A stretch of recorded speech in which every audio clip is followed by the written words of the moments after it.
New York City, 6 a.m. An out-of-control satellite radio show is being broadcasted to millions of Americans. At the controls, Greg Hughes, a father. Oh, this is perfect. This is how it should be. Anthony Cumia, an alcoholic. Hey, hi. And Jim Norton, a comedian. It's me! I work here! Glad I got that one out. Are we on live now? Is it happening? This is it? The three men make up the Opie and Anthony Show, a popular radio program known for its cringe style of entertainment and having very few limits. I like where this is going. I'm seeing a lot of options here. This is like different than any other radio. No telling what we're going to hear in here today. Tits, ass, tons of cuss words. It's just not like radio, it's just like hanging out. In the past, they have been accused of multiple FCC violations and have even gotten their show suspended from satellite radio. This is why. This is American freedom of speech. It's good on every level. Insane. Every second is funny. Wildly funny. And philosophically spotless. Everything you are about to hear is real. Real people, real excitement. This is the Opie and Anthony Show.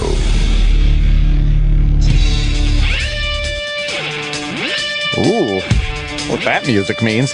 Get the fuck to work. Yeah. That's what it means. That's like you hear the whistle blow. What are you going to do? Ah, the whistle on the job site. Yep, there we go. Get to work. Get your lunch pail. Toot toot, suit up. Let's get to work. Come on, guys. We got a job to do. Come on, gents. Open up the gang box. Get the tools. It's time to go to work. All right. How's everyone doing today? Good, I hope, after a big weekend? Everyone have a good weekend? I sure hope so. Yeah. These are all rhetorical questions. I'm just asking the listener. That's what I was told when I first got into this business. You're speaking to the listeners, not really the people in the room. Talking to me that time? Wave to Sam. Oh. Opie is he's out today. Jim, any clue? He's very, very sick. It's a stomach flu. Oh. And they don't know what it is, but there's been something going around which has been it's from semen, and it gets into the stomach. So we have no comment as to how Opie may have gotten that. We don't know. Is there any way semen can get into the stomach other than, you know, what we all would imagine how it gets in there? That's the only way. No, but no, they said this is when it happens when you gargle it and you don't swallow it. Yeah. It's when you gargle with it and then you spit it out. It's what leaks down your throat into your stomach. Oh. So I hope he's okay because it's a nasty stomach flu. Ah. Well, I hope he feels better. Yeah. Because he took the day. God, I like that. I was right when I got the little text. I'm like, how can I spin this into me not coming in? How can I twist this around where the boss would go like, of course he would take off because of that. Everyone's sick. There must be a bug going around. Oh, yeah. The whole show is sick. I have the same thing, the semen in the stomach. Yes, you do. Semen in the stomach. It's a terrible bug. So, I know I had a pretty fun weekend. Nothing great to speak of. Obviously, nothing as great as what the Birthday Boys weekend must have been like. Our own E of the Rock, E to the R. It was his birthday weekend. Of course, Friday we had those wonderful heroes. It was so good. At like the middle of the weekend, I started thinking like, God, I should have taken like 5 of those home with me. How much? I had one section of one hero. That was it. Yeah, I had the Danny Aiello. A quarter. Yeah, it was so goddamn good. That was fucking amazing. The chicken and the little broccoli rabe on it. Broccoli rabe. Yeah. Yeah, it was pretty goddamn good. But then I'm like, Saturday I'm going, I should have taken like 5. Take them home, put them in the fridge.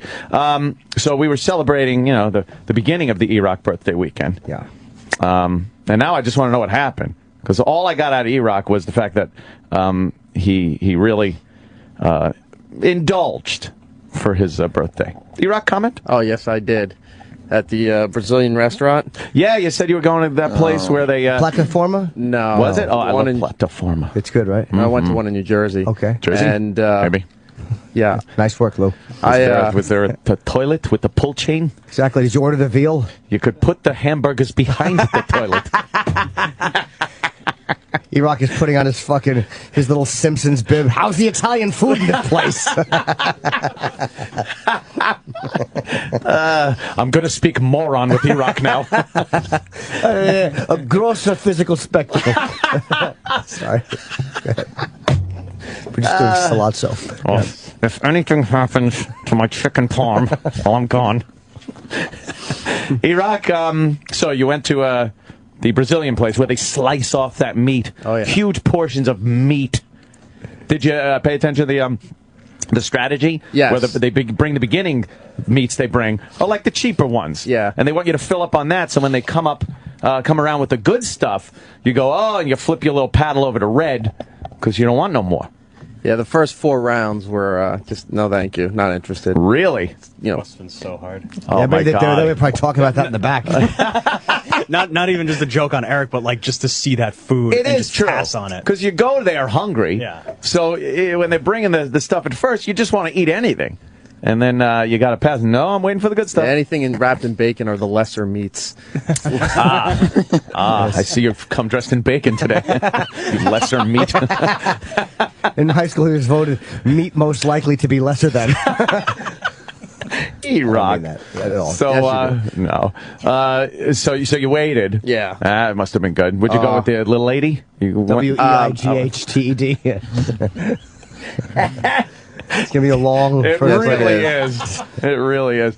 So you went with the little woman. Anyone else? Yeah, a couple of friends. We went out Friends? to dinner. Yeah? And after the first 4 rounds, passed on all that. Wow. And then the good meat started coming out. Now you're talking about digging in. You're talking filet mignon. You're talking sirloin in garlic.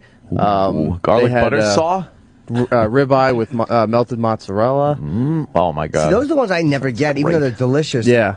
But they're just too much, so I'll always get like a little lean cut of this and that, and I Oh, never my get God. that fucking garlic stuff. I should try it. Oh, I love It's good, that right? stuff. Oh, very good. I'm starving too. Very It's good. terrible. That and a lot of sangria to go with it. Yeah, So you're not a drinker, are you? I'm getting there. he's working on it. Yeah, I'm working on it. The last year has been a growth experience. That's Go ahead, nice. fat joke. I wouldn't say that. I meant emotionally, I think you've grown. Yes, right. Yeah. So Sangria though? sangria. Isn't that like cheap fucking puke stuff? Yeah. Like you will throw up if you're drinking sangria. Well, it depends how it's That's what a made. group of girls will get if you go out to the bar. Yeah, they used to have. Remember a place called Beefsteak Charlie's? Yes. Back in what I call the day.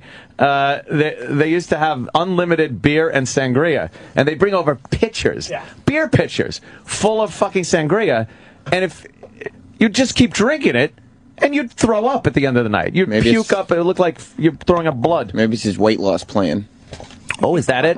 Sort of bulimia through alcohol? You're just not making it right. Oh, is that it? What's in it? Isn't it? What is it? Well, they You rock mix, the sangria expert. they mix Yeah. it just, Yeah, you know, it's gravy with Schlitz poured into it. Schlitz. It's a good drinking beer. Go ahead. What is it like? well, they make it's all pre-made now, so a lot of people just buy the bottles. But you can't just do the bottle of sangria. You Yeah. got to chop up the fruit with it. Then you put some gin, some Oh. triple sec, and some brandy with it, Oh, there is some like other booze in sangria. and you make it the Isn't night. it wine? Yeah. Yeah, Yeah, and you how make do you it the mix night wine? before, so it all You it can soaks make in. it in a bunch of different I ways. don't even want to fucking make It sounds like so. Sangria is a wine, but you mix it with 3 other liquors. It's a like fruit-based wine like punch. Okay. Almost. Sounds like jungle juice. I mean, Yeah, that's terrible. It sounds Make like it in a tub with sherbet. No, it's delicious. like Sunny D. Sunny Delight, whatever that is. Somebody Is it likes orange juice? I don't know. Even when he gets drunk, he wants a delicious treat. Of course he does. Why not? Yes. So you're drinking sangria and enjoying the meat. It does Enjoying look the good. meat. Yeah, that's good. He likes sweet. Yes, sweet. And then, as soon as we got home, I passed out. Oh, you passed out on your birthday? Yeah, Oh man. No birthday sex? I was I food comaed out. You did. Yeah, and then it was Sunday. Holy What shit! time did you What fall time asleep? was it? 11:30. Oh man, 11:30 on a Saturday night. On his birthday On his Saturday. birthday. Yeah. Oh, you didn't even throw the wife one? Good thing he made love to that steak. Exactly. He fucking adored the steak. Yeah. It was delicious. Cherished it. Do you have dessert? No. Oh yeah, we had some dessert. Too. What'd you have? And I'm not usually a dessert guy. No, but he I doesn't had have a some- sweet tooth. We've learned that over the years. What'd you have? They had some. It was some kind of like banana bread little cake thing. God, do I love a banana I love banana snack. bread. Banana bread's fucking rule. Anything like desserty with banana tastes amazing. It's the best. Banana bread pudding or some shit. Banana Foster. Oh, very That's a nice. favorite too. What is it?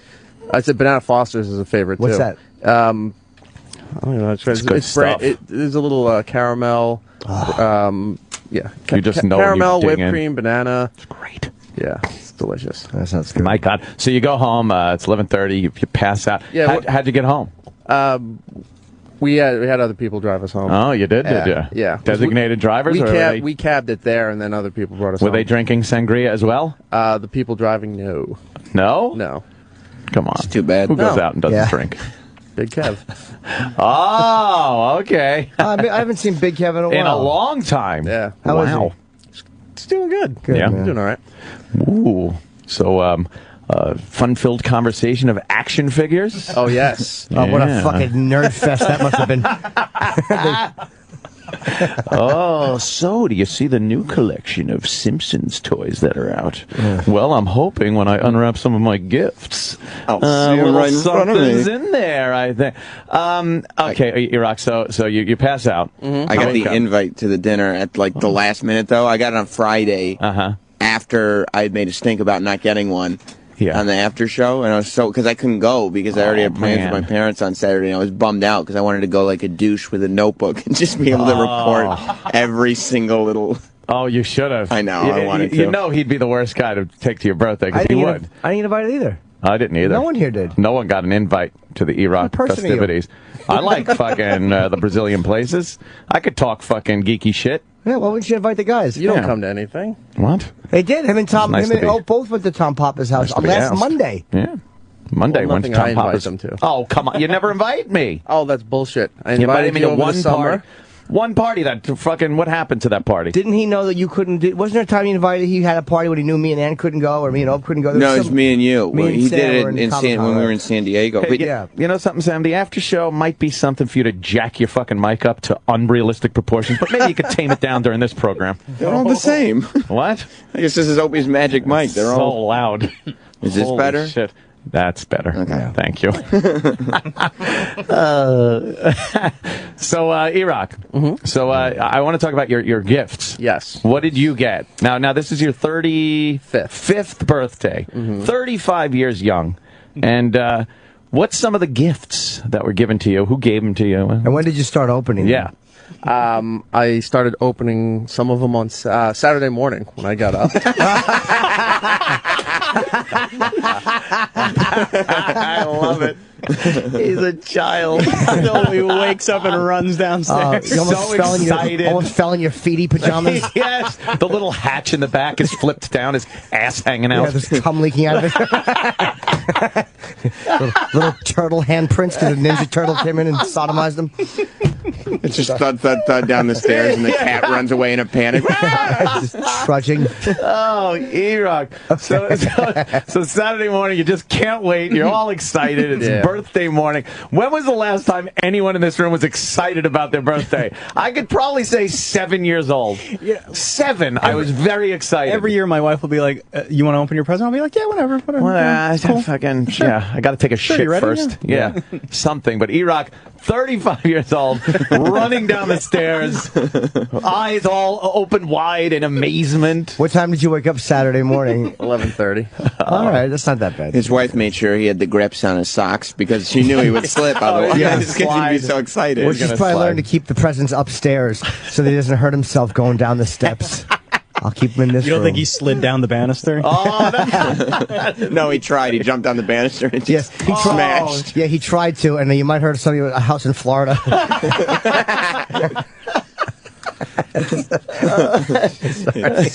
Oh, so now your gifts are they're wrapped, obviously, and where are they in the house? They were in the dining room. They were on the dining room table. On the dining room table, all waiting. Were they there the night before? No, they were not. No, they magically appear. She woke up early and put your gifts out? Yeah. That's not a birthday thing. That's a Christmas thing. You That's gotta- a good wife, Like though. the gifts could just be sitting there, and no one would give them any mind at 35. It's kind of funny. Sounds right. That is a good wife. It is a good wife. She knows that he'd be excited by it. Oh, of course she That did. is true. She probably woke up nice and early, just saw him slumbering there, and was caught between choking him with a phone cord and putting his gifts out. She's like, should I put his gifts out or just strangle him to death? Just all end that, it all. all that fucking energy she had from sexual frustration. From her passed out lump beside her. Exactly. It's like when they're trying to wake De Niro up in Raging Bull to tell him he's got sexual charges against him. Champ, wake up, champ. So you go over to the table and Now, can I ask you, how did you know that they were downstairs? When you woke up, did she tell you? Did she wake you, or did you just wake up and go downstairs? I just woke up and went downstairs. She was already bolted downstairs. straight up in bed. It's my birthday. Oh, it's my birthday.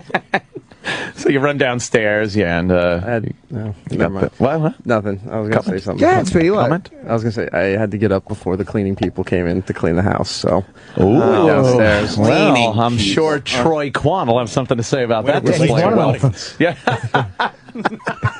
Oh, people. I have people for that. The cleaning Nice. people. The cleaning people. Well, when you buy a house, you need cleaning people to You go do. with it. Absolutely. You do. They got to come in there. I don't know what that's like. Write that down for the after show. On a fucking Saturday, you have cleaning That's people crazy, over? right? Why Like- would you That's when do they come. that? What? Every 2 weeks they come on Saturday. Why morning. on Saturday? It's like that's where you want to spend We time. don't trust them to, like, some places give cleaning crews a key to clean their house when they're not there. Yeah, but And- because they're Mexicans, you don't trust them, right? Is that what you were going to say? Comment? Racism No, I was of saying ugly we Iraq. don't trust them to leave them alone. El Clemente, Iraq? So do you just follow them around from room to room? No, Come we're on. just there, but Yeah. we make sure everything's done before. How do you know we if they check. take stuff out of the dresser? Do you weigh the dresser before they get there, and then when they leave? What would they? What are you afraid they're going to steal? Some of them action figures. Yeah, he comes back. He's like fucking Kathy Bates in Misery. He sees his Hulk Hogan is facing the other way, and he knows He something knows happened. something happened during his absence. But I gotta hobble those fuckers. doesn't that defeat the purpose of having cleaning people? That the entire time they're there, you just have to lazily sit in the house and wait for them to finish? Yes. Like, shouldn't you be able You to can't, go like, out and do do other anything. things? Or how about it after work? You have them come after you get home. I have one person come once a week during the week, and when I get home, she's there. She starts at like 8 o'clock. It's the same one Opie uses, which is why I'm great, because he's a 4-bedroom house. So if she's gonna steal from either one of us, please, it's not gonna be me. 4 Mexicans come over my house and fucking run around. It's like Speedy Gonzalez times 4. Speedy Gonzalez. They're all over the house. But you know what? I'm there. It's like after work. You know, even after real people's work. Late. okay. Not my stupid hours. But wow, because I couldn't imagine like you want to just hang out on a Saturday. You want to have the house to yourself, and you and the woman there, the wife. New toys? Yeah, new toys, and then you got these fucking people running around cleaning up. It was all right. Oh well. Regardless, let him run the Nagel Mansion the way he deems fit. Yeah. So you go to your gifts. Yeah. And what's the first one you open? The biggest one.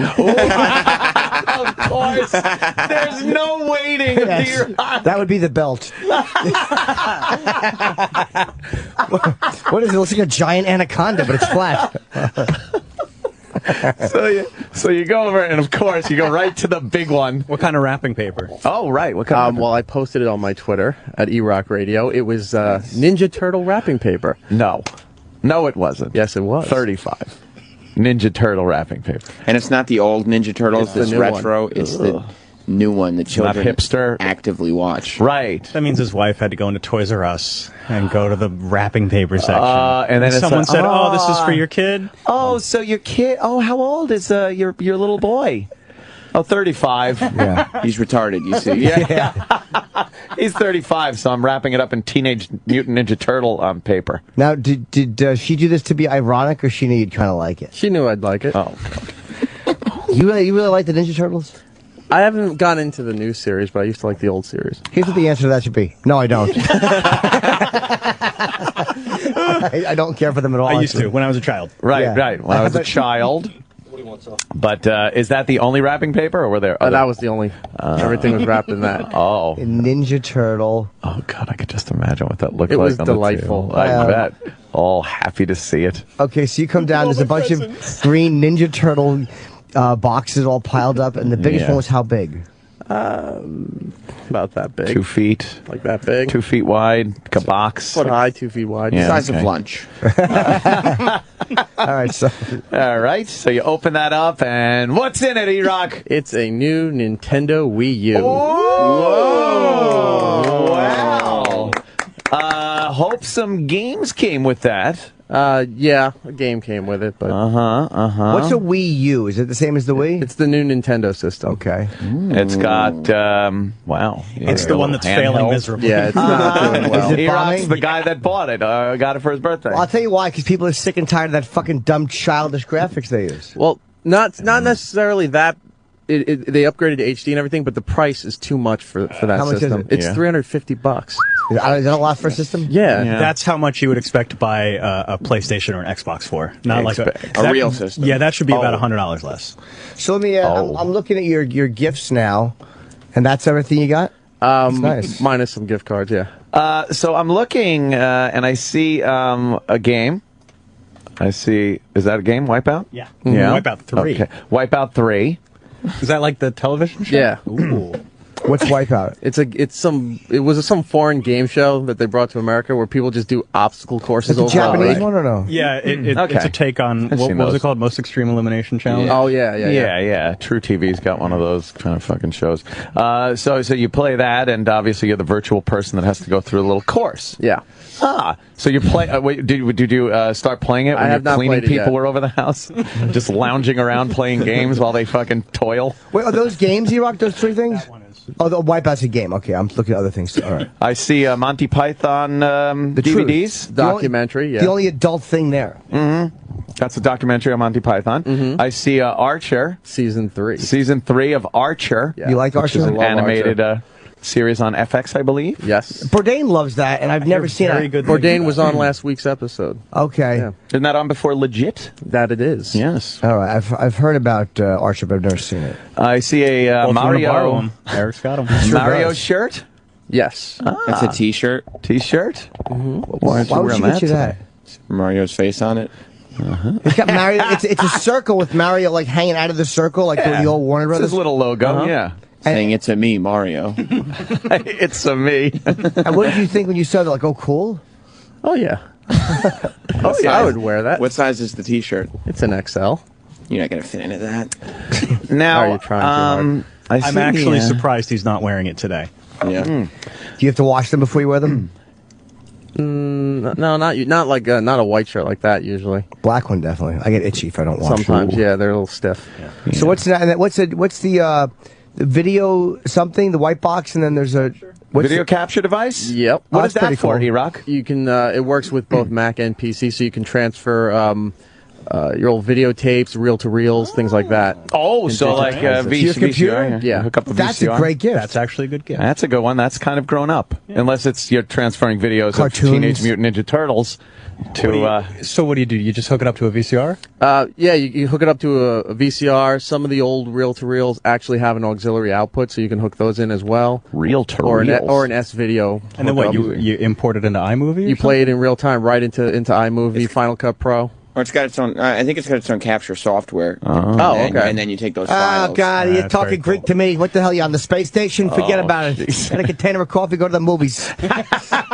Regular Joe doesn't understand any of this. It imports them as like these massive QuickTime files. And converts it into HD as well Yeah, for yeah. you. Oh That's wow, cool. That's a very Wow, cool. That does gift. sound. That's good. And then I see something called a jam box. Yes. What is That's that? Full of jelly. I didn't know what that was, but it's awesome. It's awesome. It's this speaker that runs on Bluetooth, so you can put it anywhere and just send audio right from your phone or your iPad to anywhere it's Oh, all located right. in the house. You gotta be hooked up to your Wi-Fi, right? Fucking No, no, Bluetooth. just Bluetooth. Oh, Bluetooth.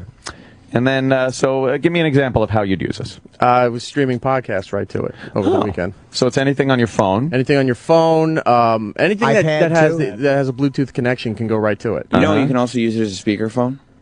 Obviously. Oh yeah, I read that too. It's got cool. a mic in it. That would be kind of embarrassing, though, if you have that on and you get a phone call and you don't know and it's in another room and you're having some horrible conversation with some girl that you shouldn't be having and your wife is hearing it. Wouldn't that be awful? That'd be terrible. Jesus. funny for her though. Absolutely. So wait. So you want to go out to dinner and then I'll pass out later? I thought you only did that with me. Yeah.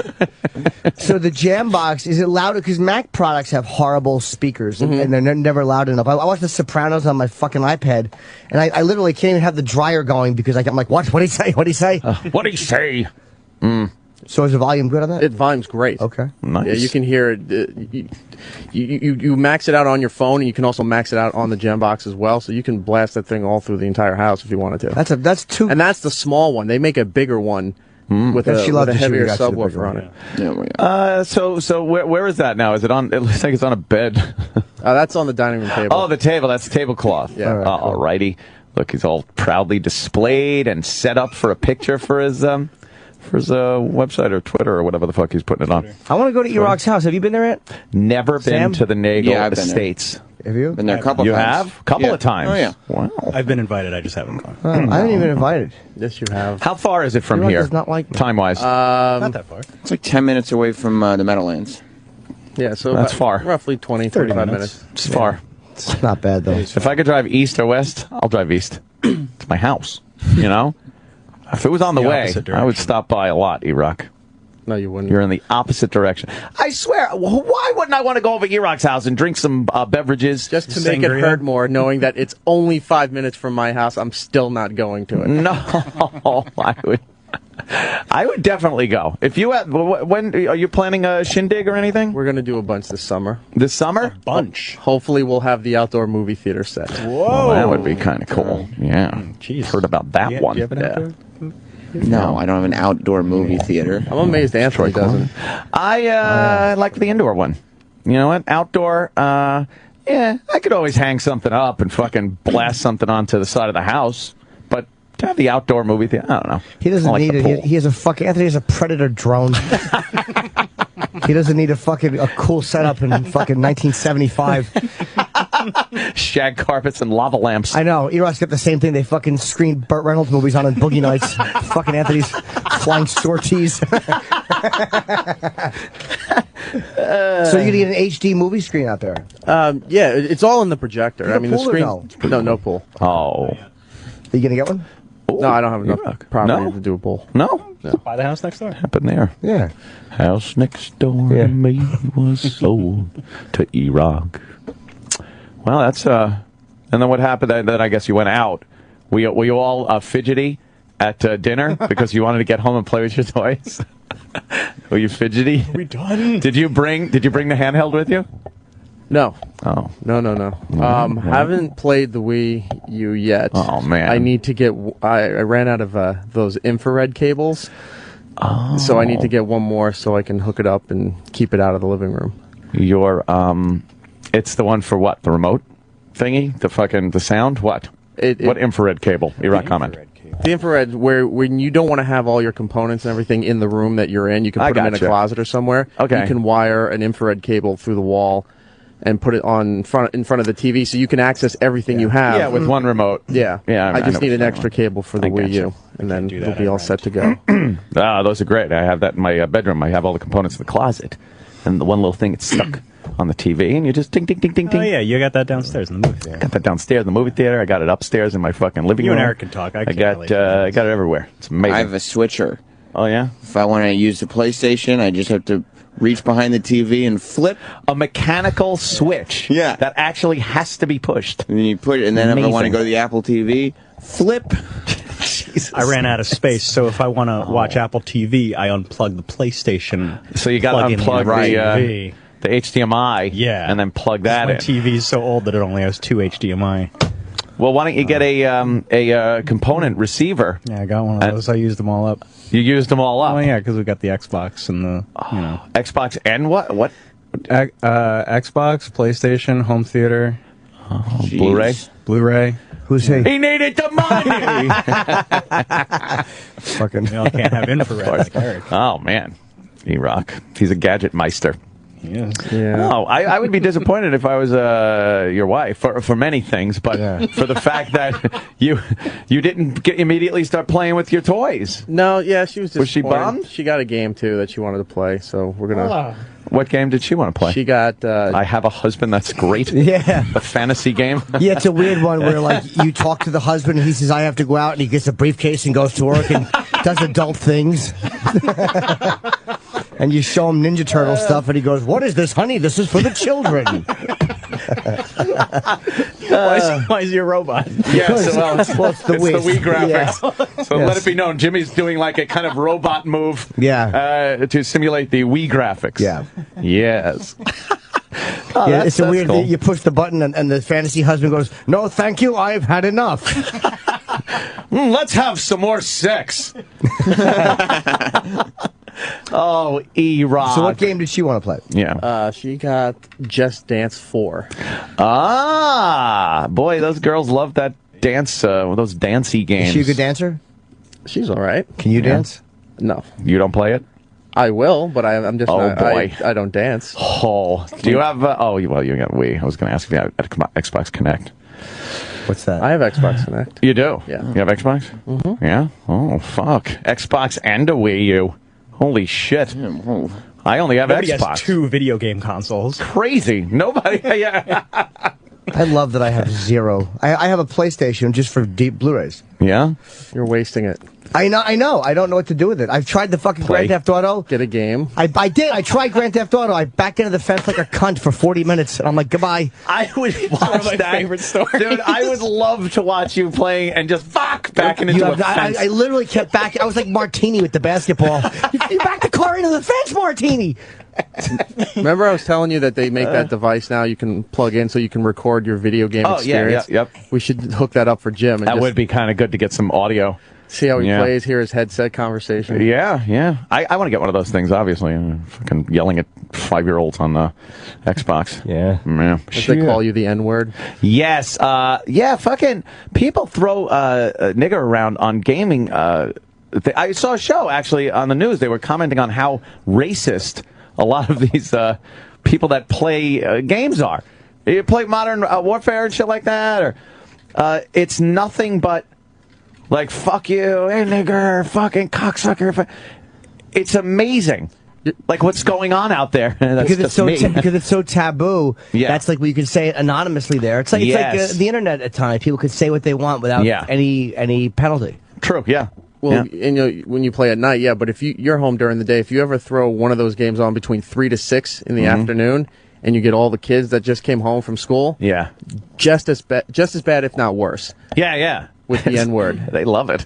They love that word. There's a rumor that PlayStation 4, since it's it's going to be so connected to social networking, is that you're going to be using your real name in online gaming. Oh boy! So it might cut down on Who would do that? on the racist stuff because you're using your real name and not just some fake. Well, how come you can't just make a fake one? Because everything's going to be connected to like your Facebook and your credit card and your credit card information. So it's all going to be like real name stuff. I don't like just like the sound YouTube's of that. trying to make you use your real name when you comment on stuff. But I kind of like that though, and I know a lot of people Not for hate it. gaming. But I mean, I just maybe I don't know. I can't think of a whole lot of circumstances where you don't kind of use your own. Just if you want to comment as yourself, you should just be able to comment and say what you want to say. sometimes society there's doesn't certain accept things. what you want to say, and you'll be in Dutch, as they say. Well, and you got to make a decision. Well, you do. Because I have to make the same decision every day. Like, I want to say certain things I can't say. Yeah. Even though I talk for a living, so I make that decision. You could say it. It's like, do I want to say it and fucking suffer the consequences? But what if you want to say it, but you can't, not because it's wrong, but because there's some kind of stigma that would be put on you for even voicing you shouldn't be able to voice your opinion? No, you should. Of course you should. But what is it that you would want to say? I can't think of anything I would want to say Yeah. that would get me in trouble. Meaning, if I want to say something, I just say it. Or Yeah. I would write it, but I would never do it as anyone other than Jim Norton. I just wouldn't do it. It would never occur to me to go on anonymously and do that. Maybe you don't have any taboos you want to discuss in society. I don't know. There are certain things, especially racial discussions, where taken out of context, a little clip here of Twitter post that in print in an article with your name attached to it, it could be devastating to your career when all you meant to do was put out your opinion on something. And meanwhile, it then gets twisted around and used out of context, and you wind up losing your job or worse, Yeah. I don't know. It just seems to me some things with anonymity are fine. Other things, obviously, if you're going to critique somebody or bash somebody or be what they call a hater with an 8, then you should man up and put your name in there. But there are certain things that society has dictated that you will be fucked if you say it. So you still got to kind of remain in the shadows. No, I don't. I agree. Even though you're probably right, I still think people shouldn't remain in the shadows. I don't think that they should. I really don't. Yeah. Because I don't think, you want to comment on race. Yeah.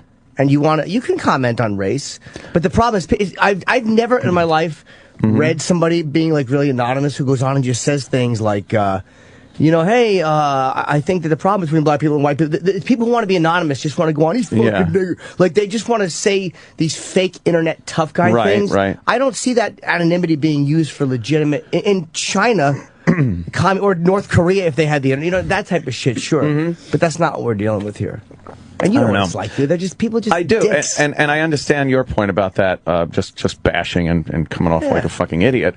But you can honestly have an intelligent discussion about sensitive topics like race and still be looked at as a racist and taken out of context and whatnot. Yeah. If you start discussing, go on Twitter and start discussing things like the bell curve and basic IQs from around the world and the disparity between certain races of people on the world and the difference in intelligent levels, you could fucking absolutely be crucified for that.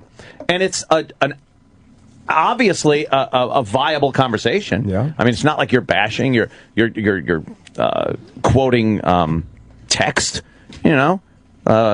studies, and then people could say that's all horseshit. I understand, but that should be allowed to have that dialogue with your real name and whatnot. But you never can, because they will take some of the fucking things that you wrote, twist it around, and send it to your boss or something. Then the bigger problem is that us, then we kind of deserve that. Yeah. Yeah, because we're all. It's not like there's an anonymous they, or an almighty they. It's us. Oh, the us is worse than the they. We're fucking terrible, man. Us has become so much worse than they. No one sticks up for each other. No, so yeah. You're right. But people. The first thing when something happens, when something happens on the sidewalk, a fight or an accident, you just see people's hands go up with their phones to put it online, be the first one to get it online, instead of helping or trying to figure out what the best thing to do would be. All we want to do is catch each other making mistakes and crucify each other for making mistakes, and then we want to protect ourselves when we go on and have discussions. Right. So that's why that annoys me, because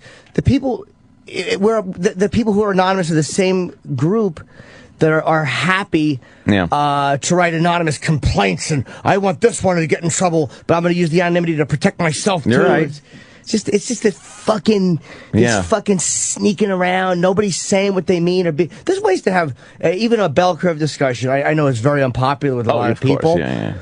But there's ways to have that without fucking losing your whatever. That's true. I've had some great discussions, but if taken, like I said, out of context, that anonymous fucking email that gets sent to someone's boss or someone's wife or something, there's plenty of ways you could just anonymously send shit like that.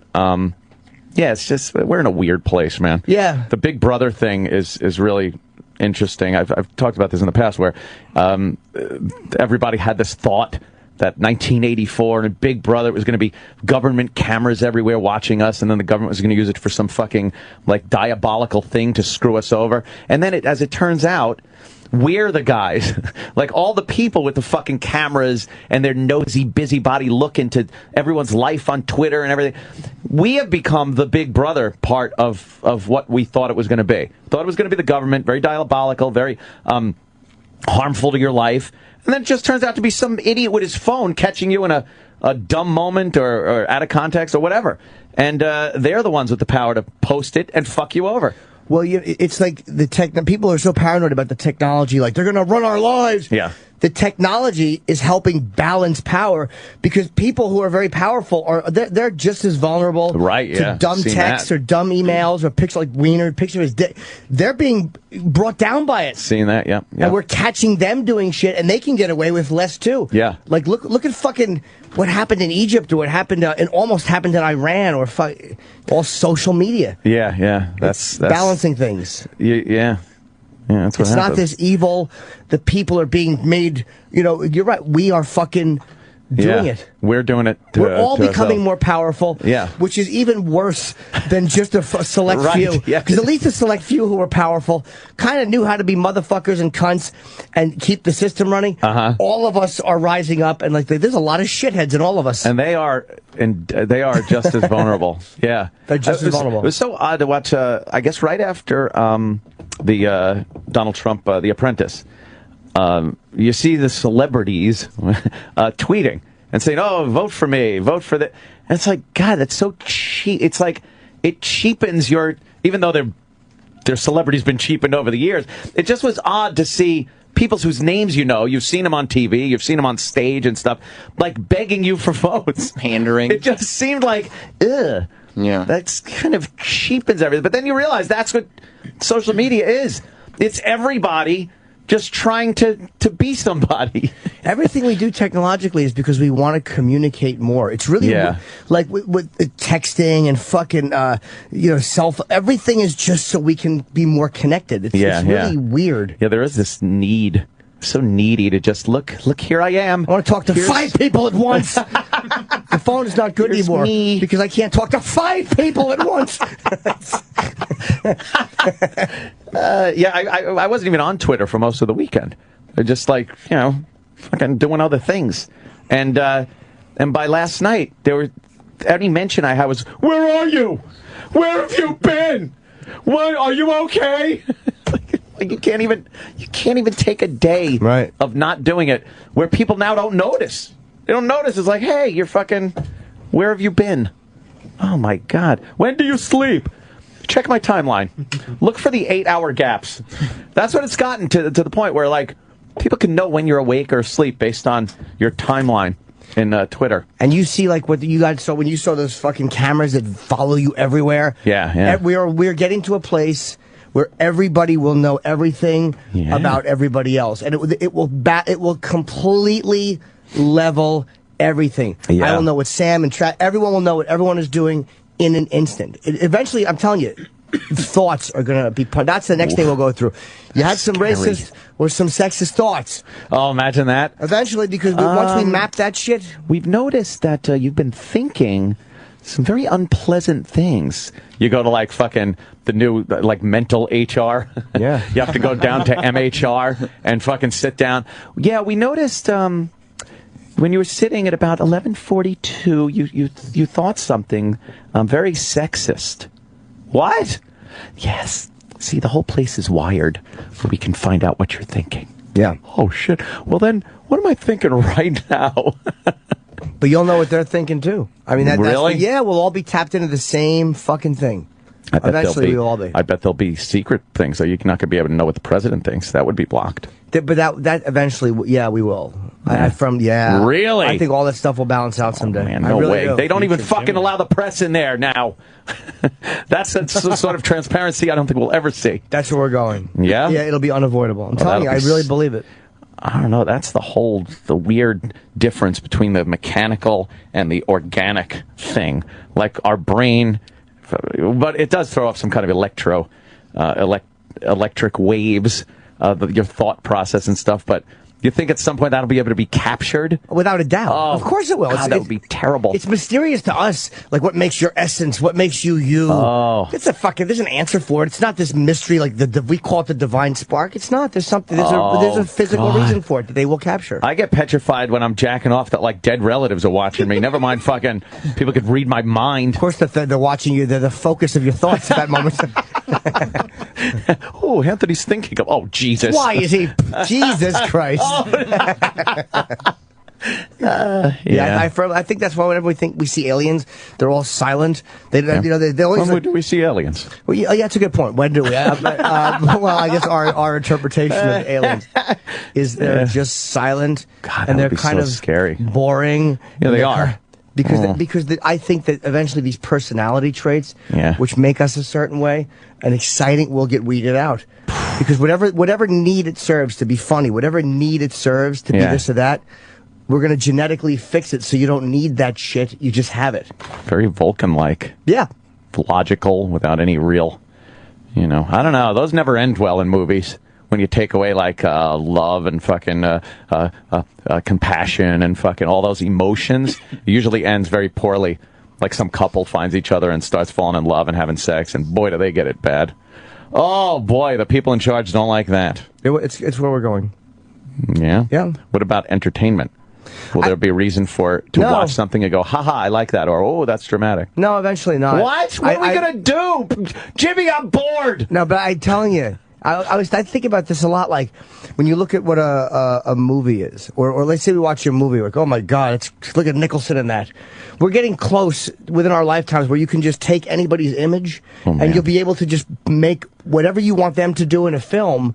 Because now we have you can image capture somebody. Yeah. So if you image capture somebody, you can just create a film with them. The technology isn't there yet. With your mind, maybe. That's next. Maybe you could just think of the movie you want in the scene and the actor and doing it, and then you could just take the electronic impulses that makes that image and transfer it onto an actual medium that then puts it into other people's heads, so they watch the movie in their heads. There's a way that I think we'll look back at entertainment and films and go like, wow, people had to do that. Future Jimmy scares me. Why? Your image of society in the future is frightening. And I know, and in the present, Jimmy, technologically, I'm a fucking boob, but I really do believe this. You can have Street View in Google Maps. Yeah, yeah, exactly. Future Jimmy is exactly what the plot of Fringe was, the TV show. It was about the evolution of humans to the point where they removed emotion from the brain because that was just taking up space where we could be more intelligent, and they knew everything that was coming, and everyone could read everyone's thoughts. And that's exactly what you're talking about. See, and I really did not see Fringe, but I don't think emotion will be removed. I think it will just be not needed. Isn't it dangerous, though, Jimmy? Because don't you think emotion gives us the ability to care for people and to treat people nicely, know the difference from right and wrong? Isn't there? But showing needing to care for each other. I think that whatever I'm not going to describe it well, but I know what I'm trying to say. I think that the need to have that. I can't figure out how I want to say it. A certain je ne sais quoi? Yeah, I don't think that we will need to have that anymore. Really? I don't think that will be. That's a fucking chimp thing. Like we're doing these. But you know what I mean? These are still like fucking ape things. Yeah. These weird things to make us do something or to make us. So odd though, because I honestly think when you enjoy someone's company and they make you laugh or you find somebody attractive, things like that are what keeps you from choking them or feeling bad if something happens to them. Say we know how to map whatever it is that makes emotions and personalities, and we learn to just remove the bad shit, the things that cause. First, it'll be things that cause like fucking, mental retardation or schizophrenia or whatever it is. Like all these terrible things will be removed. So then we'll just start to balance out a little bit, and then you start removing things that cause anger and rage because that's bad, and people won't be angry or rageful, and then all these things will start to get removed that are bad. But a lot of the things, by removing the bad, the good won't be needed because the good is a lot of times there just to counteract and then what's eventually negative. you remove all emotion. Yes. Eventually, yeah, but you don't need it because it's exactly like Fringe. It's a dopamine release. I mean, all that shit. But Chino did a funny description. It's like bites of chocolate or whatever he called love. That's all. It's a dopamine release. Yeah. And it's to further the species. Once that shit is not necessary, wow. Then we'll start going through wormholes. But we're not going to go out and explore the fucking Andromeda galaxy going, God, I hope my cunt wife isn't cheating on me.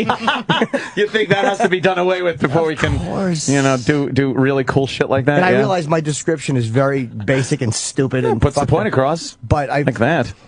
I don't think that it's a bad thing. We think it's a bad thing. Well, based on what we are now. Well, look where we are now compared to where we were, say, 10,000 years ago or whatever. Where we were just fucking. I mean, we're a lot of what we did is we're not doing anymore. But you're taking away our personality. Exactly, because individuality, and I've said it. Personal. I love my individuality, but I think it's a primitive thing to need it. It's a primitive thing to need more individuality. More of a collective. Yeah, such a sad, bleak universe. No, I don't think it seems we're like all the same. We don't have any personality. Jesus. We don't have any emotion. We're just walking around. What color is everybody? That's important to me. I don't think we'll need it. I don't think because we have to entertain ourselves. Like watch the new. Look at this. Watching the toddler cured of HIV. Can you imagine if we all just knew that the second it happened, or there was no need for a cure? Then you just got to go out and figure things out and fucking beyond the planet. Oh, that's so fucking. I know. Frightening. I'm probably only 2% right. if that would be still frightening. Wow. We fell right in there, going from E-Rock's birthday to fucking some cosmic stuff. No, I brought up the PlayStation. We had enough of that. Enough of E-Rock's birthday already. Oh, yeah, you were talking about the people have to be logged in. But first and last name would be kind of dangerous if just because if you're a kid playing, you don't want someone to know where they can find you. Hey, where are you? Yeah. hey, Timothy Buttons. I see you. Yeah, that goddamn baby. They cured it, thank God. They can't say I gave it nothing. Yeah, the AIDS baby. Well, let's take a break. Let's have some grub. And we'll be back. I want to talk about, of course, Dennis Rodman. I'm going over to Korea. His statements. What a diplomat he is. Going over there. It's great. Secretary of State Dennis Rodman. Yeah. In the news. And you know who sent him over? Who's that? Vice.com. Oh, it was Vice. Fuck, I've been watching them all weekend. Fucking amazing, right? They sent him over to fucking North Korea. Yeah, it's a fun story. Got some clips of that. It's outrageous. He spoke with George Stephanopoulos, and wow. He's out of his fucking mind. Okay, be right back. This is the Opie and Anthony Show, Sirius XM. The Opie and Anthony channel. He's so horny. Sirius XM.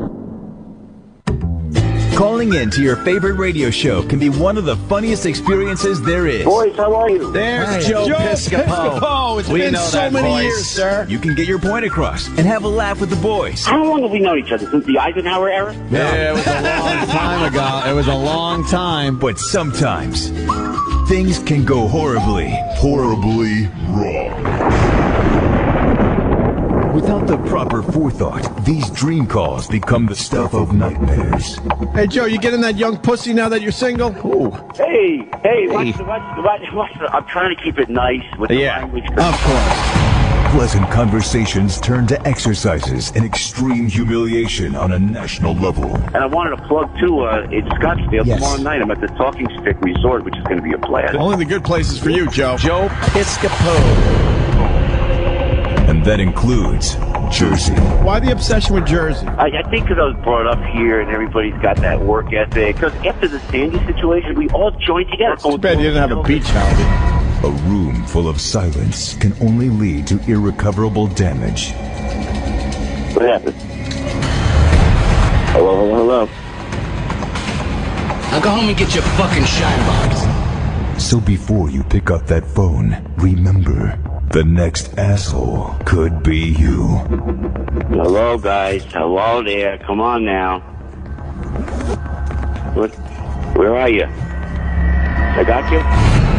A message from your friends at the Opie and Anthony Show. What happened? Hello. Coming up on an all-new Owen Day Behind the Laughter, comedian Jim Norton opens up about his private life. So I'm on my stomach, and I guess maybe a little goes in, and it's really hurting. I'm like, yes, stop. And the work that goes into creating a great joke. And I just have to keep stop. And she's like, just relax, you're tensing up. I'm like, of course I am. Trying to fuck me in the butt. How does a famous comedian hone his craft? And she's getting annoyed at me. She's like, just relax. And I'm like, I'm trying to relax. And then a little bit would go in, stop. I have to shit. Jim Norton opens his heart. I'm gonna shit. And his sphincter. And then she stopped. I ran into the bathroom because I had farts. And we all know farts equal funny. And I fucking push out like... Hysterical laughter and soiled bed sheets. I kept saying, how much is it? And she's like, not much. When we go behind the laughter with comedian Jim Norton. Sirius XM. This This is the Opie and Anthony Show. I don't mind the sun sometimes. The edges it shows. Ooh, old school. I can taste you on my lips and smell you in my I wasn't a fan of this. What is it? What's the name of this? Butthole Surfers? Right. Pepper.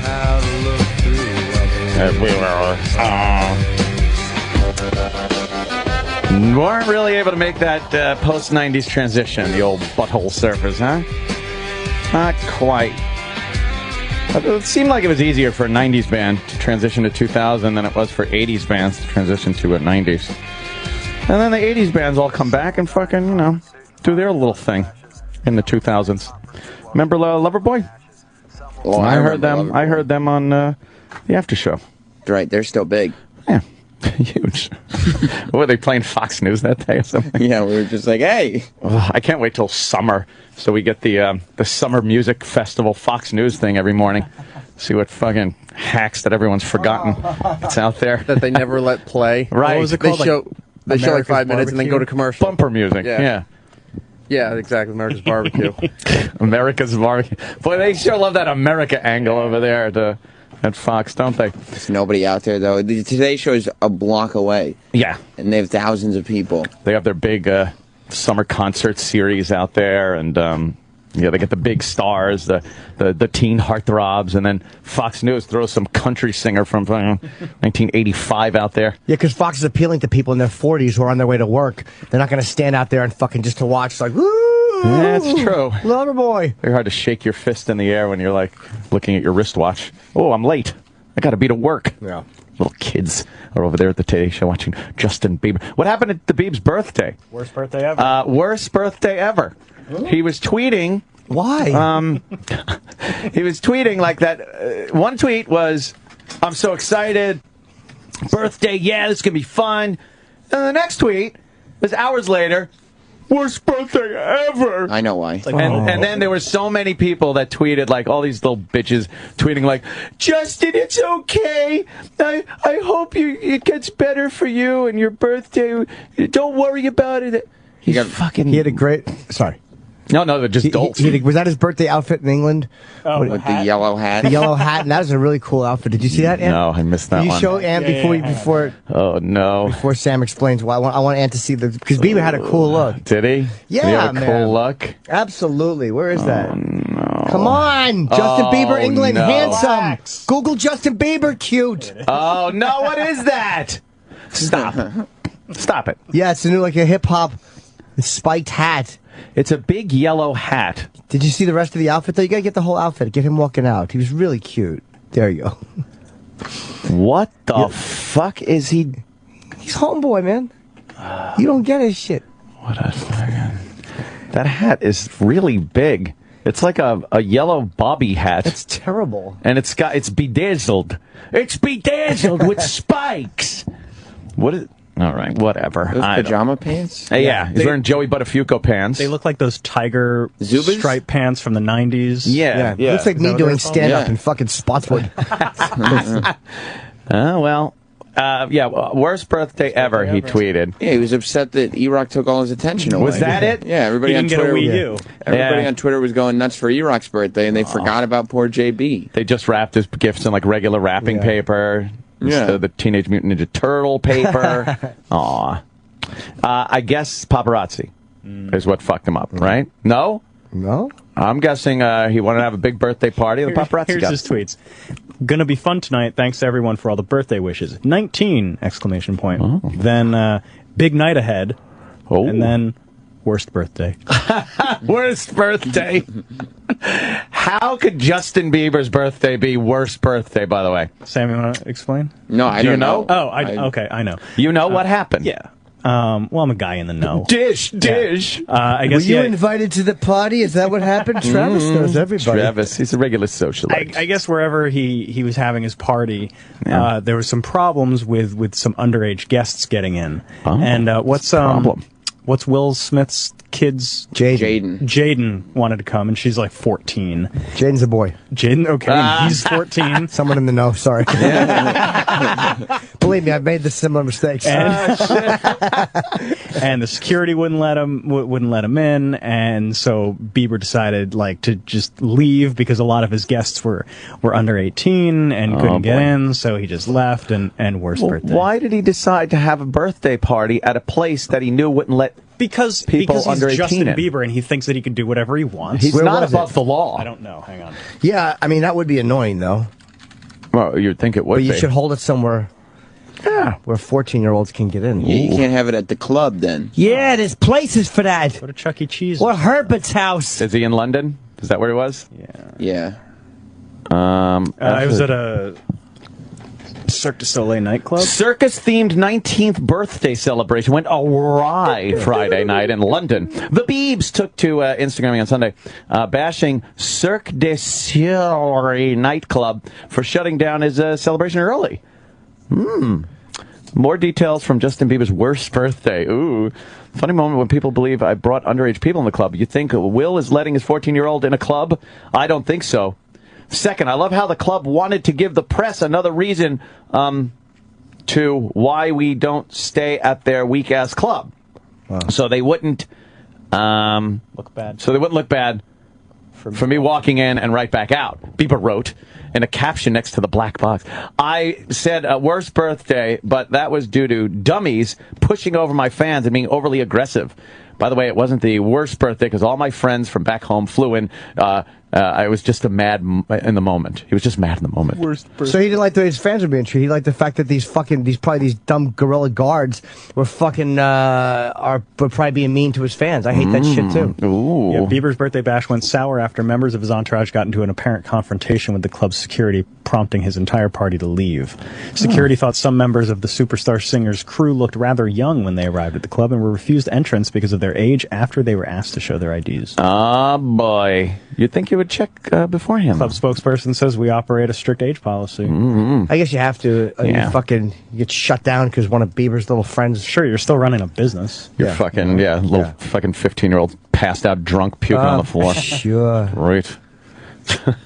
Yeah, so worst birthday ever. Worst birthday. They should change the drinking age. To what, Uncle Paul? 4. 4 years? 4? Yeah. You're nice and mature by then. Something tells me a 4-year-old and a drunk 4-year-old act exactly the same. Just stumbling around. Nah, and one babbling. of them sleeps better. They don't quite wake up from pain. Dennis Rodman, of course, our ambassador to North Korea. How many people actually go over there from the United States and chat, especially anyone of any note? You know, you're allowed. There's ways to get in there. One of Jonathan's friends went, and they do something. It's like 100,000 people.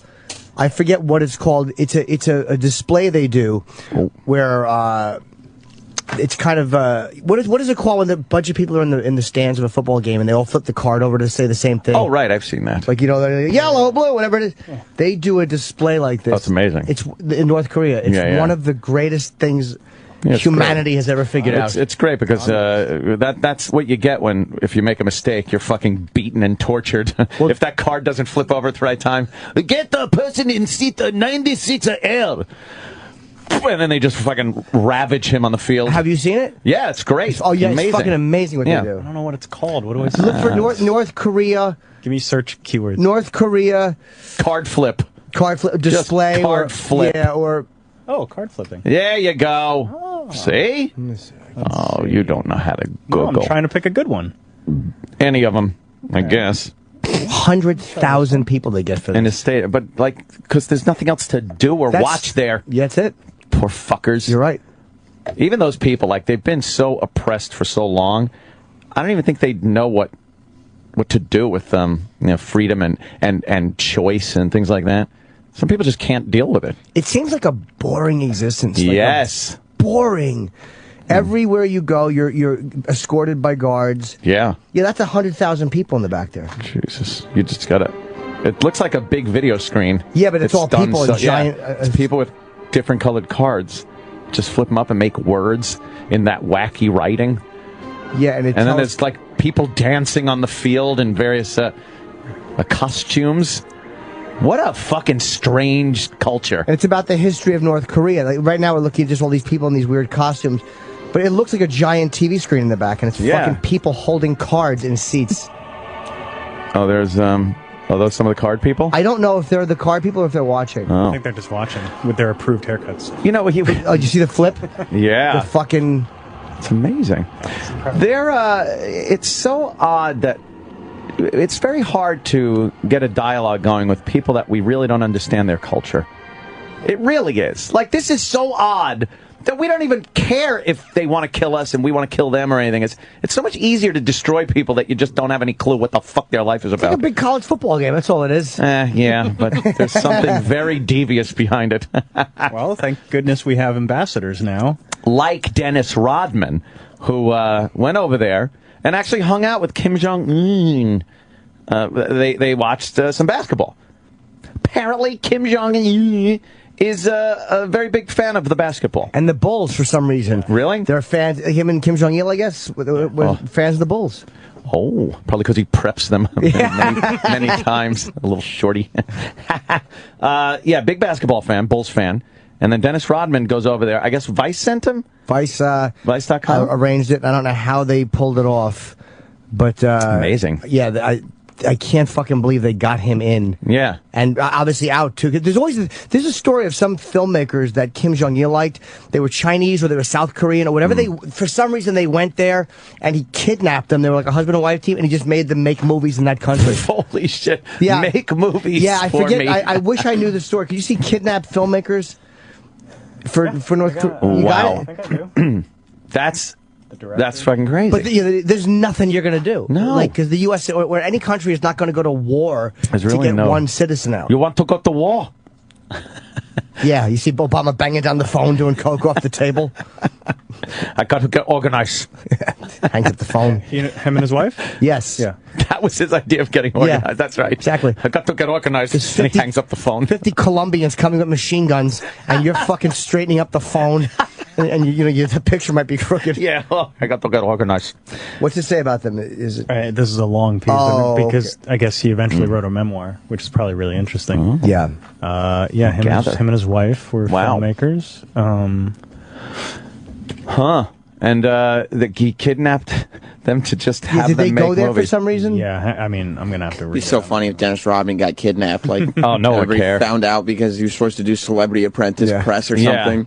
He's just fucking owning their basketball team. Well, that's the risk. Out there. Go ahead, play. I want you to play for me now every day. That's the risk you take when you go there. It's like, chances are it's not going to happen. Okay. But this is a dictator. How great would it be if we went to war to save Dennis Rodman? It turns nuclear. Yeah. Like, everyone had this concept of what would cause a worldwide nuclear war, and it's Dennis Rodman. It's the worm. The worm did it. You want the story? Yeah. Okay. So his ex-wife was kidnapped from Hong Kong to North Korea. Hong Kong? I heard something about Hong Kong. Mm-hmm. One time, King Kong went to Hong Kong to play ping pong, apparently using his ding-dong. Wow. I heard that. Wow. That wasn't true, though. What happened was King Kong got hung up in customs. Oh. All right. Here's what I figured. If one guy bombs, I should jump right in with him. Thanks for the company. You're welcome. It just looks really lonely down there. Hey. So his ex-wife was an actress. Mm-hmm. This guy's name is Shin Sang-ok. Okay? Probably he needs work on his vocals. So she was kidnapped from Hong Kong to North Korea. Shin traveled to Hong Kong to investigate, and he was kidnapped as well. The kidnappings were on the orders of future leader Kim Jong-il, who wanted to establish a film industry for his country to sway international opinion regarding the views of the Workers' Party. That's how you do it. Yeah. So North Korean authorities denied kidnapping him, claiming that he came to the country willingly, of course. And how are they going to prove it? It's like, you're not going to give a non-state approved interview. He was put in comfortable accommodations, but after an escape attempt, because he was there willingly. Yeah. He was placed in prison. Oops. He was brought to... Just stayed in his gilded cage. In 1983, he learned why he had been brought to North Korea. That was 5 years after he had been kidnapped. They didn't tell him? Yeah. His ex-wife was brought to the same dinner party where she first learned that her ex-husband was actually in North Korea. Wow. They remarried shortly afterwards, as suggested by Kim Jong-il. From 1983, Shin directed 7 films with Kim Jong-il acting as an executive producer. Yes. Do you know how fucking frustrating his notes must have been? Oh, man. Well, in the love scene, it should be the leader. All right, the leader. Good point. All right, Are you taking notes from that fucking idiot? Fantastic leader is the main love interest in the movie again. Yes, the star should be short and homely and have poor eyesight. I heard you. The best known of these films was a giant monster film similar to Godzilla. In 1986, 8 years after his kidnapping, Shin and his wife escaped while in Vienna for a film festival. He kidnapped a filmmaker that makes Godzilla type movies? Yeah, pretty much. But he let him go to Vienna for a film festival? I guess. They managed to seek political asylum in the United States Embassy before they were found out. Kim Jong-il became convinced that the couple had been kidnapped by the Americans. Oh, see? How do you fucking let them go to Vienna? Like, how delusional are you to their loyalty? That's being delusional. That's being delusional. There's a story of a woman named Colleen Stan who was kidnapped by a married couple in California while she was hitchhiking. And they held her captive for 7 years. Wow. Made her a sexual slave. It's a very claustrophobic story where they would put her in a coffin-like contraption under their bed.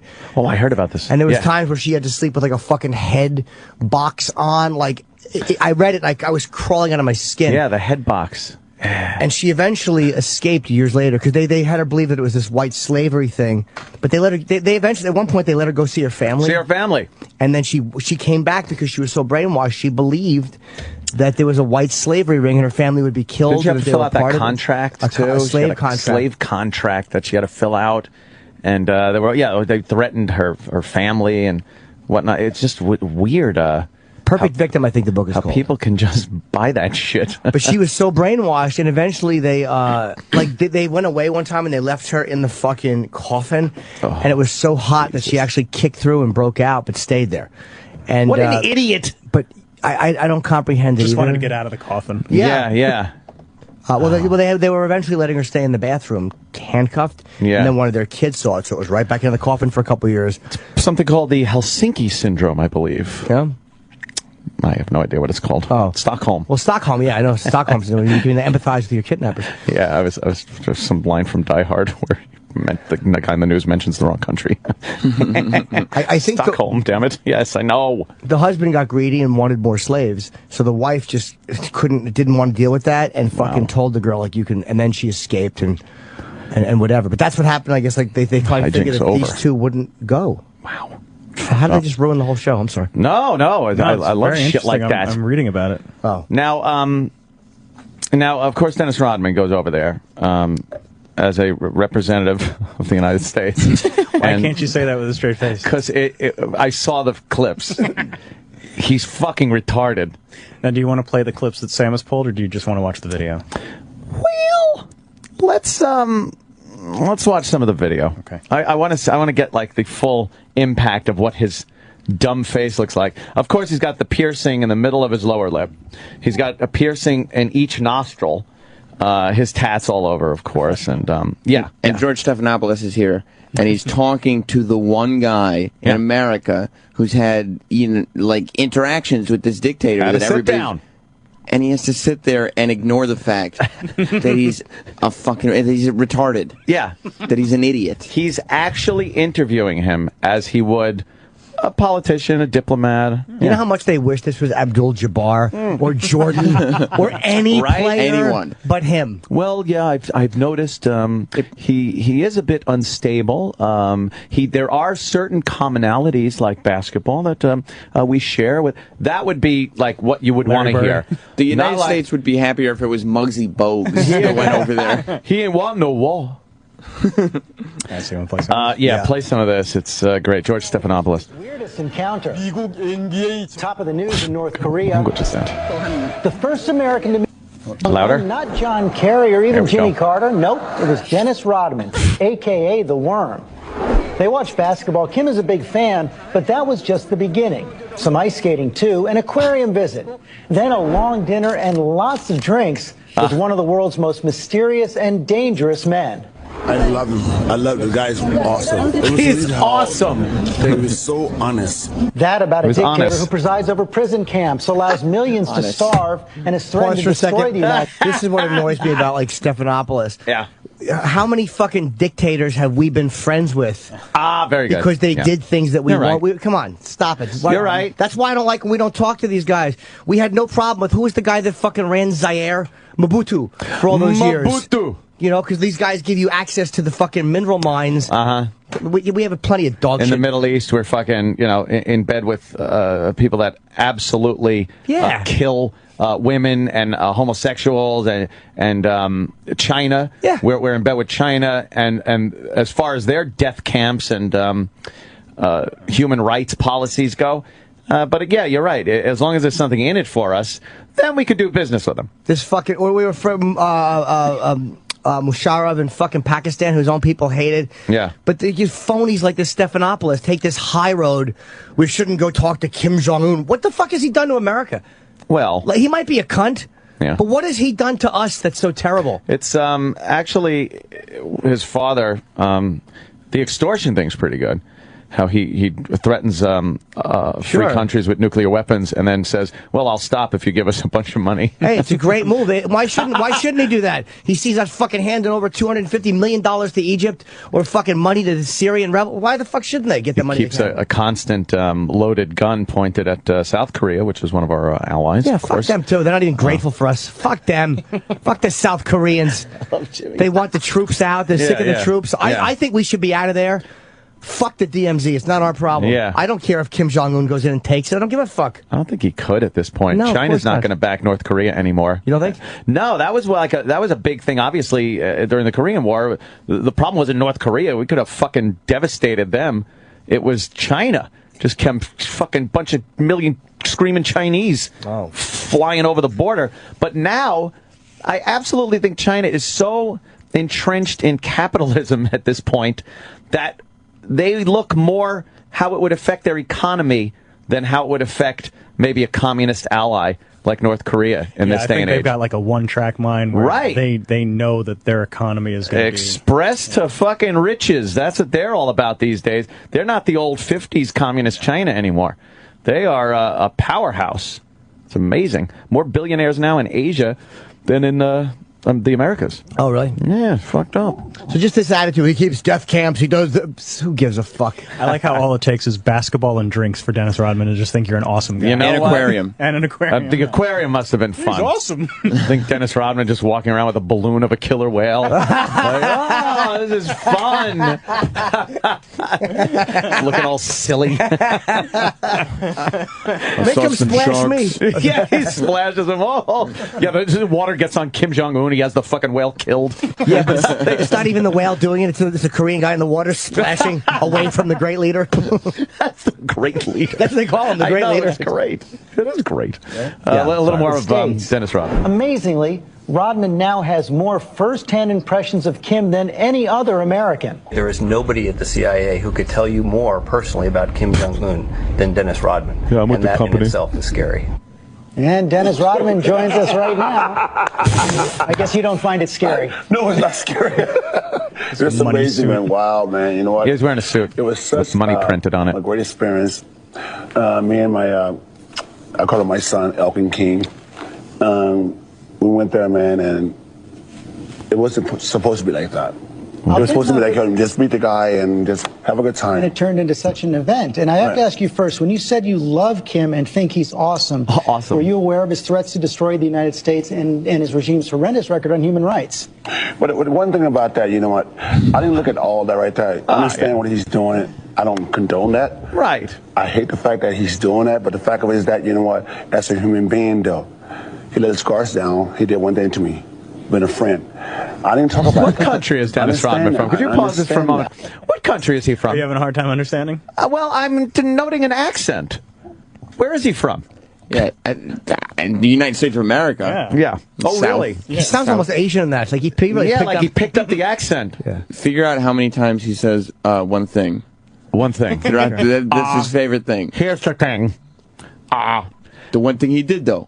The one thing he did, though. His friend. He's from the country of Trenton, New Jersey. Oh. I didn't know he was a Jersey guy. He doesn't sound like he's from Jersey, but... all right, so... Oh, no, he has a horrendous human rights record. Oh, no, like the Chinese? Why do you say that to fucking every Secretary of State when they come back from China? That is a great fucking point. It Stupid really is. Stephanopoulos. Like this, of course, is the wacky story. You got crazy Dennis Rodman going over to the first American to really sit down and talk to this guy, and he comes back with these stories about what a great guy he is. Because they just sat there and talk about world events or anything. Yeah. Talk about basketball.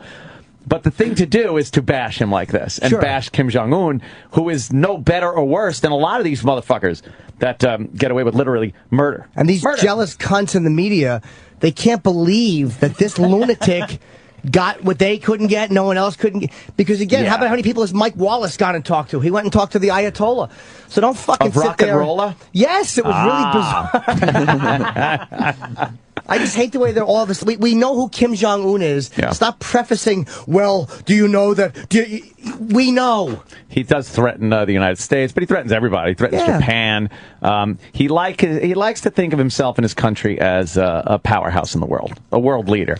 And that nuclear weapons thing is a big one as far as a country's power in the world. So he's trying to get that. But then when we say you can't have it, he goes, all right, well, you got to give me some of that money, and then we'll cut back on our nuclear weapons program. He isn't going to do a fucking thing. He's just talking shit. He's like the loud kid that you have to give candy to be quiet. And again... Candy, by the way, is billions of American dollars. It sure is. And he gobbles it up. But, hey, look, the Russians threatened us with nuclear war for fucking 30 years. They just didn't say it. Why wasn't I told? From fucking 1990 on. Oh. According to, most films in Hollywood, that's the big threat now. It's nuclear secrets. Well, that new movie about the White House being taken over...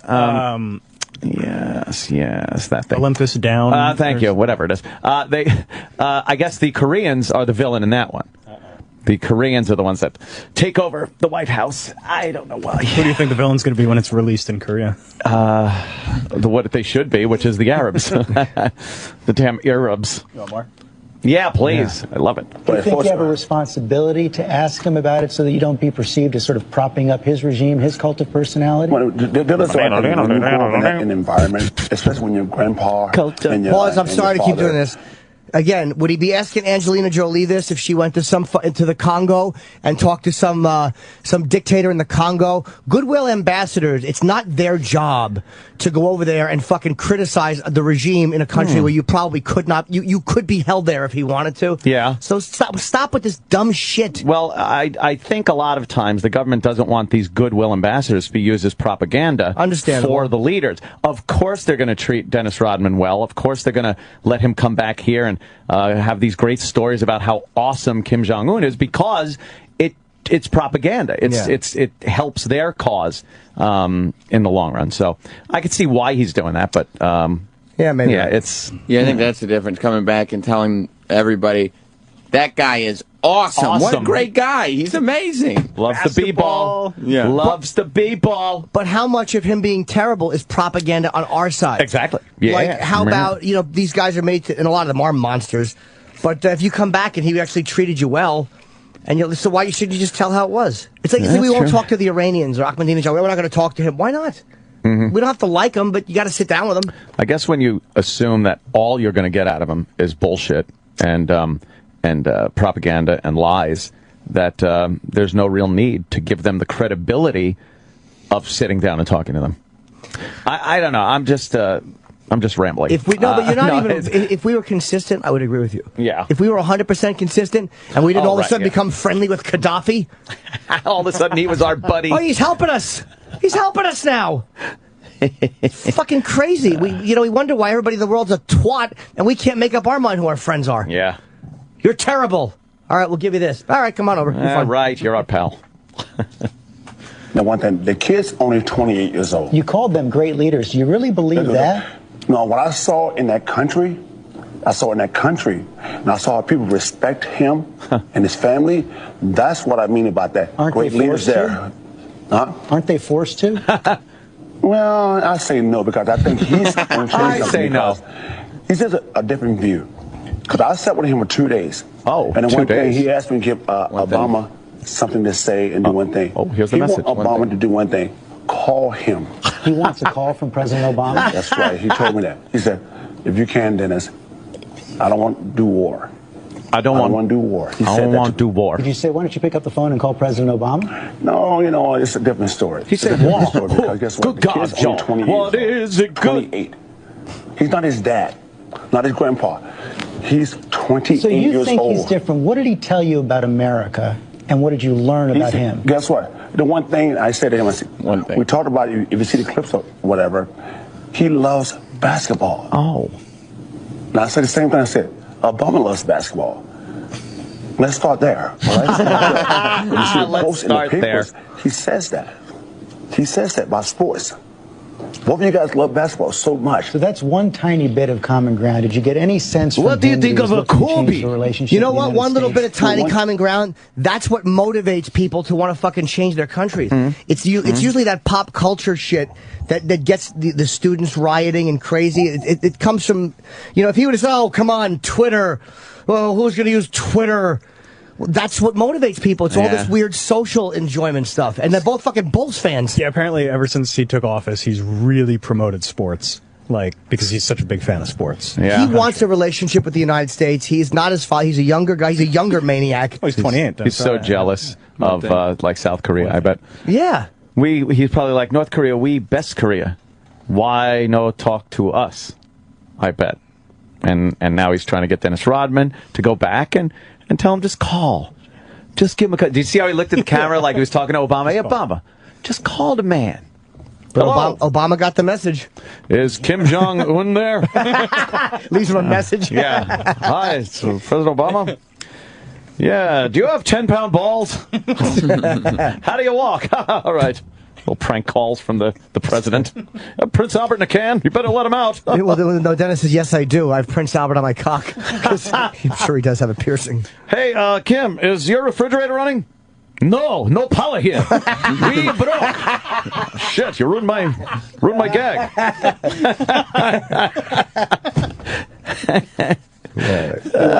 One thing I noticed about him, he's very humble. He's very humble, man. As a kid, There's fucking portraits of him 20 feet high on every building. As a man, he's very strong, but guess what? He don't want war. That's one thing he don't want. He said in the past that he would destroy the United States. Well, I just think that's coming from his father. Oh, I think as a young man, he don't want anything. What else does he know about the United States and President Obama, from what you could tell? Well, I can tell about him. He does one thing. He loves power.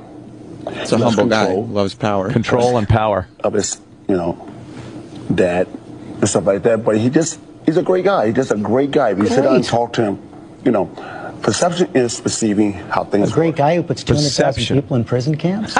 Well, and guess what? It's amazing how we do the same thing here. Oh, we have prison camps here in the United States? We don't have prison camps. Guess what? This is all politics, right? It's all politics, right? And the one thing, he don't want to do that. He don't want to do that. But what, dude? It's more like it. I'm not like a diplomat. I don't want to do that. But it sounds like you're apologizing for him. No, I'm not apologizing for him. I think the fact that, he's a good guy to me. Guess what? He's my friend. Guess what? I don't condone what he does, but as far as a person to person, Indy, you're my best friend. This fucking Stephanopoulos is a smug cunt. You're not liking this, are you? Hating his guts. He's a smug cunt. Who, a smug cunt. No, but that's what they put under his name. Look on NBC News. ABC News. He knows the situation and the benefit of Rodman going over there. It's a door opening. It's a door opening into a country. We obviously give a fuck. We obviously want something, or we wouldn't be on the DMZ. We would not have fucking troops stationed there if there wasn't some concern about this guy. So here's this fucking dumb pop icon who fucking walks in. pop culture guy, I mean. Pop icon. Oh, I'm in prison. I'm a pop icon. And he's the only contact we have with this. And all this fucking smug douchebag is doing. And he would never ask a politician this shit. He would never ask a reporter this shit. So what did you say? Well, obviously, though, a politician wouldn't be coming off with the answers that Dennis Rodman is either. Right. Yeah. About him being he's awesome. Could you see a politician sitting down and going, he was awesome. I must say, awesome. He's a good friend of mine. And the reporter probably wouldn't assert that the United States also has prison camps. I don't think he meant it like that. I think when he said we'd do the same thing here, there was something about the phoniness. I'm sure the injustices that he perceives in our system, he probably was talking about that. And what we were talking about, obviously, he's a little too retarded to bring up the fact that we do business with plenty of dictators and countries that have imprisoned people on their political beliefs and whatnot. So yeah, exactly. So the one guy that gets in, who Kim Jong-un is nice to, don't come back and just go, well, did you tell him he was a bad guy? Did you question his human rights? You little fucking jizz drinker. Shut the fuck up. You jealous little bitch. Jizz drinker. He really makes me sick. Hope he doesn't get that virus that Opie got. The smugness of Stephanopoulos is making me fucking physically... Because this is just a basketball player that got in. So just look at it for what it is. It's a stupid little olive branch. It doesn't mean much. But do you honestly think that if he didn't handle Rodman this way, that he wouldn't have taken a load of shit for just letting Rodman say that he's awesome and that he's a friend and, whatever about the death camps or fucking prison camps.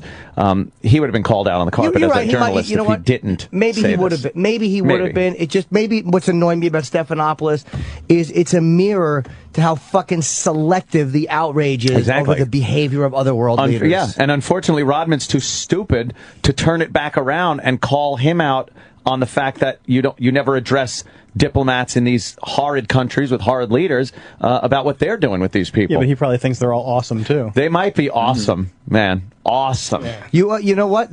Most of these leaders are charismatic people. When you meet them, exactly. That's another thing. You're right. They have an ability to fucking capture, and you realize you're talking to the leader of a country. So all of them are. I'm sure if you meet Ahmadinejad or fucking, if you met Saddam Hussein, all of them are probably very, very captivating men and seem awesome. Yeah, that'd be great. Rodman through history. Hitler was awesome. Me and Hitler sat down. We watched a basketball game. He's my friend. What about the killing of 6 million Jews? Hey, shit happens. One thing. You know something? We do that here. President Roosevelt called him. Called Hitler. Yeah, I mean, we fucking... All right, whatever. I was going to make the same point again, so I caught myself. My apologies to the audience. But deal with it. Someone who hypothetically is a murderer, who's your friend, is still a murderer. Well, you know what, dude? Seriously, I think guess what? Guess what? What I did was history. Oh. Was history, and guess what? It's just like we do over here in America, right? It's amazing that we have presidents over here do the same thing, right? It's amazing that Bill Clinton can do one thing, have sex with his secretary, and do one thing, really get away with it, and still be powerful. That. How can you compare that to prison camps? No, prison camp do one thing. We don't need to do one thing. Object that. We don't need to object that. Guess what? We're doing one thing. One thing. Like a friend to friend, right? It's a friend to friend. He's a friend to me. That's about it. So you're going to go back? Yes, I am. I'm going to go back, do one thing, and find out more what's really going on. Find out more. Okay, next time you go back, you should bring this report from the Human Rights Watch with you and maybe ask some questions about that. That might make an uncomfortable basketball game. Thank you for that would make an uncomfortable second half. I hate this fucking cocksucker. Yo, Kim Jong-un. Yeah. And there's the half. The half is done. We'll be right back. Yo, Kim Jong-un, what's this? And they're just kind of sitting like... Not looking at each other. What the fuck? Every time we look at the relationship we have with Saudi Arabia, you fucking cocksucker. Exactly. They fucking chop hands off in the middle of the town. Women are put in jail if they're raped. They have rocks thrown at them. Yes. Shut the fuck up. Because they caused it. Yeah, it's their fault. Shut the fuck up. Like, how much shit does Saudi Arabia own in this country? They probably own things that he's involved with. You go into the fucking CEO of these companies and you go, do you know who bought us? Yeah. That's what's bothering me so much. It is a hypocrisy. This fucking fraudulent high road. My favorite part is Rodman saying he's going to go back and find out what's really going on. I'm going to go back and find out what's really going on. I broke the ice with the man. We watched some basketball. Now I'm going to find out about the camps. And now he feels comfortable, touching on that subject because he already broke the ice. Well, I'm going to find out about the camps. I'm going to find out about nuclear armaments. He said no. He said no. He don't want war. And we're going to watch a rom-com together. One thing. One thing. One thing. how does Kim Jong-un perceive him? like he must have been like, what the retard? That man is a stupid man. You know who the dummy is? Us for giving money to that country. We're fucking dumb motherfuckers for giving the money. We fork it over so he stops his shenanigans. Again, what? We're bribing him to not get nukes? Yeah. Fuck us. Exactly what we were doing. You're right. Just fucking nudges. Yeah.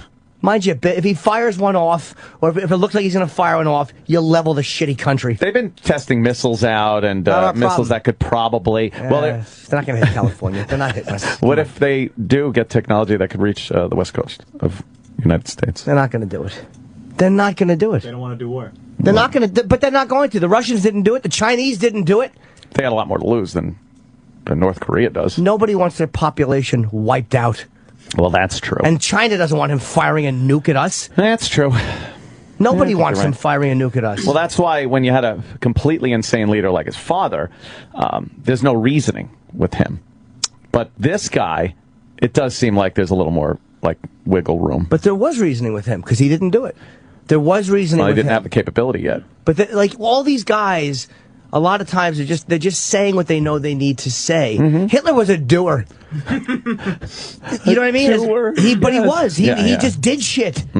And fucking Stalin, these guys just did things. They didn't fucking bark, and then as soon as someone else said something, they back up. That's how you know the difference between a true sociopath maniac and a guy just talking shit. Point well taken. We should be like Michael Madsen. You're going to bark, little doggy, or you're going to bite.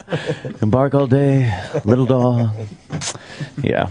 Well, that's interesting take on that. Haven't seen any of the news talk shows in the morning addressing it quite like that, Jimmy. You throw a nice twist on these things. Just driving me fucking... not even the questions he's asking. Yeah. It's the smugness. It is. Thinking he's just talking to this fucking lower life form. Like, Stephanopoulos makes me physically ill. Maybe you can bring this report to him next time. Yeah, just like that fucking cunt boy attitude. Whereas if it was Barbara Walters that went over, and she just had a friendly meeting with him just to break the ice, this jerk-off might mention this stuff, but he would never talk to her in that condescending manner. Well, what about when Jane Fonda came back from North Vietnam and said pretty much the same thing, that their people are wonderful people, the leaders are awesome. I don't think she used that word, but she sat down on an anti-aircraft absolutely emplacement. Disgusting. But since we're not at war, does it make it any better that you're pretty much just spreading propaganda about what a great guy is? Much better. Yeah. Because aren't we still technically at war with North Korea? Well, it's kind of there was the armistice or whatever? It was kind of a treaty, but not a... There wasn't a complete secession of aggression. Or and Jane Fonda was denying that our soldiers were being tortured. We had guys over there being tortured, and she was giving propaganda that was contradicting what our tortured soldiers were saying. There was a big difference between actively being in a war, where guys from Long Island are being shipped over and fucking killed in a jungle, to what's happening here. It's a huge difference. All right. I think, I think she should have been shot for what she did. Yeah? You think that was like treasonous? Believe me, many people thought so, and a lot of people these days still fucking can't stand her because of it. Yeah, she did look good, though, on the... oh, did she look good? Yeah, I'd fuck her. And I got a picture and I got it signed. Hi, Jane. Love you on a Golden Pond. Fucking worm I am. Annoyed Jane. What's the story with Bill Cosby? What's he doing up there on CNN? Civil rights. Civil rights? Yeah. Yeah, they had that... what was that, a march? Down there? Selma? That was a long time ago. Oh, right, that thing. No, they had an anniversary of Bloody Sunday, they called it. The marches down there in Alabama. Hey, Matt on Twitter. 50 year. Forgive me for addressing one dummy on Twitter. That's okay, I love dummies. Fuck us, you voted for Obama. I didn't vote for Obama, What? Matt. What? I'll accept your apology in a moment. I did not vote for Barack Obama or anybody. I did not vote. Yeah. Yes. Well, you didn't. That's no, right. I didn't. Well, you didn't vote against him either, though, Jimmy. That's true. No, I didn't. Just didn't vote. Exactly. That implies everything that not voting implies. I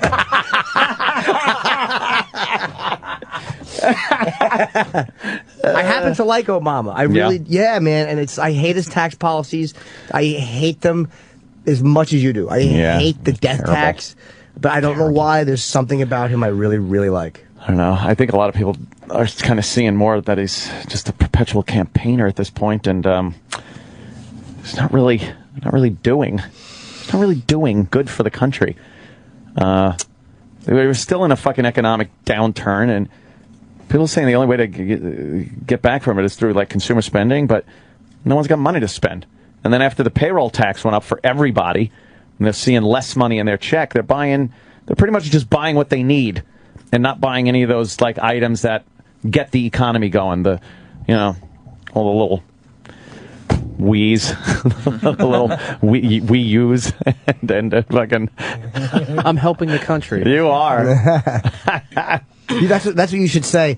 I can picture E-Rock saying that as he's in the basement with a rope around a stool. I'm helping. I'm helping the country. I don't mean that, Eric. I don't want anything bad to happen. Of course not. I'm just kidding. Of course not. I love E-Rock. Yeah, who doesn't? His wife obviously does with the Teenage Mutant Ninja Turtle wrapping paper. Everything else. We'll take a break. Yeah. Take a little break and come back. Do a little man-to-man kissing, getting to know each other. Ooh. I'm gonna go wee-wees. Let's go look at each other's wee-wee. No, I'm not gonna read that. I gotta go pee-pee. I gotta go pee-pee. Give me it. All right, nice. Ooh, thank you, Jimmy. Yeah, that's all right. Opie and Anthony. This is the Opie and Anthony Show. Sirius XM. You guys know that comic, Anthony Jeselnik, from the Comedy Central roast of Charlie Sheen and Donald Trump. Now he's bringing that same wicked sense of humor to his own weekly series called The Jeselnik Offensive. Tomorrow night on Comedy Central. Every week, Anthony gives his hilarious and twisted take on the darkest news stories of the moment. This is stuff no other show would touch. And each week, Anthony has two of the hottest comedians joining him to rip on pop culture and those off-limit topics. Excuse me. Tomorrow, it's Kristen Schaal and Billy Eichner. They say life is cruel. Well, so is he. The Jeselnik Offensive with Anthony Jeselnik tomorrow at 10:30 p.m. That's 9:30 Central after an all-new Tosh, only on Comedy Central. The Opie and Anthony Channel. Sirius XM. Stuck in a rut? Looking to make more money? Or are you just feeling unfulfilled with life? Find the answers to your questions when the Anthony Cumia Motivational Tour comes to your town. Anthony Cumia will tell you how he came from the bottom to the top. I worked hard my whole fucking life, and then I got lucky halfway through. And how you can get to the top too. Find a talent! Anthony has taught audiences across America how to find answers within themselves. Do something! Anthony mixes his liberal politics with a common sense approach that makes this experience as valuable as it is enriching. The man's jamming your system! He's jamming your signal, man! He'll even give you small business ideas. Pour out your mom's asshole! But don't take our word for it. Listen to this clip from Anthony Cumia's most recent Q&A. Anthony, I can't seem to find enough money to feed my kids a nutritious diet. Eat my shit! Eat my fucking shit! Mr. Cumia, I got cancer in both my legs, and now I can't walk anymore. That's not my fucking problem! Anthony, my husband just died and left me with nothing. How do I move on and find enough money to support my family? Get a job, you bum! Anthony, you've done so much. Is there anything we can do to repay you? Blow me, fucker! The Anthony Cumia Motivational Seminar. Coming to a town near you. Sign up today for a better tomorrow. You bum motherfucker! Sirius XM. It's the Opie and Anthony Show. That's great. I sound like a fucking lunatic. You made some good points, though. I did. Motivational speaker. That's what I should be. Hi, everyone. I was just watching the news during that little break, and apparently they have not found that poor fucker that fell in that hole. No. There was a big sinkhole. It opened up under a house, and these things happen time to time. A car will get swallowed in the road or something. It's just this big, either from running water or something, there's this big void that opens up in the ground, and then the top kind of caves in and everything falls in. But it's usually pretty manageable. There have been some big ones that have swallowed up some buildings and things like that, but for the most part, no one gets hurt at these things because they're so random.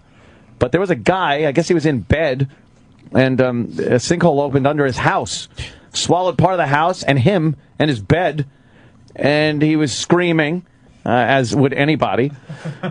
And they can't find him. They just never found him. They're demolishing the house now, but this must be a big fucking sinkhole. That's horrifying. Because to know that you weren't just killed instantly. You Yeah, yeah. slowly suffocated. It must have been so deep. Like it just must have been being formed for quite a while. Is that it? No. Oh, that's another sinkhole. Fucking sinkholes. What the hell is going on? They're like There's monsters. More than one. I gotta find it. They're like monsters. Well, without them, all the water would just pile up in the sink. Yeah, in the sink. Yeah, they're knocking the house down. But they said it was, what, 60 feet across?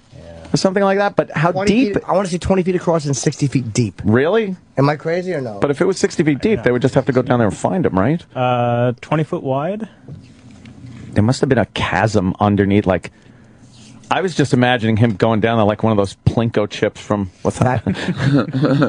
From the Plinko game. Clang, clang, clang, and just, like, keeps going further and further into the earth, to the bowels of hell. Yeah, more than 50 feet deep. Wow. That's like a 5-story building. How do you not find him, though? Because it's probably... I wonder if debris falls... 3 days after a sinkhole swallowed a man inside his Florida home, crews began demolishing the house. Hundreds of spectators looked on as personal items were recovered. Like but authorities say they were unable to recover the body of the sinkhole victim, Jeff Bush. Unfortunately, we have not been able to determine the whereabouts of Mr. Bush, Jeff Bush. But he's in the hole. Who was a gentleman that was consumed by the sinkhole. Consumed. We've told the family that, and again, we've expressed our sincere condolences to them. It all happened Thursday night. Jeff's brother, Jeremy, recounted the terrifying moments. Moments. My brother screamed. The moments is high. So I ran to the bedroom. Oh, boy. I went to go open the door and run in. My old lady turned the light on, and I seen that there was no floor there. Wow. Everything was gone. My brother's bed, my brother's dresser, my brother's TV, and my brother was gone. Oh, man. In this big hole, all I could see was barely see his bed. And I jumped in the hole to try and dig him out. I got a shovel and just started trying to dig him out. Whoa. I thought I heard him screaming for my help. I thought I heard him asking me for help. So I tried and tried and tried digging him out. And I was screaming and screaming for him. And I couldn't get him out. I tried so hard. I tried everything I could. Oh, that memory will go away in a month or two. Don't worry about it. No, that won't stay with him forever and ever and ever. I disagree. Oh, you think so? Yeah, it's going to be there for a while. You think he's going to remember that fucking moment where his brother's begging for help and he couldn't help him? Holy shit. Oh, that's pretty bad. The cop that he's stuck underneath the house just fell through. No, it didn't. Okay, and what happened to the house? The bedroom floor just collapsed, and my brother-in-law is in there, and he's underneath the house. Jeremy and 4 others, including a 2-year-old all that was left child, were these riled up striped socks, and they removed his ruby red shoes. Thank the Lord for not taking my daughter and the rest of my family. Thank y'all. Well, sinkholes are not unusual in the state of Florida. Workers say this one is unusually deep, wide and unstable. The demolition of the home could be completed as early as Monday. Rescue efforts have ended, and officials say they do not expect to find the body of Jeff Bush. They don't expect to even find his body? Nope. What the fuck? It's a hole. He's in there somewhere. It's not like the ocean. Maybe it was like a sinkhole like in Star Wars, and it literally consumed him. Oh, like the worm Teeth in there? on it and everything. Yeah, you want to get people to keep digging? There's got to be some plates, like the fucking Titanic. We send boats to the middle of the ocean and 2,000 feet into the worst terrain on Earth. We can't go 60 feet to get some fucking guy out of the ocean, out of the dirt, out of his little fucking sinkhole. He's gone. That's fucked Yeah, up. lost him. No, it couldn't be helped. He's gone, and there's nothing we could do about it. Wow, that's fucking, that's kind of frightening. Yes, it is. You really got to, feel bad for the brother, that brother. That's terrible. Fucking. It's terrible. We'll continue our terrible news segment right now.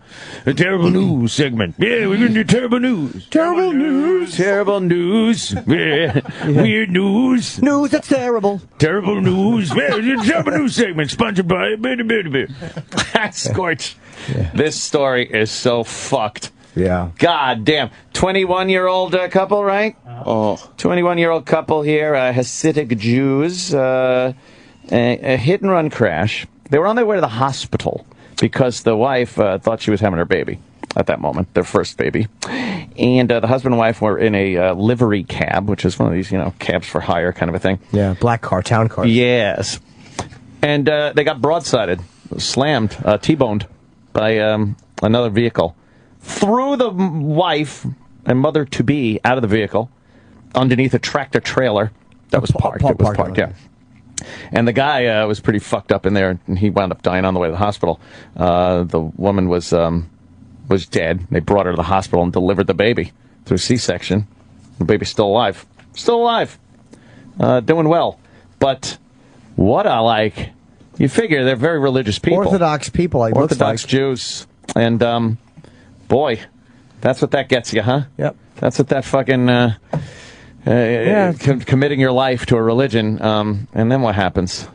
It's terrible. It's just, how does everybody in that community, because they are very religious, yes, why do they always excuse God being a douche? Because it's mysterious, like he must have wanted them for something. They make it very special when the Lord takes you like that. Because he wanted you for something, I guess. Well, then why do we punish each other for bad crimes?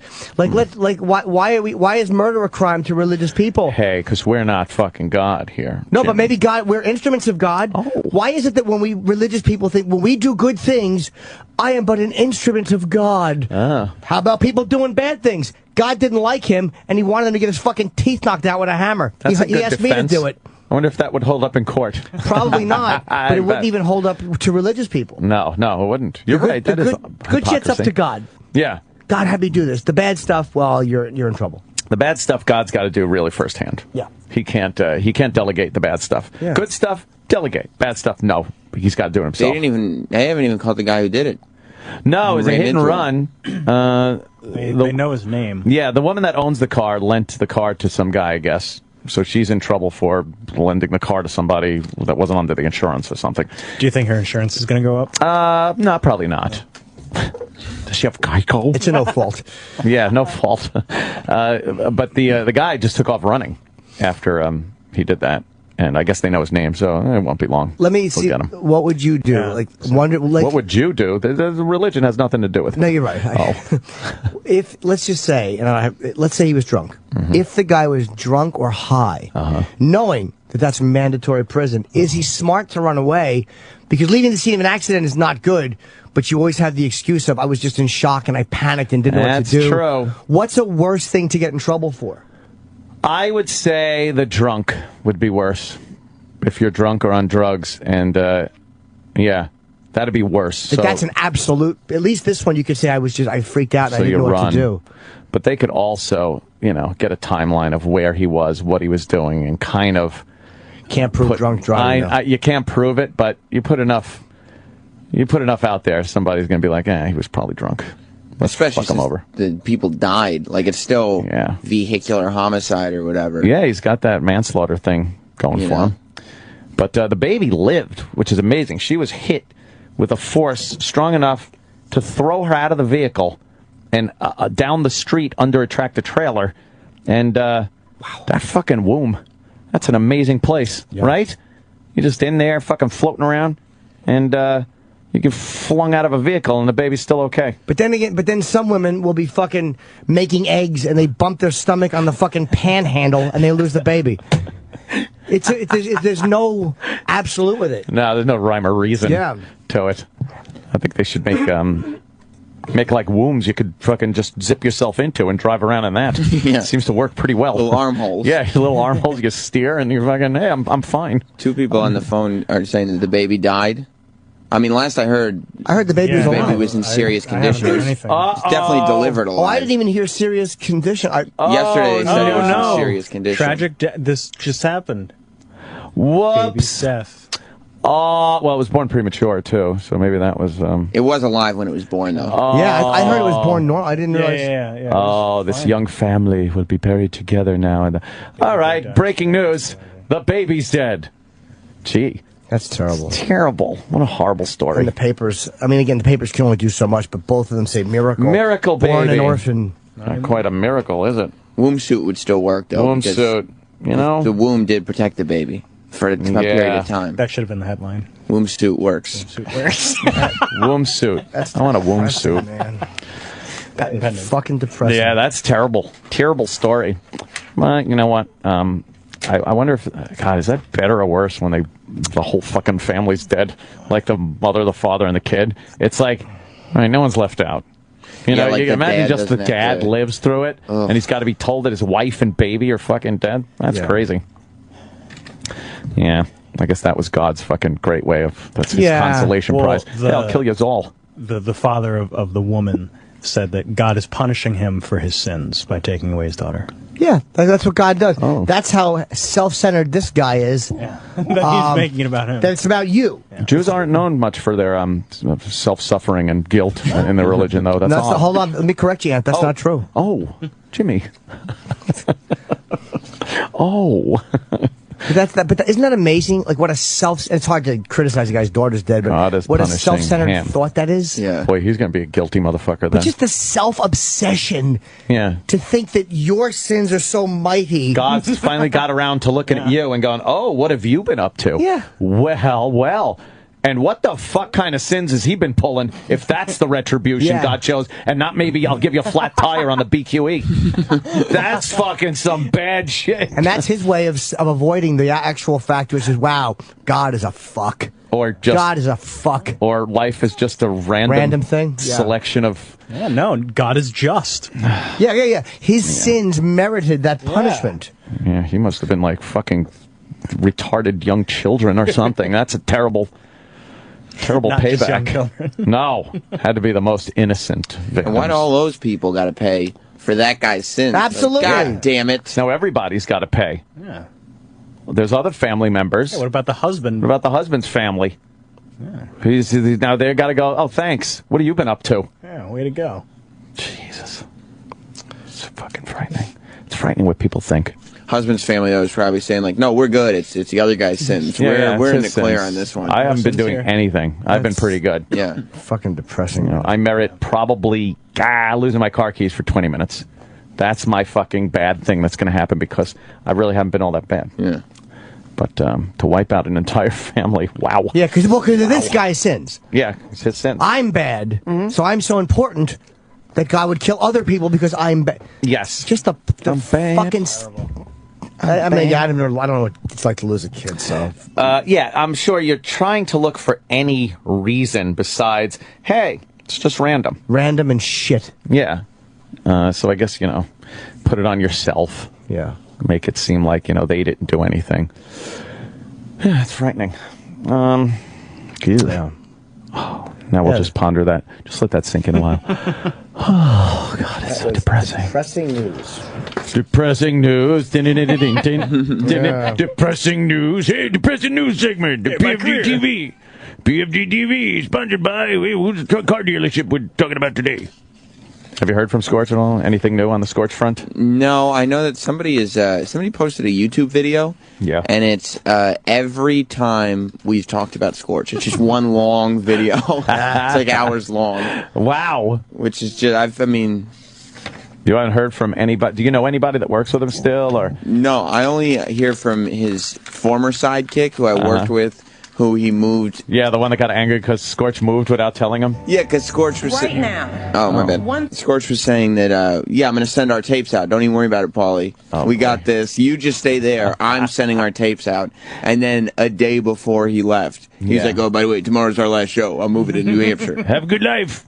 And so, but I talked to him, and he listens. He loves the Scorch segments. Good luck to you. Oh, I bet he does. Harboring some resentments. Oh, I bet he loves him. Yeah.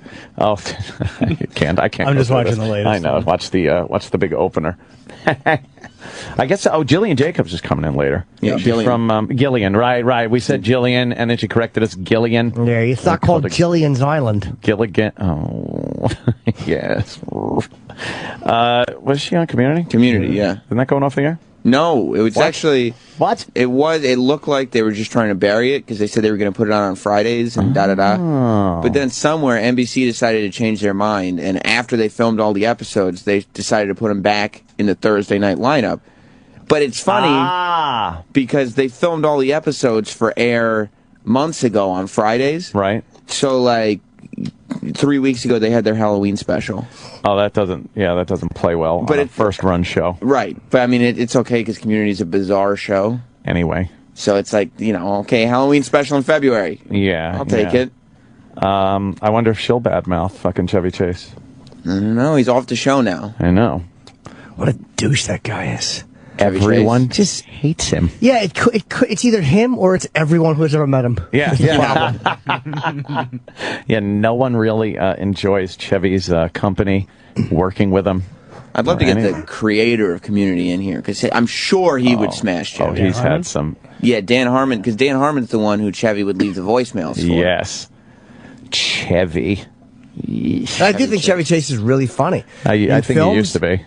Yeah. He used to be. Now I can't watch him without knowing what a prick he is, so it takes away from like any humor. Yeah, like when I watch Community now, I'm just watching the scenes and I'm going, all those people hate that guy. They hate him. All those people there. I'm sure once the old cut and this funny scene is over, he was just an asshole to everybody. Yeah. Yeah, exactly. I was watching fucking... Someone said I should watch Portlandia, because you should check it out. Just watch Portlandia. Just check it out because it's kind of funny and everything. I've heard mixed things. Hipsters love Portlandia. Love it. I've never seen it. Couldn't imagine a hipster that wouldn't love the shit out of this. Loves. He does? Yes, he does. Dude, I gave it a good shot. There was a marathon on, so I gave it a good 3-4 episode shot there. Well, you're just not cool enough. No, let me tell you what it is about don't get hipsters and comedy also. You could watch that show and without laughing, with a complete straight dumb hipster face, go, that's really funny. Yeah. Oh, I could see how that is hysterical. You're not laughing at it, but you're going like, all right, I could see why that would be funny. It's very clever what happened just then. Very clever. But not one like, ha ha ha. What is that anyway? Ha ha. Laugh. A sound. Ha ha. Ha. What is that anyway? Laughing.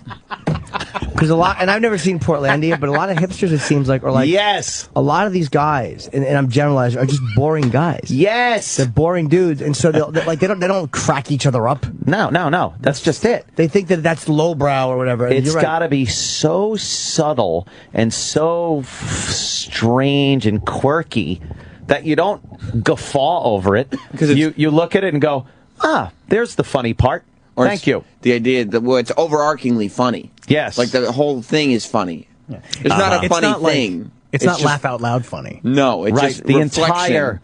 Reflecting back on the episode I just watched. Yes, the entire thing was funny. Entire thing. But I never laughed. I didn't get it.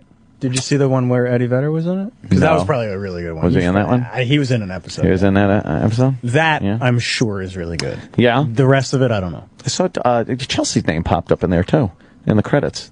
Was she in it? She wasn't in the episode. That's weird.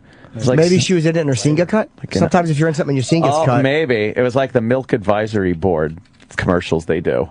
Which is another, hoot. But I saw her name in the credits, and I'm like, oh, fuck. What's she doing in there? Yeah. She's making contacts with everybody, isn't she? Well, she wrote on Parks and Rec. Yeah. Talking about Chelsea Peretti. And for, I think, a couple of years. And she's going to get something huge. Yeah. Without a doubt. She'll get something very She's writing for a Kroll show now. And then she's making a little Twitter relationship with the fucking T-Mobile girl. She's going to be like, fuck, I think they're going to hang out. You jealous? Yeah. That's what's got you like, man, this chick is making contacts. Jim's talking about all these big shows she's on. You're like, yeah, and she's tweeting that T-Mobile girl. She's tweeting the T-Mobile girl, Carly Folks. And I don't like that at all. I want to hang out with Carly Folks. You do? Yeah, I think it would be fun. But alas, I am but another one of her Twitter followers and nothing more. Not like Chelsea Peretti. No, they're talking about having play dates with their animals and stuff. Yeah. You got to get some animals. Maybe she reads my fucking late night drunken tweets and realizes I'm a fucking lunatic that shouldn't be dealt with. Probably. Yeah. The T-Mobile girl can't be linked up to a guy like me. She'll lose that fucking sponsorship in a second. Yeah, but you would think the same thing about, like, morning news personality. Oh. It happens. Oh, the Nicolini factor? Yeah, it happens. But that was was an odd thing, wasn't it? That was also before you were, doing fucking bell curve tweets. Let's be honest, you've snapped a little. No, I haven't. I've Tweeting in always favor of been like eugenics. this. Anthony has lost his way. I wasn't tweeting in favor of eugenics. I was tweeting about eugenics. Just that there were some arguments that could be made. The arguments can be made. Okay. Yes, indeed.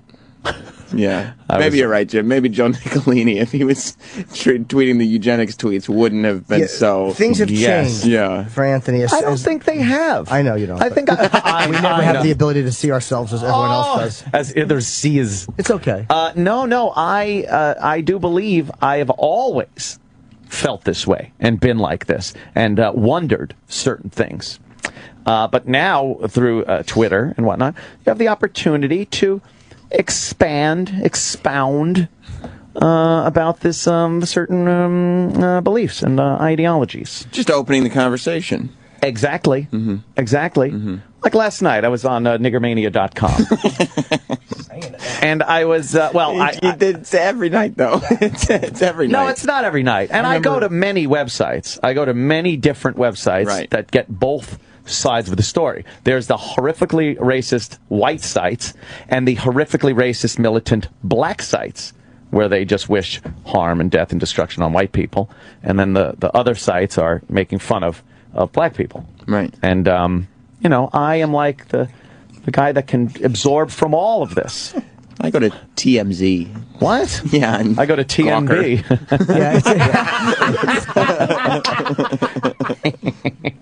It's amazing, though. You do absorb from all sites, but yet when the sponge is squeezed, what comes out of it is not quite a reflection of all the sites. Oh, boy. I must say, though, there's a lot of fun videos out there of hijinks and shenanigans. More so on the white side about blacks than on the black side about whites. There are just fun videos to watch. Well, I mean, that's true. And World Star Hip Hop is a black site, and they just consistently put out videos of black people. They love it. Yeah. They love showing, like, black people fighting is good. Yeah. Causing ruckus in perhaps restaurants. Denny's, most of the time. I've seen many a chair fight at Denny's on World Star Hip Hop. Just basic lawlessness. It's very strange that black people like watching videos of black people acting like buffoons. Yes. And white people like watching videos of black people acting like buffoons. You know what? It is much like Dennis Rodman and Kim Jong-un talking about basketball. There's the common ground that we ought to meet on as blacks and whites. The fact that we both enjoy watching black people be buffoons on video. Right. And we could start there and open up a dialogue. That's where we start. That's where we start. We could all agree that shit's hilarious. Yeah. There was a march. I was talking about that earlier. The march, and I guess it was in Selma, right? Yeah. That was where that Bloody Sunday march was years ago. I don't know. And so they had an anniversary of it. And Joe Biden, Vice President Joe Biden, was down there, linking arms, arm in arm, a lot of arm linking. Jesse Jackson was there. His criminal nutjob son wasn't. I guess he was busy. But Jesse Jackson was there. Yeah, breaking the law and extorting money from embezzling money from his constituents. But white people always look so stupid, linked arms, walking, doing that "We Shall Overcome" song. They look out of place and uncomfortable. Yeah. Even Joe Biden is linking arms, and just he looked silly. You really have to be black to do that. You look like the guy that doesn't belong there. And you know what? In a way, you kind of don't. It's about, black people and their voter rights march that they were doing at the anniversary of the Selma March. And you just look silly as a white guy in the front of the line, especially. I know he's the vice president, but... No, it's true. I mean, white guys probably, if they're going to make a change, need to change from the inside. Yes! Like, white people protesting is like, what's he doing? What is he doing? You're already on the inside. Yeah, it's like, we shall overcome who? You, Joe? You're the vice president. Yeah, you're the vice president. You could do it already. You're the guy. You don't have to overcome anything. Except maybe your fucking mental mental frame of mind and your thoughts on how to defend yourself with a shotgun. Apparently, he also later on said about his shotgun for home defense that you just shoot through a door. Yeah. He's talking about shooting through a door if somebody is coming for. So some guy actually did that and was summarily arrested for reckless endangerment. Yeah, he just means if your girlfriend's cowering in the bathroom. Oh, yeah, that's it. Strap on your spatulas and let rip. Biden's shotgun through the door. How come Biden doesn't get called out more on his dopey shit? We're used to him saying dumb shit. Although it is really funny how, again, not to be the media liberal paranoid, but Dan Quayle, what did he misspell potato and he was a retard for life? He fucking said a lot of dopey shit, and they just didn't leave him alone. All the talk shows were on top of him constantly. And now Joe Biden has had a multitude of just some of the dumbest shit that he's said, and he gets away. Is this it? Let me potato. Add one little bit on the end. Just think of potato. How's it? You write phonetically. Oh, he made the kid put an E at the end of potato. That was incorrect. Oh, remember that? You forgot one little thing at the end, and the kid's like, no, I know how to spell potato. And he makes the kid, he guilts the kid into writing a fucking E at the end. Phonetically, you're correct, but... Potato. No, incorrect. Potato. How embarrassing. But the fact that became a huge thing, that the guy just made a spelling mistake. Huge. And we wonder, well, this is the same people, which is us, that made a big deal out of his spelling error, are the same ones who are complaining that our anonymity is the only thing that allows us to run on a fucking line and go, jigaboo suck. Like, we're the same people. Yeah. Dan Quayle really was an idiot. Yes, he was. Are these some of his quotes? Yeah. And let's hear this. I like these. Obviously. Let me just tell you how thrilling it really is, and what a challenge it is. Because in 1988, the question is whether we're going to go forward to tomorrow or we're going to go past to the back. And I can tell you, we don't want to go back to tomorrow. We want to move forward. I believe that I've made good judgments in the past, and I think I've made good judgments in the future. And I think it will be better tomorrow. Well, Bobby Knight told me this. He says, there is nothing that a good defense cannot be a better offense. In other words, a good offense. Oh, no. I was known as the chief grave robber of my state. Oh, what? I have a very strong record on the environment in the United States Senate. What a dick wagon. It is in the Pacific, the part of the United States that is an island that is right here. For those of you whose eyes may be fluttering in disbelief, let me repeat that. Hey, it's Lewis. Hawaii has always been a very pivotal role in the Pacific. It is in the Pacific. It is a part of the United States that is an island that is right here. Oh, my God. He just dropped an award. Can you show that again? Hold on. He's getting an award and he drops it on the podium. It was a space shuttle model. Oh, God. It was a space shuttle model. He just dropped it. Oh, embarrassing. Different man from the intellectual midget that has been portrayed in much of the media. Wow. That's a good bunch of clips. Have you heard? He has done nothing. Like, he just went away. Yeah. He really did. What happened to him? He got tired of people calling him a fucking idiot and decided to go. Maybe that was it. Live in a cabin somewhere or something. What's he doing with himself? He did resurface. You forget about Dan Quayle. Dan Quayle was the vice president. Remember all the shit he took about the Murphy Brown thing? He was talking about how a single mom that was not. That's where family values came in, and that was the big catchphrase. Whenever these guys comment on pop culture, they fucking fell miserably. Shut up. Well, Obama had a faux pas with his pop culture. His pop culture quote. Forgot all that. He was talking about the budget crisis and the sequester, and how it's going to affect people and whatnot. And he mentioned that he could not Jedi mind meld with people. He could not Jedi mind meld with people. And, of course, he's mixing up Jedi mind trick and Vulcan mind meld. Which, of course, if you're a geek, and this was discussed ad nauseum at the Nagel birthday table with Big Kev, I'm sure. Yeah. Did you hear? Did you hear what he said? Oh, it's terrible. He called it a Jedi mind meld. Obviously, everyone knows Mr. Spock, a Vulcan, does the mind meld. And a Jedi does the mind trick. These are not the droids you're looking for. That's the mind trick. The mind meld, you got to touch the guy's face. Mm-hmm. Maybe he was saying, I can't do a Jedi mind meld because it doesn't exist.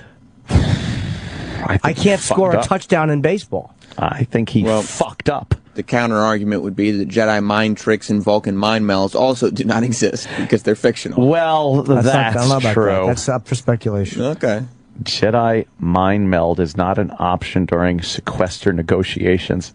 What did he mean, though? Did he mean the Jedi mind trick, or did he mean the Vulcan mind meld?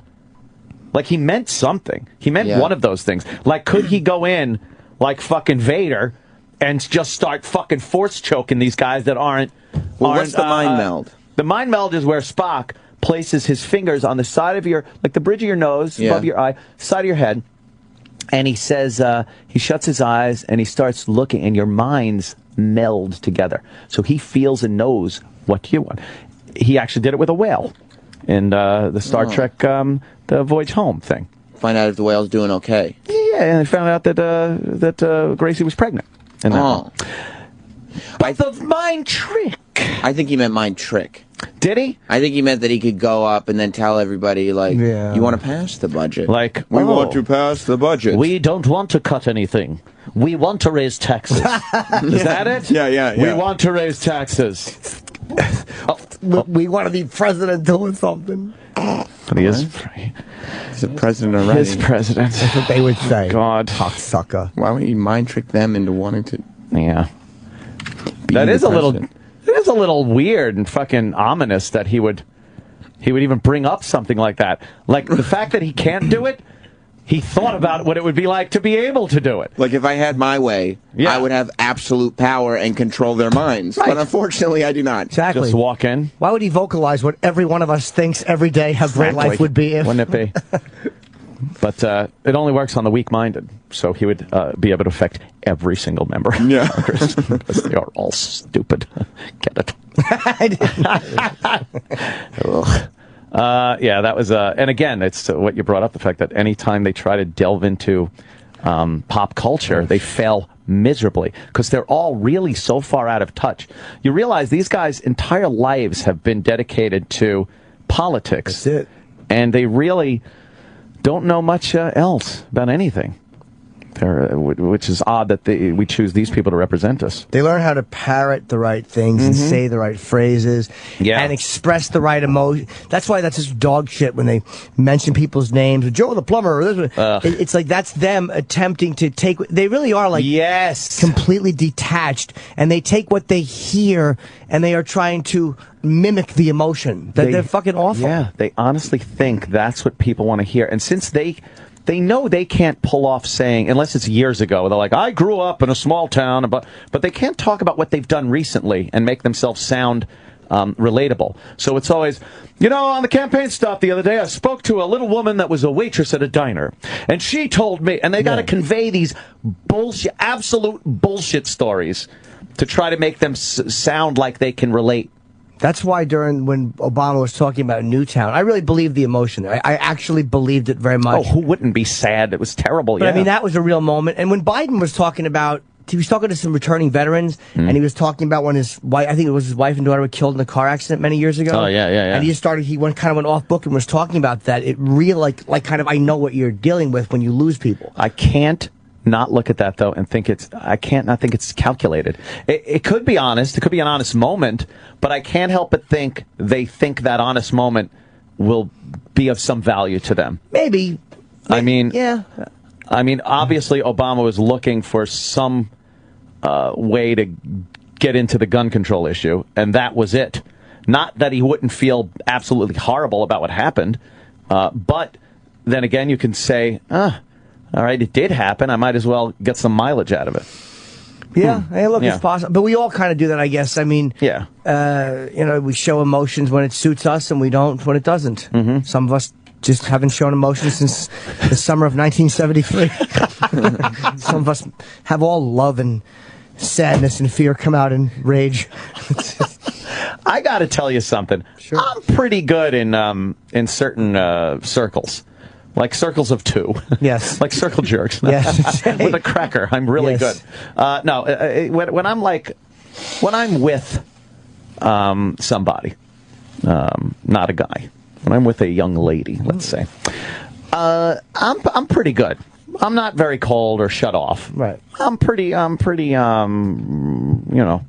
not emotional where I start fucking weeping openly in front of, did you see this? Patrick Swayze is dead. When's the last time you cried? What? When's the last time you cried?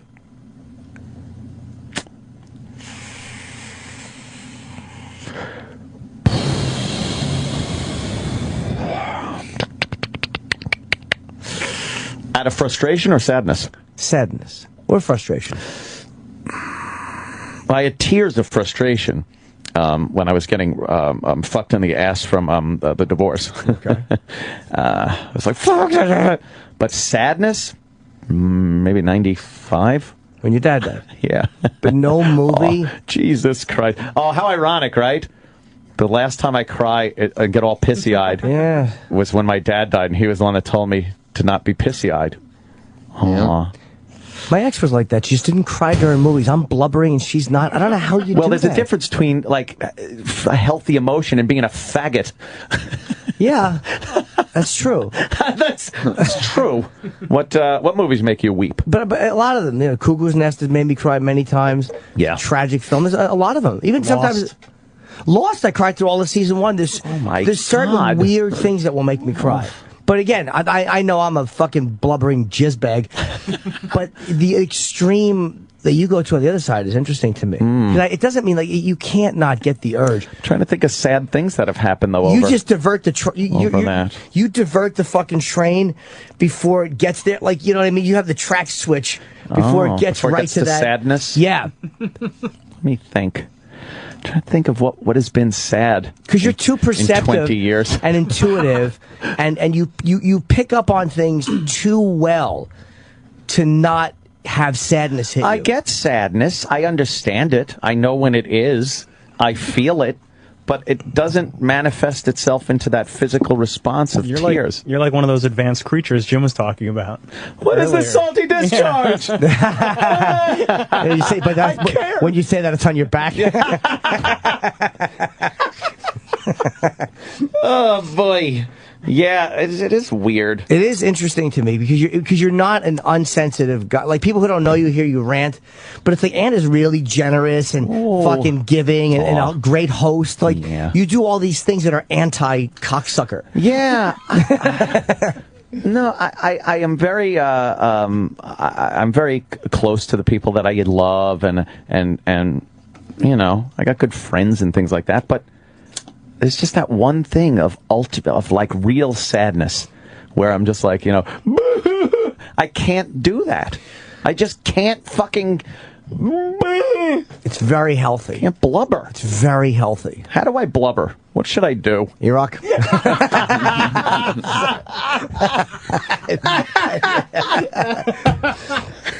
I didn't mean that. Poor birthday kid.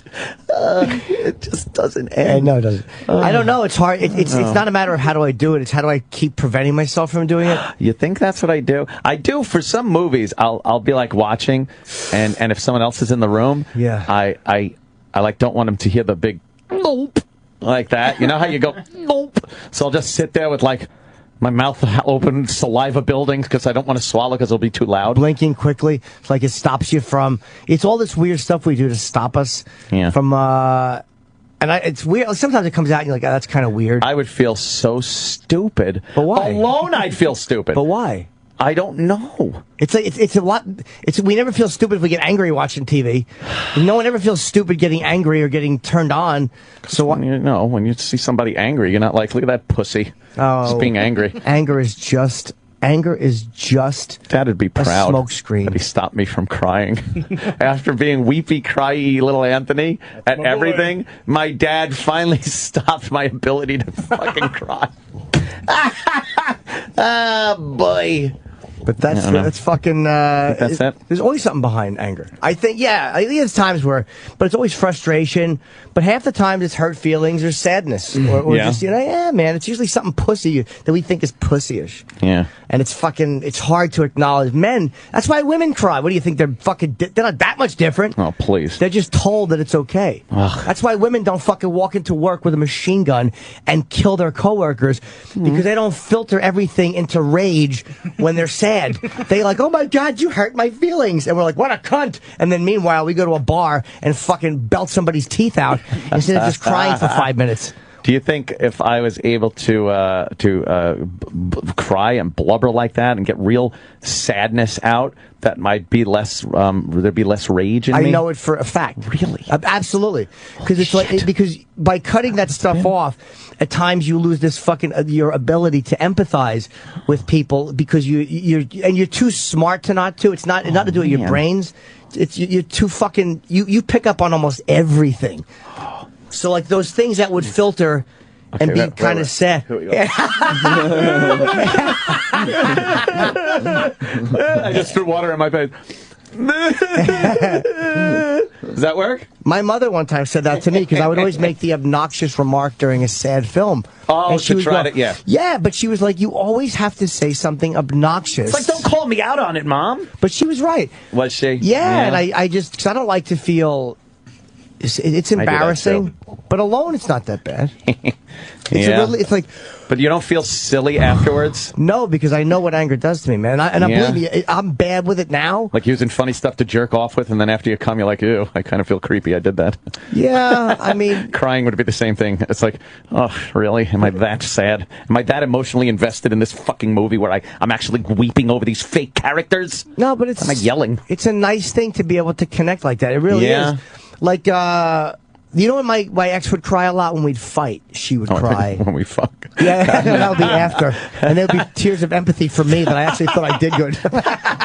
She would cry and just hug me and pat my back because I was like, am I as good as the...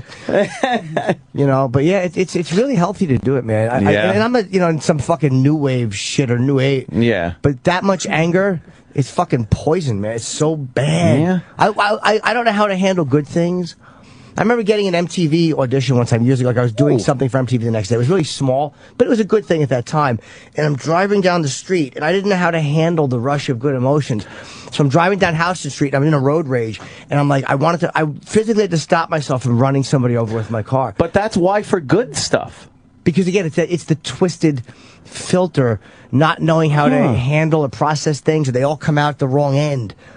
They come out the wrong end. But I love, like, anger. Yeah, I love my rage. It is, but Bobby Fischer loved his. And Bobby Fischer was, you can't get beyond the genius of Bobby Fischer. And he was a Jew who hated Jews because he focused on this one thing. That he may have had good points about Israel. Some of what he said about their foreign policy might have been correct.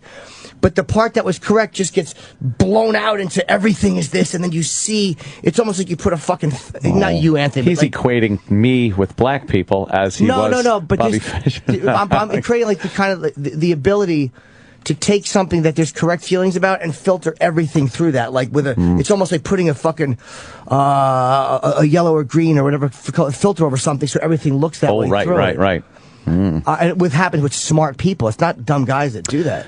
Oh, it's smart people. I don't know how to get more like emotional on that sad part. How do you do that? What do I do? Well, it's I watch sad movies and just like alone and just not fucking not even put up any defense. Yeah, try not to. What's a good movie? What's a good sad movie for me? The Notebook. Oh. Whatever it would be for you. Yeah, whatever, Jungle Fever. Whatever it would be for you. As my friend Sean once said to me many years ago, stop trying to find who you are. Just get rid of all the crap you're not, and whoever you are shows up. And it's like, that's what I got to do when I'm trying to be sad or whatever. Just fucking stop blocking it. Don't force it and try to have I'm not moments. Consciously blocking anything, I don't think. I don't think I'm being conscious when I like block anything. I just think it just doesn't happen. It just doesn't really. Let me think. I'm trying to think. Maybe not blubbery cry, but I haven't even been choked up with a movie. I'm trying to think of. maybe I could understand how people felt sad watching maybe the end of the Titanic. Yeah. That was kind of, no, nothing? Yeah, I mean, of course. I think I cried watching Titanic. It's like, It's a fucking beautiful ship, and it sunk. Yeah, and there was the people. I think there's got to be like a personal thing. What? Yeah, Really? World War II stuff gets you. When you see those guys... Oh, there you go. The poor vets when they're talking like Band of Brothers, and then they have the real guys that were being portrayed in Band of Brothers, and then they talk in the last episode. They all like reveal who they were and their ties together and everything. All right, that'll do it. Now, how come that works? Because it's probably what one of your... We all have those weird Achilles things, and maybe yours is watching strong people reduced to what you see as weak. But I mean, that gets to all of us. When you see strength kind of...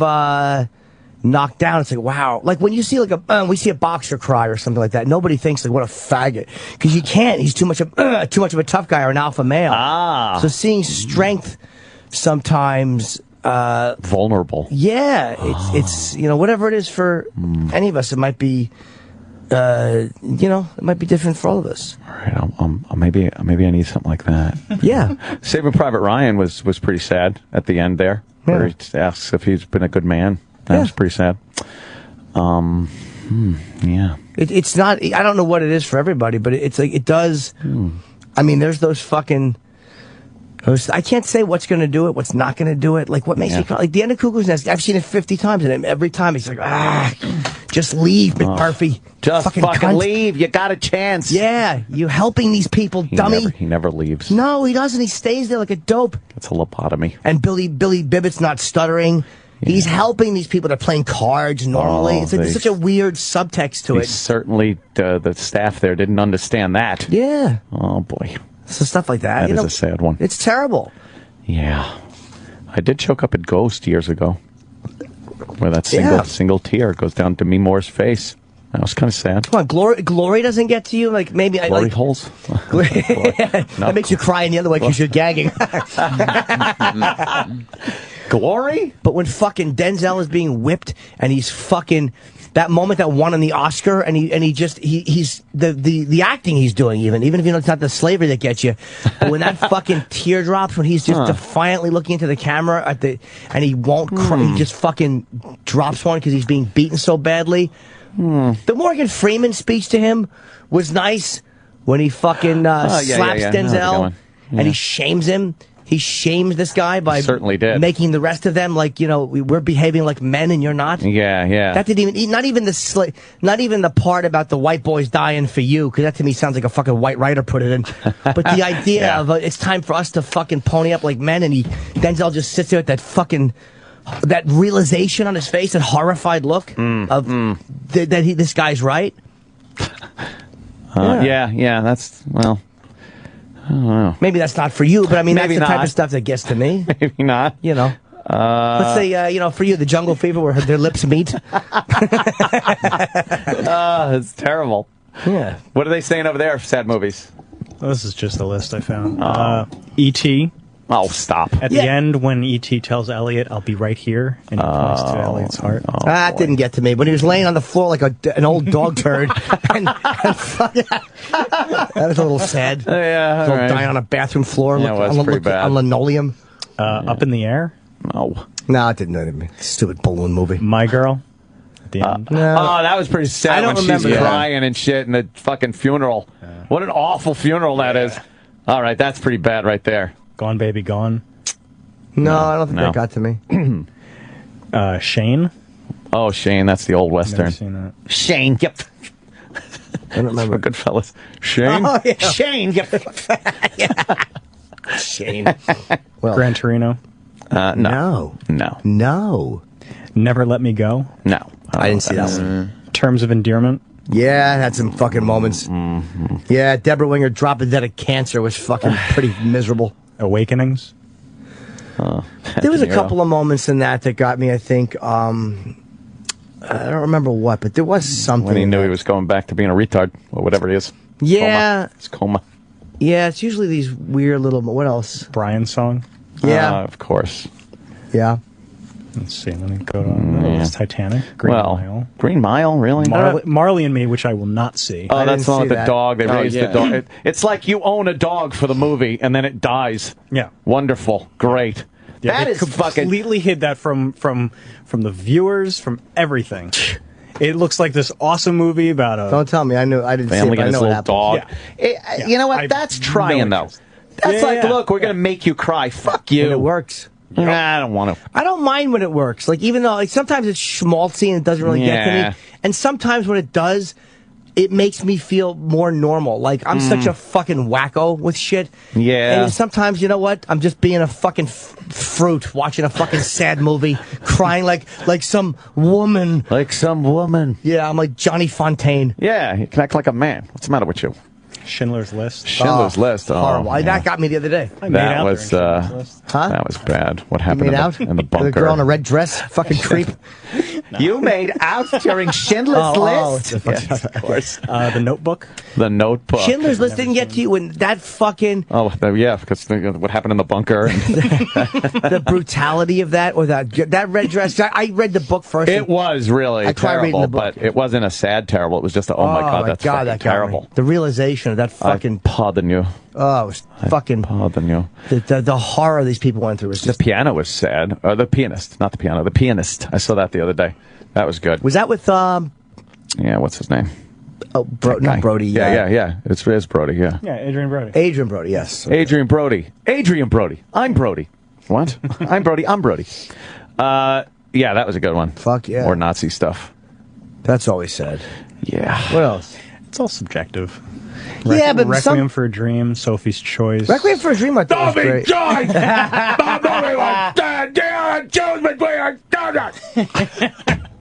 It's one of the saddest moments on this show. I know. Tippy Tom crying over Sophie's Choice was terrible. All right. Star Trek II, Wrath of Khan. Yeah. When the first time I saw that was actually in the movie theater. And, when Spock drops dead there, and Kirk's just kind of like fucking lost. It's like, oh my God. Oh my God. Yeah, that was pretty sad. But then knowing Shatner now and what a fucking prick on wheels he is, I love William Shatner. It's hard to get worked up at that scene. And then he comes back to life anyway. Sorry for the spoiler. What got me in the theater when I saw Malcolm X in the theater? That got me. Really? Yes. What part? When he meets X and he cries. When he meets Elijah Muhammad, I feel like it's just an acting moment that was amazing. And when he at the end when he gets shot and they have this whole I am Malcolm X. That's where they got that whole I am whatever from. That was a Spike Lee thing. There were all these people, and then they got Mandela. I'm gonna have to. and Ozzie Davis's eulogy. Yeah. When he's reading I don't know if that's an actual recording or if that's just them playing it, but they're showing all this real footage of X, and I was like, that got to me. Huh. I need to really be able to relate, I think, to what's going on the screen. So do I. Field of Dreams is the only thing that'll do it for me. Oh, really? And that's because baseball and fathers and stuff. Oh, yeah. What happens? Does the guy's wife run off with a Jew? Exactly. She runs off on the owners.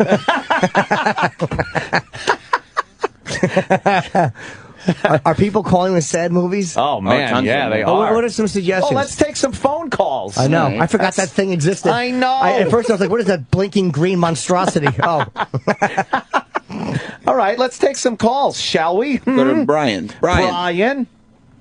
Hey, what's going on, guys? Hey, what's up, man? Great. Into the Wild, that story about Chris McAllis. I didn't see it. Yeah? I thought that kid was such a fucking moron. It didn't make me cry at all. Didn't do it for you, No, it was so stupid. Of course, I'm glad he's dead. So you have a completely different point of view. Oh, you spoiled it right there. Yeah, he died. More spoilers. Because he's a spoiled kid who decided to find himself and go in the forest. Yeah, what an asshole. That's true. Thank you, sir. Is that sad? Just ruined it for that guy. Ruined it for everybody that hadn't seen it. Well, it's an old movie. What about Beaches? I guess so. Yeah, Beaches makes you cry. The Wind Beneath Your Wings. Oh, that's the one with fucking who's in that? Bette Midler? Bette Midler. And who else? Some other chick. That other broad. Barbara Hershey. Barbara Hershey? Yeah. You know, E.T. used to make me upset as a kid, but not the end, the beginning. I used to get so upset when his family left him and he was alone on the planet. I had to always fast forward to when the spaceship leaves him and he's just looking looking around like, what the fuck? I don't know if E.T. did or what, like throughout my whole childhood. It was E.T. and Punky Brewster. I was always afraid my parents were going to leave me somewhere. Abandonment issues. I had that too. Oh, horrible. And my dad and I would be at like a baseball game, and he'd go to like get a soda, and I would think that he would not come back. That's called foreshadowing. Oh, no. In a movie. But I had no reason to think Your that. mother ran off with a Sodaberg. I don't know why I'm opening my mouth. It's like a Jewish name. Soda. Wow. Ian in Jersey. Ian. Morning, gentlemen. Hi. What's up, man? Forrest Gump. That had a lot of chokers in there. Yeah. Yeah, that had a few. You know what? That Forrest Gump, when I'm not being a cunt watching it, it actually gets to me. Yeah. I think Philadelphia made me cry. The only real sad part of Forrest Gump is kind of the end there, where he was with this little fucking kid that can see dead people. Yeah. Yeah. Or even the black guy with the big lips when he died. Bubba, I didn't care about When that. Bubba dies. Bubba. Big dumb Bubba. Yeah. His fat Good family. day, gentlemen. No, I don't think that was even very sad. Even when Ginny gets the AIDS and he buries her at the base of a tree like a fucking squirrel. Yeah, German Shepherd. Yeah. Who else we got here? Chris in Long Island. Hey there, Chris. Hey, Ann, it's Chris from Livewire, Joe's friend. I'm going to claim first, say no homo here, but Steel Magnolias every fucking time I can't stop bawling. I don't remember what Steel happened. Magnolias? The new Steel one? Magnolias, The black yeah. one? What? Isn't there a new one with black people? Yeah, that makes you cry, right? Well, of course. Why wouldn't it? Thank you. These are sad movies, but I'm not going to watch these, and I don't think they do anything to me. I need a movie that, like...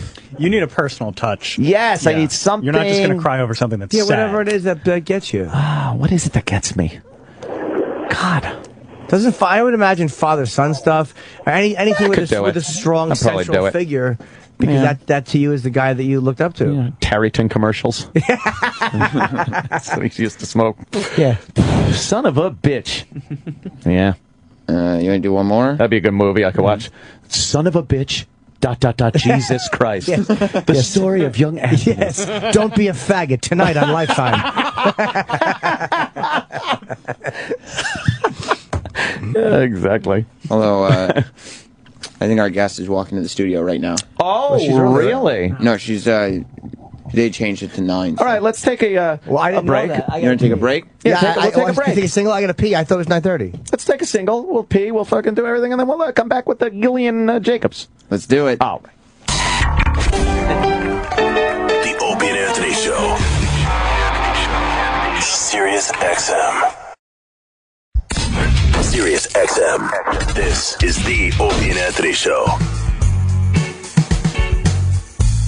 Can't tell if we're back or I'm supposed to read something. I don't know. I'd do both. Oh, you know something? Anthony Jeselnik. Or Jeselnik. It's Jeselnik or Jeselnik. Let's go the whole thing. From Comedy Central's Roast of Charlie Sheen and Donald Trump. Now, he's bringing that same wicked sense of humor to his own weekly series called The Jeselnik Offensive. Tomorrow night on Comedy Central every week, Jeselnik gives his hilarious and twisted take on the darkest news stories of the moment, the stuff no other show would touch. And each week, Anthony has two of the hottest comedians joining him to rip on pop culture and those off-limit topics. Tomorrow, it's Christian Schall and Billy Eichner. Yeah, they say life is cruel. Well, so is he. The Jeselnik Offensive with Anthony Jeselnik tomorrow, 9:30 p.m., 8:30, 10:30, what? Let me try that again. Tomorrow at 10:30 p.m., 9:30 Central, after an all-new Tosh on Comedy Central. Yes. All right, we're back, and I guess Gillian Jacobs is here? Oh, yeah. Is she outside the studio door? Is Roland chatting with her? Yeah. Is he chatting it Tell up? Roland to stop flirting. Ooh, here she comes. Got the water, got the mic, got the headphones, got everything. Here she is. Hi. Hi. Hello. Oh, my God. I keep forgetting how cute Hollywood girls are. How are you? There's such an air about, like, girls that are on television and movies. I gotta say. Like, you could walk around, and there are plenty of pretty girls all over every, major city in the country. You walk around the streets, you're like, that's a pretty girl. That's a pretty girl. But there's this, like an aura around television and movie stars. You look fantastic. Thank you. you. Look great, everybody. Yeah. I want this to be Thank more you. like the old Carson show. Yeah. Although right now it's like the king of comedy in the basement. No, she's fantastic. That is one right? of my favorite movies, Yeah. King of Comedy. Ho, ho, ho! Oh, Rupert Liza. Pupkin! Wonderful! Rupert Pupkin. Ladies and gentlemen, Rupert Pupkin. Gillian, Rupert your Pupkin. vacationing agrees with you. Yeah, doesn't she look terrific? I gotta do this now. This is great for the radio. Yes. You look different than last time. And I'm not I sure dyed why. my hair, Your looks brown. different. Okay. Yeah, that's it. But your natural is? My natural is somewhat lighter than this, but Yeah. you know, being an actress, I haven't seen my natural hair color in years, so What, who knows anymore? They made you like dye it? I just did a movie where the lead actress was blonde, so they're like, "You got to go brunette." So it's fun. I like it. Oh shit! They don't want two blondes in the. No, they never want two blondes. Isn't that odd? Who's the lead actress? Elizabeth Banks. Why didn't they make her dye her hair? You're funny. Well, Community, obviously. Still kicking. Still kicking. Joel McHale was in here about a month ago. Uh-huh. And almost talking of the demise of the program. Yeah. And then we find out you guys are still cranking. We're still cranking. I mean, it remains to be seen if we'll do another season, but I remain eternally hopeful because I love the show, even though it's a sad little... it's the sad little baby that tries. It's very popular. And how many years has it been on now? This is our 4th season that's airing right now. And is that actual years in this TV show? Because some things are like, we're on its 10th season. We've been on 3 months. I know. It's we call them seasons, but it's every week. It cycles on America's Next Top Model. We've been on since 2009. Oh, okay. So whatever that is. That's 4. Yeah. That works out mathematically. Yeah. That's the only like realistic season to me. It's got to be a year. Stop. I agree People with that you. say seasons. We've been on 10 seasons. Shut up. Do you miss Chevy? Well, we haven't shot without him yet, so I don't know yet. Oh, yes, right. You shot everything. I can. If we come back, I can tell you, but right now I don't know. But are you happy that you won't be shooting with the Chevy Chase? I would say that, you know, obviously from things he said in interviews, he was not happy doing the show. So I love how everyone... I was so diplomatic, right? I do. Why won't anybody just say that he's a dick? He's a dick. It's fun because we've been through this with He's Joel. shitty to everybody he works with. He really comes off like just the worst guy to work We've with. interviewed enough for you guys. Obviously, we know Joel. We've had a few, Dan and you. You're all nice. It's not all of you. Well, you know, I think that it's a really hard show to shoot. It's a lot of hours, and maybe if I was 67, I wouldn't feel like working for 16 hours a day. So, So what was his excuse when he was on vacation movies for being a prick? Exactly. Or on phone calls or in person. some people don't like to work hard. I mean, I understand that. I mean, you know, sure. I would imagine it as if I become an internationally famous movie star, maybe I too will not want to work hard anymore. Maybe. Yeah. Give it a try. What is your movie with Elizabeth Banks about? Is it sad? We were talking about sad movies. It's not sad. This one, I've been in a lot of sad movies, Have guys. you? Oh, yes. Have you died in movies? Oh, yes. Really? This movie I did, I was a runaway who became a stripper, who became, who got hepatitis and I died. I had jaundice in the movie. They painted me yellow and I froze to death. Holy shit. Wow, wait. What the hell? What was this? Was this a lighthearted comedy romp? Yeah. Before Community, all I did was really depressing indie movies where I was mainly runaway prostitutes, strippers, drug addicts. Wow. Been raped a lot. Nice. Holy shit. Yeah. What's your saddest movie you did? I did this movie called Gardens of the Night where my character was abducted by Tom Arnold and another guy at the age of like 6, put into a child prostitution ring and then later was a street prostitute. So that was pretty sad. Yeah. Jesus Christ, you play some great characters. Yeah. Wow. Would you cry watching your own movie? That one was really hard to watch, especially the little girl version of me was a really great actress, so it was terrible to watch. Yeah. Because they did it really realistically. Tom Arnold's actually really good in this film, and watching it with an audience, you just hear people gasping, and my mom said she just could not watch it. He's probably not acting the creep. Oh. No, Yeah. I'm teasing, of course. Home footage. I loved him in True Lies. He's great. I know. Wonderful. So you cried watching that? I watched that one with an audience, which is, I think, the only way I could get through was because it was at a premiere of it. But sometimes when they're that depressing, it's too hard to watch. Yeah. Huh? Anthony can't. We were talking about sad. Anthony has trouble crying during movies. Like, he doesn't get not sad. trouble. I just don't like weep. I don't.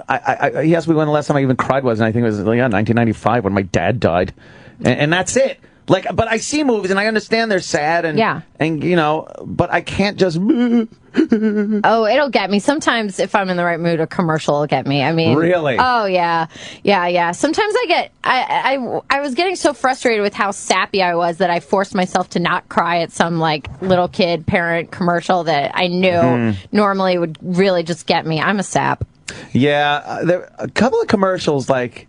Let me think. I wouldn't be crying over them, but the little one with the little poor Emma Bombeba, Bonana Fanafofema, and the guy comes in, the male nurse, and he's like, okay, we'll get you this shot. And she's like, obviously has cancer. Her head is like, she's got the little kerchief on her head. And he's like singing a song with her so she could take the medicine. And that's kind of like sweet and everything. Yeah. You know, but it's not getting me blubbering or anything. I played a cancer patient in a commercial once. Of course you did. Oh, no. When I was in high school, I did a local commercial in Pittsburgh for a hospital, and I played a girl who had cancer. And it aired every morning during Sports Center, so every boy in my high school saw this commercial, and they used to make fun of me all the time. Oh, wonderful boys. I know. What did you do? Were you like the healthiest cancer patient ever? I was, yeah. They didn't do anything with my hair. They didn't even do your full head of hair. Hey, the hospital was so great, I made a full recovery. That's like that's okay. That makes sense. Yeah. Oh my God. And we had TVs in our cafeteria, and it aired one day during lunch, and all the boys from my homeroom like stood up and sarcastically gave me a slow clap. Slow clap? It was so humiliating. Yeah. Oh man, it must have made you very popular though. Nothing made me popular. Are you kidding? No, I swear. I even recently got a tweet from someone I went to high school with saying, "I remember being an asshole to you in middle school, and I just wanted to apologize." So the gym teacher. No, yeah. The teachers were way nicer to me than the other kids. Were you gangly? I was. Were you awkward? Oh yeah. Really? Oh yeah. I was not even 5 feet tall when I started my freshman year of high school, so I was really small and very awkward. I had big glasses and I wore a lot of overalls. I was never popular. Yeah. Did you listen to music that other people were listening to, or do you have this niche little thing? I listened to Cole Porter. Oh, okay. Yes, I was listening to like 1930s music. Holy shit, so was I. What a weirdo. Yeah. In overalls. Oh yeah, I remember one time I was at a pool party and kids were playing this game. They're like, let's go underwater and then you hum a tune, and then if the other person can guess it, they win. And I started crying. Like that at the Tommy Lee house. It was not that kind of humming underwater. Don't hum in Agata Davida in its entirety, child, please. All right. He's doing fucking Greengrass and High Tide's live version. Whoops. I'm sorry. The humming underwater. Well, I didn't. I started crying because they were singing all like top 40 songs and I never heard any of them. So. Oh, you weren't into any popular music? I made myself start listening to the radio because I was so embarrassed by that. Nerd. I was a nerd. Were you in like the acting? Oh yeah, theater. I was doing a lot of Shakespeare. Oh, okay. People were not into the things I was into. Yeah. No. But did you have the theater people though that you must have been popular with those circles? Well, none of them went to my same school, so on Saturday I would go to my acting class, and those were all my friends, but they all like lived around the city, so I didn't get to see them Monday through Friday. Jeez, how did you ever like make it out of there with any type of personality or ability to work well with others? Fast forward to Tinseltown. There's a lot of strange introverts in Tinseltown, so I'm not alone in that. But well, that's true. Yeah, a lot of shy actors, surprisingly. And most of them, actually not most of them, but a lot of them, like when you look at like De Niro interviewed, he's not a good interview. And, no, he's very quiet. Dustin Hoffman's not a great interview. Yeah. It's like these amazing masters are just, it's almost like they're so pliable into their roles. They're weird as people. I don't know how it works. I wonder if that happens, like the better the actor you are, the less you have in your real life, because you like have to be malleable. Like, all right, he could play anything except himself. And yeah. It's like an empty and a lot vessel. Of they're so unhappy, or like seems like they've got a screw loose. And I remember as a kid, I was like, I'd rather be a mediocre actor and a happy person than a brilliant actor and just like just tortured. Yeah, constantly. tortured. Yeah. So I'm very happy with my mediocrity. You ever watch Brando interviewed? It was not a good thing. No. So how are you? Like, what, Tahiti? All right, he's a fucking psychopath. Might be the greatest, but he's nuts. Yeah. That's true. So you were getting gigs then when you were in. What was the youngest you worked? Jimmy, no. Jimmy always answers my questions like it's him I'm interviewing. I did my first play when I was 8 years old. Aw. What was it? It was called A Steadfast Toy Soldier. I think it was based on like a Hans Christian Andersen story. Jesus, most kids it would be like, Annie. I did do Annie. Did you do Annie? I did Annie. I saw some billboards for Annie as I was coming here today. It's back on Broadway. I was such a bad singer that they were just basically like, don't project. Oh my God. Were you one of the kids obviously in the little group? I was one of the little orphans. You weren't little Annie. No, I was not little Annie. I could not sing. Just in the back. It's a hard knock life. Yeah, they're like, further back, further back. Think it, don't sing it, think it. Just mouth the words. Yeah.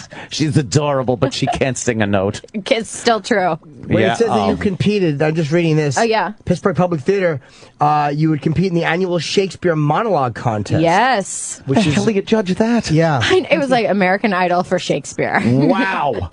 Wow. Yeah, you would do a preliminary round, and then they would pick finalists, and you'd perform your scene or monologue live in front of this audience, and then some like theater critics from Pittsburgh or actors would judge, and you won a complete works of Shakespeare if you won. Ooh. Pretty exciting. Did you? Very exciting. Did you do well in it? I won twice. Oh wow!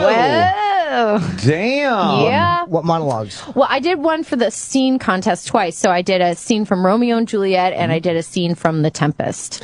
Let's recreate that right now. Yes. I have no clue. Shakespeare seems like it's hard to watch because you like British actors do it and they always do it with the same thing. And then you see like a guy like Brando do it and I'm like, wow, she seems like he's really feeling it. I enjoyed watching him do it, but I usually don't enjoy watching Shakespeare. Well, I think sometimes people are trying so hard to make you understand the line that they're not acting anymore. And so I feel like sometimes if somebody like Brando is less concerned with that, and then you can actually get the story and the feeling across better. Your listeners are really interested into the Shakespeare. Because it's so out there. It's like, like I couldn't watch Shakespeare and know if I was watching it done well or poorly. Yeah. I couldn't tell. But that's me. Well, I've seen some productions that made me fall asleep and some where I was like, on the edge of my seat. So my mom saw this production. There's this company in England that still does it with all men, like it was originally done in Elizabethan England. Even the chick parts. Even the chick parts. Wow, that's crazy. And there's this actor Mark Rylance who was on Broadway like last year, who's just an incredible actor, and she saw him play the female lead in Twelfth Night and said it was like the best performance she's ever seen. Bizarre. I know. That's how it used to be. They used to take all our parts. Oh man. So now, what's your favorite Shakespeare line? Do you have a favorite line that you read? You go, fuck, that's a good one. Oh God. Tomorrow and tomorrow and tomorrow creeps in this petty pace from day to day. I don't know. That's the first one that comes to mind. Creeps in this petty pace. What does that mean? Slow. No, I know. Like what? Tomorrow creeps into this what? Creeps in this petty pace from day to day. Oh. And all our yesterdays are the lighted fools the way to dusty death. Something like that. Is that like it's almost Friday? Like tomorrow. Yeah, yes. yeah. Thank you so much. Yes, and when Shakespeare first said happy hump day. But what does that mean, that line? It's talking about how slowly time moves, is what I thought it was. The slow pace of time that leads to death at the end. Nice. Yeah, so always very uplifting, those Shakespeare. Some of the comedies are fun. Jaunts. Yeah. Are they? I got to do this one day. There's this company in LA that does a one-day benefit performance of Shakespeare plays, and Tom Hanks and Rita Wilson do it every year. And so it was really fun. I got to do it this last year with like William Shatner and Martin Short and Billy Crystal and Tom Hanks and Rita Wilson, and it was really, really fun. It was like felt like being a kid again because it was Midsummer Night's Dream, so it was a silly comedy, and Martin Short played Puck, and he was like during rehearsal, he's like, should I bring my my nude suit from home? And they were like, oh yeah. I thought he was joking. He has a nude bodysuit that he's like drawn in a cartoon outline of like pecs and a penis, and it was the funniest thing. He wore that out? He wore it. He ran around the audience and just like came out and posed in this nude bodysuit, and the audience went crazy. And he's such a genius. Martin Short is still as funny as ever, and so I got to do Shakespeare with Martin Short. And can these guys all do Shakespeare like traditional Shakespeare? Some of them no, but everybody's having such a good time that you just like you go with it. How was Billy Crystal at Shakespeare? He was Billy Crystal, but it was fun to watch. And watching Martin Short make Billy Crystal laugh was a really fun thing. I would like to see Shatner's pacing with Shakespeare. Wow. Oh, it was, and they had him sing "Lucy in the Sky with Diamonds" in the middle of the play. So that was like watching that album live to me. It was a highlight. He will never live that one down. I think he's embraced it, which I guess is the only thing you can do, right? Yeah. He comes on here every so often, and all I do is throw Star Trek real obscure Star Trek references at him, and he doesn't seem to take that very well. Really? He kind of has fun with it, but I know he's really annoyed that I just won't stop. Like Gamesters of Triskelion, and Does he remember them? No, that's the thing. He's like, I don't even know what you're saying anymore. Anthony, what are you talking about? With that cadence he has, he's wonderful. Yeah. It's wonderful. We've talked to Bill quite a few times. You call him Bill? Bill Shatner. I call him that, even though he never told me I could. But I wanted to sound like I was like his pal, like Bill Shatner. Yeah. That sounds good. Do you have any celebrity friends that you call different names than they're known in the public? I don't think I have any celebrity friends. I'm trying to think. I remember Chuck Heston was a big one. It's like, instead of saying Charlton Heston, it was like someone would be on the Tonight Show and they'd be like, the party was great. Chuck Heston was there. And I'm like, Chuck Heston? Be so fucking cool to call him lawyer? Chuck Heston. Yeah. My lawyer, Chuck Heston, was there. Chuck Heston. No, I don't think I have any. Do you guys? No. Hollywood friends? No, I don't. We don't even have a TV show. You do. I don't think I have any celebrity friends. No? Come on, you have to. You're a celebrity. Yes, I don't think so. Joel McHale's a friend of yours. Joel McHale's a friend of mine, but what am I going to call him? Joe? I mean, that's just true. Joel. Just Joel. Do you go to like things like the Golden Globes and stuff and award shows? After a couple of years of your show not getting nominated for a single award, you don't feel like going to the parties as much. No Emmys or nothing? No, I think we won like a special Emmy for a stop motion animation Christmas episode we did, but we've never gotten, Best sound. No, we don't even get like sound or lighting or we don't get anything. So after a couple of years of that, you're like, I kind of feel like they're going to ask me why I'm here if I try and go. Oh no! So I stay home. But red carpet. Why are you even here? Yeah, I don't know. Thank you for asking. Oh wow! Do you get invited? I get invited to the parties. There are a lot of really nice parties, but after a while, you just sort of feel like, I'd rather go if the show was nominated. Right now, it feels like I'd rather stay home.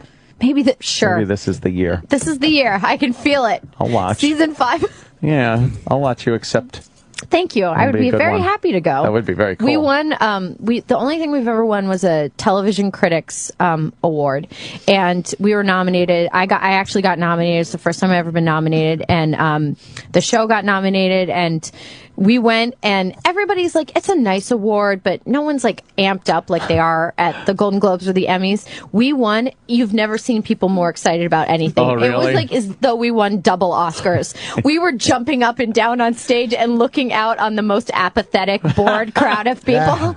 Oh, recognition, acceptance. I know. And we were like, we rule. Oh my God, this is amazing. And everyone else is like, thank you so much for this award. I'll be at the bar in the back. Ooh. So, the one time we did win, we were way too excited. What do you like doing when you're not working? Like, what are your nights still a like? nerd. Are you really? Oh, yeah.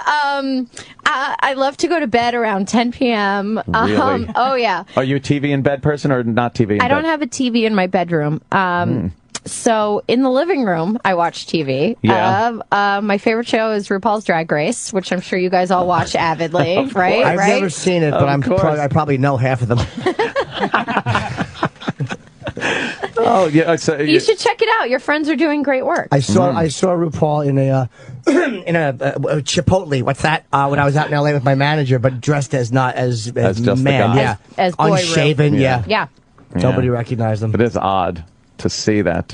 It's shocking. But I was such a fan of RuPaul that even before the show was popular, I knew what he looked like out of drag, and I saw him at a bakery once with my friend, and I was too nervous to say anything, but I kept pinching my friend, being like, "That's RuPaul, it's RuPaul." It's like, no one else cares but you. I'm like, this is major. This is major. No. Do you take pictures with celebrities at all? I've never asked. Jimmy does all the time. Really? I have a great one with RuPaul, yeah. You do? Yeah, we did Chelsea Handler together a few years ago, but it was Ru dressed as Ru. Oh. And I'm like this little shrimp.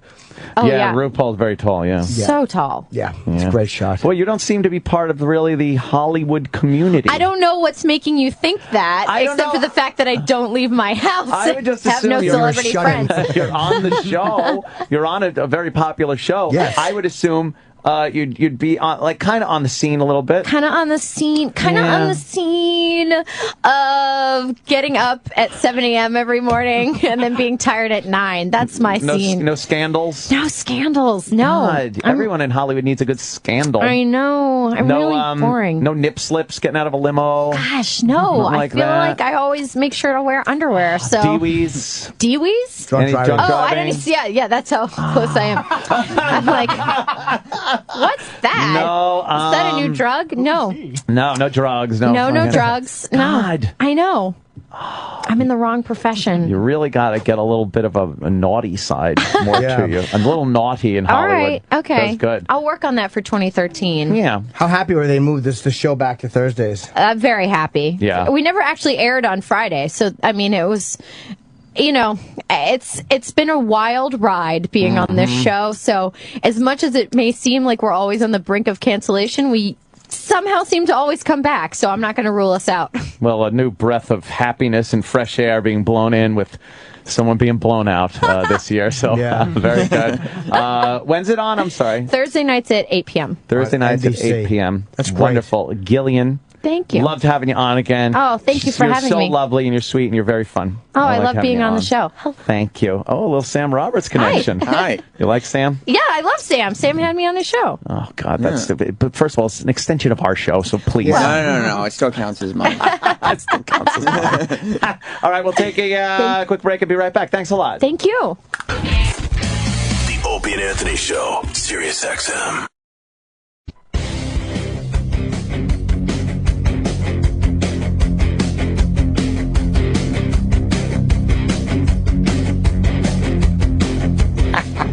That's pretty funny.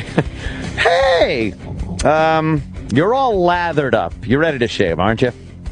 Then you realize, oh man, I forgot to buy blades. Now you're stuck digging through the trash for the old blade that, as they say, zombied out your face. You know what I mean. Cut it all up and everything.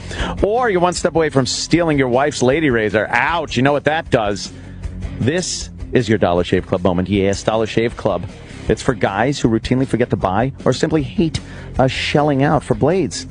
So here's what all the Dollar Shave Club hubbub is about. Everyone buys razor blades, right? Well, brand name razor companies, they nail you. They build them with the 10 blades, vibrating handles, built-in back scratcher. You end up paying up the wazoo, as they say. Dollar Shave Club says stop paying for shave technology you don't need. With Dollar Shave Club, you send them a couple of bucks a month, and they deliver great quality razor blades right to your door. You save a fortune. Plus, you always have fresh blade on hand. Join all the Opie and Anthony show listeners who've already found the smarter way to shave at dollarshaveclub.com. Dollarshaveclub.com. That is dollarshaveclub.com. This is the Opie and Anthony channel. Sirius XM. I need music to this. I'm a rooter for the Hooters. I'm a fan of the glam. Just a knocker docker. In other words, a man. Try to look girls in the eye. That ain't who I am. I'm a cripple for the nipple and the part that don't get tired. For my reincarnation coming back and uplift bra, I want to lug them jugs and be with women in the raw. Want to hug them haystacks, every little straw. Ease them double D's, I be the chief. Me squeeze them squaw. Sirius XM. The Opie and Anthony Show.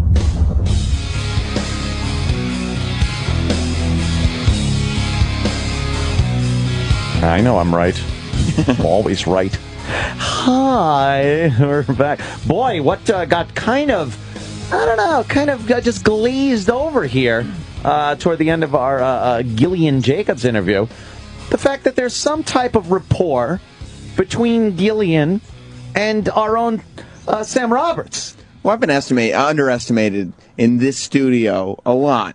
And what you guys got to understand is there's a whole world outside of here that's all about what's going on in the world of Sam Roberts. No, there's not. You don't think so? But that upset me. Because we're talking, and I'm like, oh, thanks for coming in. She's like, hey, she nods. And then she looks over at Sam and gives like a wave that like of knowing. Like she knew you and gave that like that, toodaloo, hi. And I didn't say a word the whole time she was in here. No. I could have just been ignored as furniture in the room. So I'm thinking, in desperation, okay, maybe this is just she's saying hi to everyone in the room, thanks to the board op guy or whatever the fuck. Right.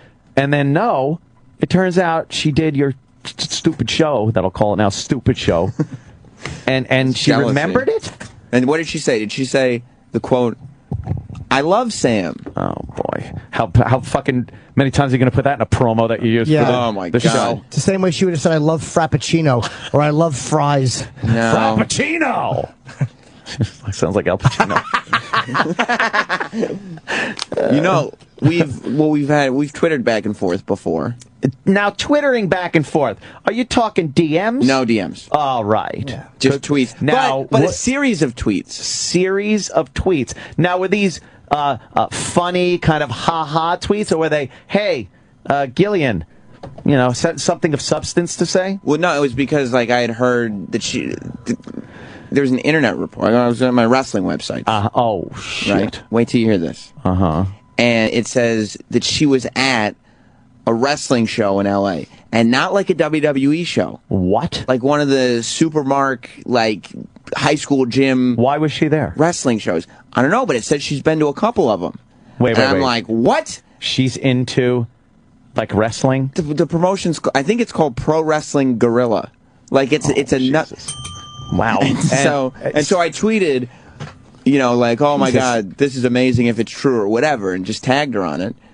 And we started going back and forth about this wrestling thing. Do you think she would... Does she follow you? I don't think she follows me. All right. That right there says fucking volumes, dude. Yeah, I know. There's sometimes where you look at somebody and they're not following me. Because I remember throughout the conversation, as each tweet went on, just checking. Is she checking back and forth? Did she hit the button? Right. Did she click the follow? Right. I don't think she follows me. Why would she? Because of that cartoonish picture. There's nothing in there that would make her want to follow you. That's true. But she's kind of geeky nerdy. Exactly. So, wow. How many people does she follow? Let's take a look at her. She follows 150. 150 people. Wow. And who are they? That's important, too. And how many followers does she have? 243,000. All right. Right. So respectable. I'm tweeting her, and she's got 250,000 followers. And through the muck of the 250,000, she sees my tweets. I've seen a lot of verified check marks on people that she follows. But there's no fucking follow, Sam. But she only follows these verified people. No, I see other ones. There's a lot of other But they're all writers. Yeah, well. So she's not just following people that she doesn't have real relationships with. Okay. Oh, is that how you justify it? It's not justification. God. I was thrilled when the T-Mobile girl, Carly Folks, started following me. She's a boyfriend, though, right? Shut up. Plus, she doesn't talk to you like she talks to Chelsea. I know. Or even my ex. How that happened is beyond me, too, because my ex always hated her because she thought she should have gotten the part. Well, your ex is fucking throwing cock blocks up. Yeah, I know. Oh, yeah, your ex is probably pointing out your tweets and being like, oh, this fucking guy asshole tried the same shit with me, pay him no mind. Exactly. And you're just like... I bet you send a DM with LOL in it. And she's like, yeah, you did. Oh, God. Yeah, she knows my whole fucking game, so she knows if I... Oh, God. That's the worst. When your ex is just fucking giving up all your moves to some other girl. Yeah. It's like, oh, does he do this? Oh, I thought I was special. Guess not. Gather not. Well, that was kind of nice. She's very pretty. Very pretty. Gillian Jacobs, yeah. She got that dark hair now. And, you know what? Smoking body. But I got to tell you this, too. I'm hoping, I was hoping this time that you guys didn't take her. Because if I can get her back on my show one more time, then I can get a follow. You probably would have. I think one more. Because you would have confronted her on the show and said, why don't you follow me? As a matter of fact, punch up your Twitter right now and click follow. That would be funny if she did. And then you check later and you weren't being unfollowed. How started treating you, bitch. How embarrassing is that? There have been some people I've chose to follow and then just unfollowed them because they tweet much too much. I'm sure people say that about me. But I go through phases. Like this whole weekend, I barely tweeted anything. But there are some nights that go by, oh boy, am I a tweeting motherfucker. I'm a tweeting buffoon. You haven't followed, like, famous people, but you had a relationship with them, and so they would have to see, oh. Yeah. And then there's some famous people that I've noticed follow, and then I'm kind of embarrassed at some of my tweets. I'm like, oh, God, they're reading that? Yeah. Oh, yeah, But I'm not going to change who I am. No. Hey, I'm no shill for Hollywood. That's not me. How about a shill for humanity? Okay. Yeah, but I assume now, especially because people follow a lot of people, and like I started following a whole bunch of people at one point. Like I used to follow like 80 people, yeah, and then I'm in the hundreds now, but I just don't read any of them anymore. So what's the use of having them if you don't read them? It's the old tree falling in a forest with no one there to hear it. It's just like a thing. Like, yeah, we're buddies. I follow you, but I'm not reading any of your tweets. You don't read any of their tweets? Almost none. So do you only read your mentions? I read my mentions, yeah. And like, so you follow people, you don't care what they have to say or what other people are saying about them? No, never. Yeah, I don't really follow people unless I want to read their tweets. You know. Well, you don't follow people out of being vindictive and passive aggressive. We learned that. Yes, we did. Jimmy learned, yes, we did. All of a sudden, I'm not followed anymore. Oh no, Jimmy. You follow Colin though again, right? I do. Yeah. Yeah. Slowly going back to people. Yeah. No, I agree with you though. Most of them are just fucking pricks. Colin's too funny not to follow, though. Yeah. Like, even if I was so pissed off at Colin, I'd still have to follow him just because he's fucking hilarious. But it's hard to follow somebody when you're annoyed or when there's a situation, because it's like you're seeing them every day and you're reading what they say, and it just makes you think of it. Like, when you're not following anybody, it's not a punishment. It's like, you know, I'm not thinking about the situation right now. Yeah. You must have, like, this weird relationship with a fuckload of people. You're seeing them every day. You're hearing their opinions, and because I only follow people that I know. Mm-hmm. I don't follow people I don't know. No? No. Who would I follow that I didn't know? I don't know. I can't think of anybody. How do you get pussy? I never follow people like that. You don't follow chicks? No. Yeah. That's dangerous. I follow like every person I interview. Do you? Like when I just follow them before the interview. And then, then I'll tweet them after the interview. And sometimes they tweet back, sometimes they don't, sometimes they retweet. Do you have them under D-list celebrities on your Twitter filters? I got a retweet from Mr. Scott Baio yesterday. I saw the pictures. He was in last week. It was the afternoon, though. What'd you tweet him? Taped it for my Sunday show. God, Baio. I just tweeted that he was going to be on the show. And then Scott Baio was like, let me retweet that. How many followers does he have? He has a lot, actually. I'm sure he does. Does he? Yeah. And you love Sam, too. He loves me. Oh, well, he's known for he that. has 69,000 followers. Well. Oh, last tweet. Look at that. Look who's What's his last quote-unquote tweet? stupid cartoon face is on Scott Baio's timeline. It was Sam's tweet. Look. Exactly. He was Chachi, all right. Did you talk more about Chachi or Charles? Well, more about Charles, definitely. Oh, Jesus. I have a younger skewing audience. Do you? I talked about his reality show that he just said right off the bat. Well, first of all, obviously it's fake, like all reality shows are. Oh, did he? I was like, really? He started talking all about thank God, that's refreshing. He was like, most of it's just improv.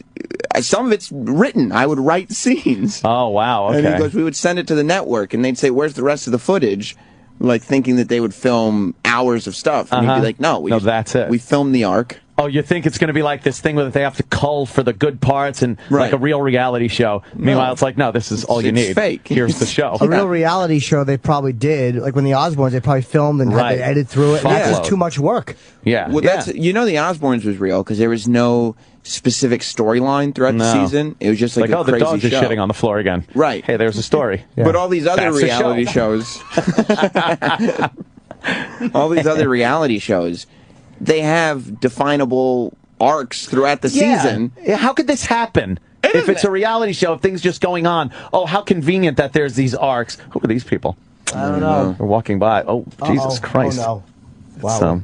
Oh, no. Jeez. Oh, no. She's sexy. Are those, I don't know who they are. Are they employees? They're very sexy. How you doing, sir?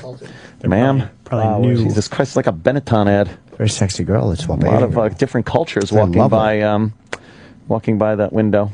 And a very tall ginger.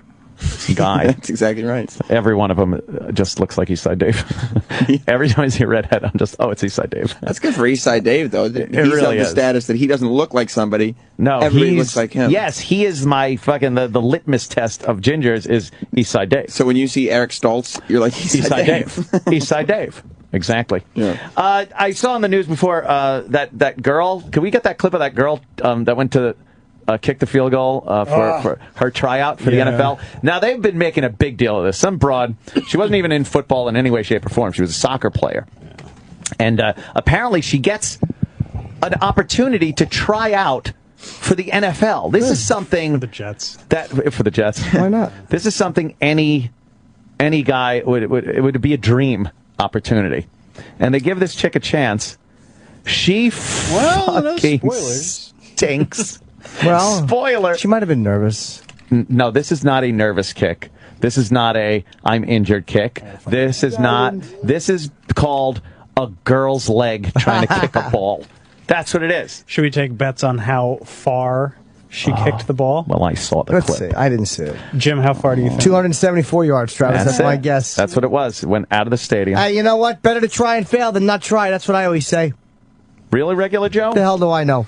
Get a girl on the field, though. I don't know about that. By the way, it's probably not going to help me that Jim Norton just tweeted at Gillian Jacobs. Yeah. Thanks for coming on the show. Not Sam is enraged that she doesn't follow him. You're such a cock blocker. That might actually get you followed now. Yeah, believe me, I know what I'm doing. No one who knows more about celebrity follows than me. That I'm is writing true. my next book. You are the master. The monster. What's this chick's name? Lauren Silberman. Lauren Silberman? Yeah. Is that Jewish? Silberman? No. I don't know. Yes, you're going to that party. He knows Soupy Sales. You're going to the Silbermans. Remember in Fame? The Silbermans. The Silbermans were friends with Soupy Sales. Really? Yeah. Did not know that. And they made the girl go, "Happy birthday to you." In the movie Fame. I don't remember that Doris part. Finsecker was her name. You really do kind of know some things. Yeah, garbage. Yeah. I know garbage. That's a lot of things. I didn't know that Google Maps had a street view, but I remember Doris Finsecker's name from a movie in 1980. Yeah, let's check out this wonderful kick from Lawrence Silberman. He's trying out for the NFL. Sunday, the testing ground for Oh no! That was a kickoff. Oh God! She kicked it 8 yards. It's terrible.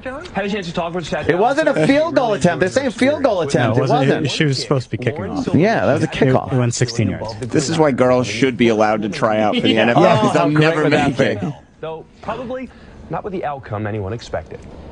All Lauren Silberman wanted to do. Failed. Instead, she made history. The 28-year-old former college club soccer player competed for a slot as an NFL kicker alongside dozens of men at the league's annual tryout Sunday. The first woman ever They to must have audition. laughed at her. Oh, my They God. must have been laughing. She kicks like a girl. Yeah. One gender or Is that another, her? someone who's tall or just short. You should, go after your dreams and make it happen. Her groundbreaking She's teeth tryout, like the the result Pope. of this cell phone video showing her nailing a field goal at a Super Bowl fan event.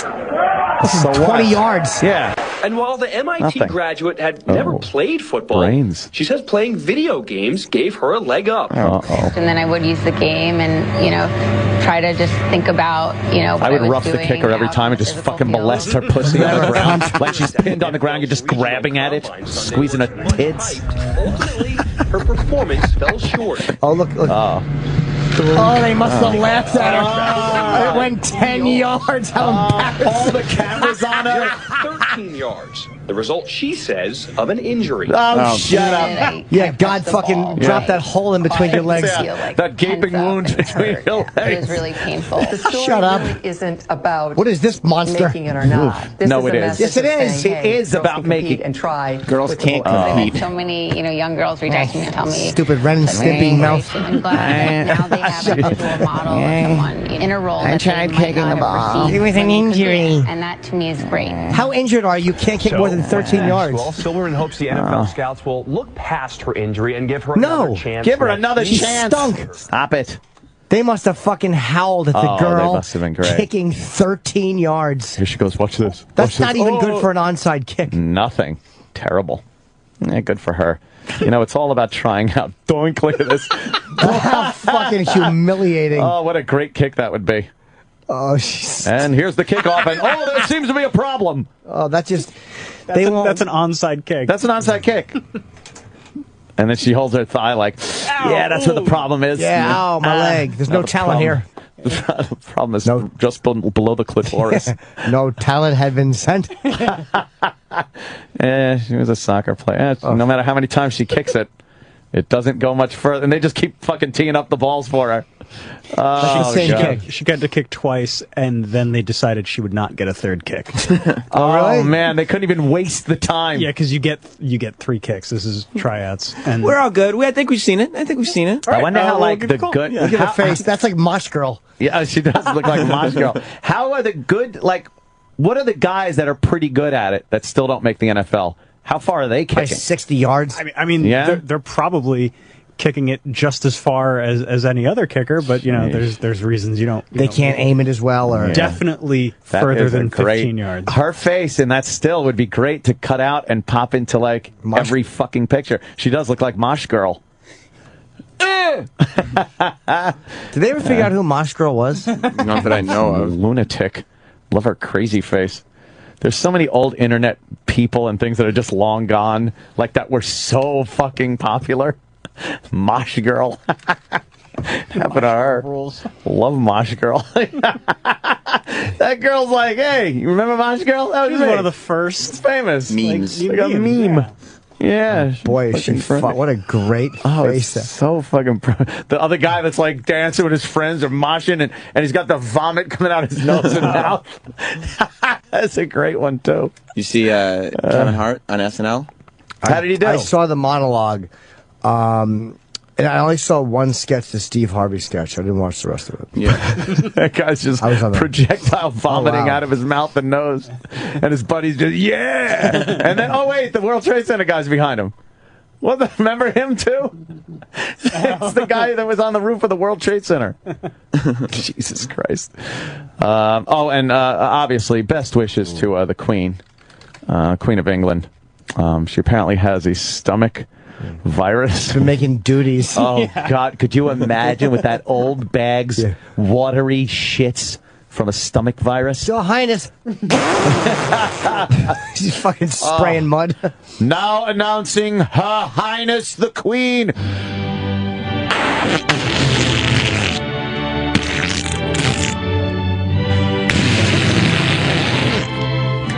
Bring me the golden bedpan. Looks like Dinty Moore stew. Yeah. She needs baby wipes. My asshole is on fire. Skid marks on her throne. Her nice red throne. They're taking her to the bathroom. She's got fucking shit running down the back of her royal leg. Prince Philip has it all over his dick, so you know what they were doing. Emergency. She has to wipe with her hat. Her dumb hats. Yeah, I wonder if any shock jocks will be calling in trying to get her at the hospital. Uh-oh. Hey. Oh, hello. Can we talk to the Queen, please? That would have been funny just to try. Oh, my God. Like, how bad call. Hello. Put me through to the Queen's room. Yeah. Oh, don't kill yourself. Oi, oi. Fuck them. Didn't think we were going to get through. They're back out there, though. Are they both or just the guy? I think just the guy is. Why is she the one that made the call? She's probably she's still fucked up. Petrified and fucked up. And she fired or no? She got like post-traumatic stress they disorder. Didn't fire either of them. I thought they got fired. No. She's just too depressed. Suspended. Oh, get a hold of yourself. Fuck that. That woman was a fucking nut anyway. Exactly. Get back on the phone, shithead. Get on there. Get back on the show. Yeah. I don't know what happened. She died. It was our fault. We meant to make a phone call. Got through. She put us through.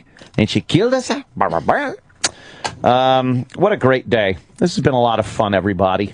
I have a couple of plugs. Well, plug away, Jim Norton. By the way, Poker Nuts, much more fun than I anticipated. I got a lot done. This weekend, Thursday, Friday, Saturday, making my first ever appearance in Charlotte, North Carolina at the Comedy Zone. So go to cltcomedyzone.com, just get tickets. But this weekend is my first time ever. Following weekend, March 14, 15, 16, first appearance ever in Toledo, Ohio. I canceled last year because of the special. I am not canceling this year. No. Be at the Funny Bone there, and I'll be in Syracuse at the Funny Bone 21, 22, 23 of March. That's the week before I tape in Boston. It's coming up very quickly. Nice. And then April 11 through 14, Caroline's here in New York City. I'm getting some requests for that one. A lot of people going, oh, Jimmy's going to be at Caroline's? I'm like, yes. I am fucking... I'm ready to shoot, but man, I got to fucking plan an opening and do other stuff. I'm way behind here, yeah. Is that hard? It's really hard. Yeah, I mean... Is it hard to put your material in order? No, that is, yeah, but I won't be able to top the Ozzy opening from last year, so I have to a be good totally one. different. That's a fucking good one. Yeah, if you get the order... I can't get the order right yet. Like, I've been opening Randy with Rhoads one thing. would be really good. Yeah, but he's just turning me down. He's like, I can do it, but I won't. Can't get him on the phone. But I'm fucking, I'm just getting, there's certain things I'm opening with. I'm like, I want to get this. I want, you just play with it and see what feels right. Yeah. Is that what you do, like, when you go out to clubs to get ready? Like, do you change the order around and go, that works better constantly. than that? Sure. God, it just seems like, how do you know? Certain things flow better. Like, well, this flows into that. That's a natural lead-in to talk about guns, or this is a natural lead-in. It feels comfortable to set this up into that, but, you know, I never know what to open with. Never. Really? Nah, man, never. You don't want it to feel too automatic. Hey, thank you. So too I was polished, or too polished. Yeah. Right. People are weird when they see me do stand-up. They're like, well, we hear you talk on the radio and it's different. It's like, well, yeah, it's a different form of definitely performing. Yeah. I mean, you don't know too many radio guys that do stand-up where you know them equally well from both. You either know one or the other. But when you talk to Lewis Black, when you listen to Lewis Black talk, he's like that, but he's not always. No, you know, talk to Lewis where he's like, you're crazy. Yeah, he's rarely sticking his finger in your face and it's yelling usually in at your you. asshole. But that's what I prefer. All right, Jimmy Norton. Wonderful. Go see Jimmy. I'm seeing you in April there at Caroline's. I love going down there to see my pal Jimmy. Oh, okay. Of course, the wonderful Sam Roberts is up next with his Let Me Try to Pick Up Famous Girl show. That's right. Apparently, you're married and way out of your league. You're married, so appreciate that, my friend. I will, but Gillian Jacobs is way out of my league, too, so... All right. You know... True. Iraq, it was a good job you did today. Very good today. You're a good boy. Good boy. Oh, Iraq. With his little fucking children presents and wrapping paper. I want a juice box. Birthday. Yeah, would you blow out the candle to it and the cake? The Opie and Anthony Show is pretty much over. The show will be available later today with SiriusXM On Demand. After O&A Live is next. SiriusXM. Hey! And now, the Opie and Anthony Show continues. This is After O&A Live. Here's your host, Sam Roberts. Finally, I can turn my mic up to the appropriate volume here on After Opie and Anthony Live. It's a fun show today. Gillian Jacobs said nice things about me. That was the end of that sentence. How do you like that? Oh, my God. Right off the bat, you can call us at 866-WOW1-WOW. Ben in New Jersey wants to get on the phone right away. Ben. Hey, Sam. I want to know why a talented broadcaster like you can't break E-Rock and find out what the hook of his horrible movie is going to be. Well, I can't confirm that it's horrible. We don't know enough about it yet. But I think we did figure out the hook, and the hook is that as he's going through time, the main character, because as you know, E-Rock is writing a sci-fi movie, and it's about a guy. It's a 90-minute movie that takes place over 6 to 7 decades, and it follows his life. And the hook is that he won't admit to, but it's fairly obvious if you listen to the clues he's given, that the main character keeps falling through portals, like in the show Sliders with Jerry O'Connell. And that's the gist of the film. That makes a lot. I wasn't here last week, so I didn't hear it, but that makes perfect sense because Eric is a huge fan of Portal. And Sliders, the show. Yeah. And the sandwiches. So, I mean, the whole thing works out perfectly. Did I get it right, Eric? Nope. I don't believe that. Jim in Alabama. What did you learn? Jim. Hey, sorry, buddy. Dude, I was cracking up for 20 minutes. Dan Quayle is a dickwagon. Could you imagine being called a fucking dickwagon? He is. He's a dickwagon. Anthony is fucking hysterical. He is. Thanks, buddy. Dickwagon. Sorry it was so boring. No, Dan Quayle. We learned he's a dickwagon today. So, E-Rock, big birthday weekend for you. Mm-hmm. You really haven't played the Wii U, huh? Haven't played it yet. What is Wii? First of all, why name a product a name that rhymes with PU? To me, I thought of that too. As a kid, I would say, "Oh, I don't want the PU anyway. Stinks." How come you haven't? What is the Wii U? I don't understand. The main console looks like the Wii, the original Nintendo Wii, but it's HD now, and the controller itself. But the graphics look like cartoons. Who cares if it's HD? Most of Nintendo's games look like that. Some of their games don't. They have a game called Zombie U, which looks pretty good, and they have they started carrying the Assassin's Creed line with them. But the controller has a TV screen inside in the middle of the controller there, so you can play the game either on the TV or send it to the screen, or use the actual screen on the controller to play the game. Oh, so it's like a Game Boy meets Nintendo. Yeah, so if you're in a certain part of the game, as you're playing it on the television, all of a sudden you have to go and do things on the controller in order to affect the game. Now, do you really still play, or is it one of those things where you liked playing video games for so long that you just can't let go? Like, you can't admit to the fact that you're never going to use this? Or are you going to? No, I love, for Nintendo, the Mario and the Zelda series are the two staples for me. And you can't get over them. Every time, I have to play every one. I love those two game series. I'll play other games that come along depending on the system. But Mario, cannot say goodbye. And Zelda most of all. Yeah. See, like for me, whenever PlayStation puts out a new console, I feel like I need to get it. Like they announced the PlayStation 4. Yeah. Which, by the way, was not what they demoed in our office that day, Roland. I know, but... Do you remember when Roland was walking around here saying they were going to debut the PlayStation 4 in our office? But I'm making it up to you guys by giving you a free one. All right, I mean, that's a good make good. That works. That works. Yeah, we got to look at the Harry Potter storybook. Were you embarrassed that day, Roland? I was like, my bad. Roland told everybody. He walks around and he's telling everybody, hey guys, Sony's coming up here this afternoon and they're going to give us a preview of the PlayStation 4. And this was a month ago. Yeah. So we're like, Roland, they haven't announced the PlayStation 4. And he goes, I know. This is the first time they're doing it. And he goes, no pictures. Well, wait, you also forget, it was such a top secret thing. They were stopping here to show us before they went to the airport to go somewhere else to demonstrate this, like this was a huge ordeal. And he goes, so no pictures. Yeah. Nobody can take pictures. You could talk about it, I think. Not sure yet. Yeah, double check. But no pictures. Yeah. And I go, oh man, this is really happening. He goes, yes, it is really happening. And then the day comes, Roland, you want to go grab lunch? No. Sony is coming, and they're going to have lunch. And I was like, oh, what are they bringing? Pizzas, sandwiches, they're going to have everything. Oh, my God, PlayStation 4 and pizzas and sandwiches? This is going to be great. And so I'm sitting there, and he goes, but they're not coming until 1:30. I go, okay, I can let my stomach growl until 1:30. And so we're sitting there, and Roland's like, oh, yeah, today's the day, baby. I'm going to be the hero of the office. Roland debuts the PS4 for all you ham and eggers. Yeah, they tell certain people, you can't come in, you can't come in. Exactly. No nickel and dime jabronis are going through this door. No. It's an jabroni. It's an invite-only list. Yeah. And so that little list of invite-only people, they arrive, Sony arrives, and the first thing they do is they take the food out. And the food's what I've been waiting for. Because like I was saying, like, I don't play video games really, but there's still something in me that feels like I have to keep buying these PlayStations. Because you grew up with it. Right.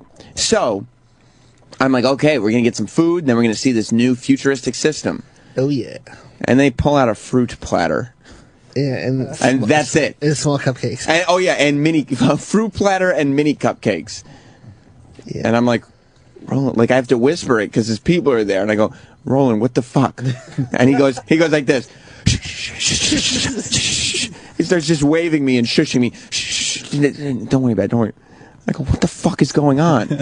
And then they're like, okay, so can we plug into this TV? And Roland's like, yeah, this TV right here. And they pull out a brand new PlayStation PS3. Dude, and I go, Roland, that's a PS3. Shh.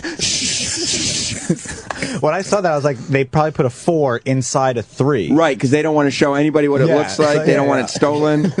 And they're like, here it is, Roland. Video away, boys. Take all the photos you want. Shit on my face that day. Here's what we're here to demo, everybody. It's That's what we call the Harry Potter PlayStation game book. That's Story time book. Story time. It's PlayStation for ages 5 to 8.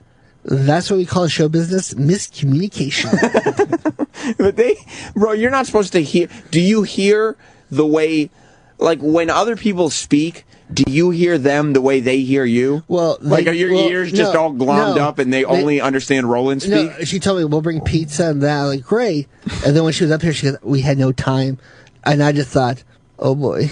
What, they had no time because what? They had to go and find an old PlayStation 3 somewhere? Yeah, but and I explained to her, look, I got a big old shit sandwich right now.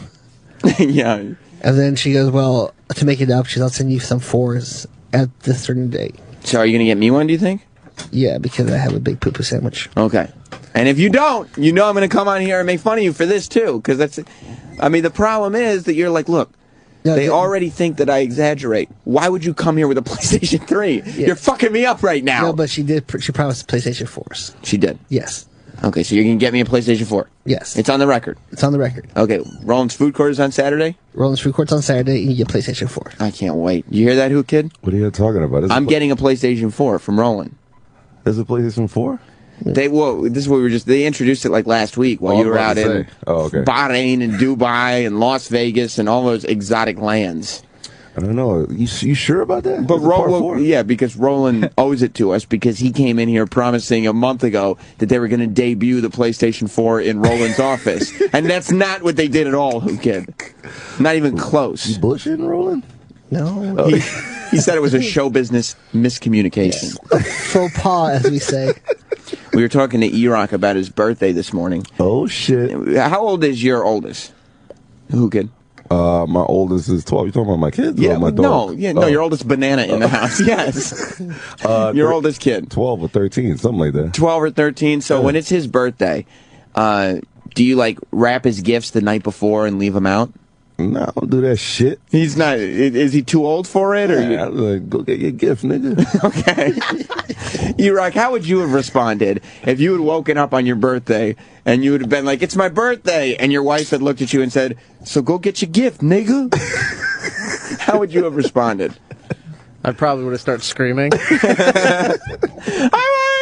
Nah, kids nowadays, they just want their gift. They don't care about all that. It's not even Christmas. We just give them, either you give them money or just give them the gift. E-Rock's old school. E-Rock is a child of the 80s and still lives. Come on, E.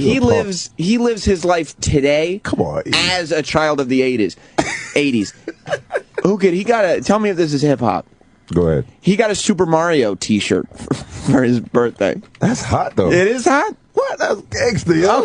Okay, good. It's not Wario, it's Mario. No. That t-shirt right there is gangster. Yo, that is hot. Okay, all right. Now I wear a piece with that, little chain with that. You would, like a little magic mushroom chain? Well, that's the black people way, but that's hot, though. I like that. I like the way he sticks out the hole. The problem is that E-Rock ran down the stairs. He woke up first thing in the morning on his birthday, bright and early. His birthday was Saturday. He did not. He woke up bright and early as the sun came up, and he got on his wife had to give him special socks with grips on the bottom because That's not true. She knew that he gets excited and they have hardwood floors from the sliding. She didn't want him to slip and fall and break his neck falling down the stairs. And last year, and you want to know what he did last year? No. Last year, he jumped on the banister to slide down it. No. He cracked the banister, Who Kid. He broke it directly in half. Do you remember that, Eric? That didn't happen either. It didn't? No, you made that up. Oh. Do you believe in Santa? Who Kid wants to know? Nah. I do. I think you do, Robert. Yeah. You think he does, right? There's a Mexican Santa? I didn't know Mexico had a Santa. The he stills. Oh. Yeah, exactly. He stills or rape women. Mexico's Santa, you could tell he's been there because, it's the same thing. There's reindeer footprints on the roof, and there's a guy comes down your chimney, but you wake up with less presents. It's like a lawnmower on the roof. Right. A riding lawnmower. No, I'm kidding. No cookies, just tacos, some salsa. So E-Rock runs down the stairs It's bright and early in the morning. He's got his grippy socks on, and he's got all his gifts waiting for him with Ninja Turtles wrapping paper. Jesus. E-Rock, did I make that part up? No, you did not. But Jesus. Can I ask him a question? Yeah. Where'd she find that wrapping paper from? Where'd you find that wrapping paper from is what he asked. Wow. I don't know. Probably Toys R Us. That's Or awesome. Target, one of the two. Yeah, so E-Rock woke up first thing in the morning and quickly opened up his gifts and got all excited and There's everything. a lot of kinky stuff going on in E-Rock's house, man. You think it's a sexual thing? I hope he doesn't have, like, I don't know, maybe like a Ninja Turtle dildo. I don't know. Like, E-Rock, I don't know. if you had a Ninja Turtle dildo, what bandana would it be wearing over its eyes? What color? If I had one? Yeah, what color bandana would it have? It'd be purple for Donatello. Oh, okay. You know Donatello does machines. Yes. Donatello probably invented the vibrator. You think so? Plus, Donatello, you know what his weapon is? Damn. He uses that long stick. The bow staff. Oh, you're right. And that's what the dildo would be in the shape of. Donatello's bow staff. Just stick a dildo in the sewer? That's dirty shit. That is dirty shit. And it's got that toxic waste all over it that made that's Secret disgusting. ooze. Yeah. It's about to get that ooze on it, right? With fucking Vanilla Ice record blasting. Yeah. You probably fucking her into what was that? He had Ninja Rap. Ninja right? Rap. Yipes. Let me tell you something, Who Kid. You're all lathered up, right? Oh, my Lord, no. It gets so frustrating. Not over this. Okay. I'm talking about over the weekend. You know, imagine, picture this. Saturday morning. It's a Saturday morning for the rest of us. E-Rock has already opened all his gifts, right? Now, you open all your gifts. You got to freshen up a little. You're all lathered up. You're ready to shave, and you realize. Nah. Come on. You forgot to buy blades. Nah, get out of here. Oh, man. Gotta shave that pussy. Now you know his pussy. No. You talking about his chin? His chin. Yeah, he doesn't have to shave his pussy. Who Kid? E-Rock has what we call a natural in the vagina area. E-Rock has a pussy? Yeah, he does. Now you're stuck, Who Kid? And you're digging through the trash for that old blade that zombied your face out yesterday. The Walking Dead is popular, but it's not that popular. Zombied. Or you're one step away from stealing your wife's lady razor. You don't want to do that, Who Kid. You know what that's for. That's for the pussy. That's right, Who Kid. This is your Dollar Shave Club moment. Dollar Shave Club is for guys who routinely forget to buy or simply hate shelling out for blades. So here's what all the Dollar Shave Club buzz is about. Woo! Everyone buys razor blades, right? Right? Hell yeah, motherfucker. Motherfucker. Well, brand name razor companies, they nail you. They build them with 10 blades. They put vibrating handles in, built-in back scratcher. Vibrating. You end up paying up the wazoo for them, Who Kid? That ass. $12.99, kid. Dollar Shave Club says stop overpaying for shave technology that you just don't need. With Dollar Shave Club, you send them a couple of bucks a month, and they deliver great quality razor blades right to your door. You save a fortune, and you always have fresh blades on hand. Woo! Join all the After Opie and Anthony Live listeners who have already found the smarter way to shave at DollarShaveClub.com. DollarShaveClub.com. DollarShaveClub.com. Woo! Got me hyped, This guy, you excited, right? Got a boner. You know this guy, Andrew Jenks? Who's that? He's a gay guy? No, he's not gay. Not that I know of, anyway. You could ask him. He's coming in here. That's what, yes. I'm going to ask him if he's gay with that last name. He has it. Jenks. Sound like he's fucking a guy up there. It's no. Jenk me. I don't think there is. I don't think that's how gay is passed down. It's not like Italian, like you can tell by the last name. Duke me. Yeah, Duke. I haven't heard that word since 3rd grade. You duked him in the ass, yo. No, Andrew Jenks. He has a show. I think it's called World of Jenks on MTV. Okay. And it's this show. Yeah, I heard of that show. He's a documentary guy. I heard of that show. And he just goes and interviews. He doesn't interview him. He like lives with people for a time. You know Mano, right? The rapper? Yeah, he smacked him. Yeah, you saw it. That's what I'm saying. I know who that is. Well, I'm glad you're here, though. Crazy, too. He did, right? What? He wanted to prove him. Mano's smart, though. Smacked the white out of him. Because Mano is like, you're not going to come on my TV and come to my shit and make rap look pussy, right? So what did he do? The hand of God. I think he saw Jesus, Moses, Mary. He slapped the white off of him, didn't he? We'll have to ask him about that when he comes in.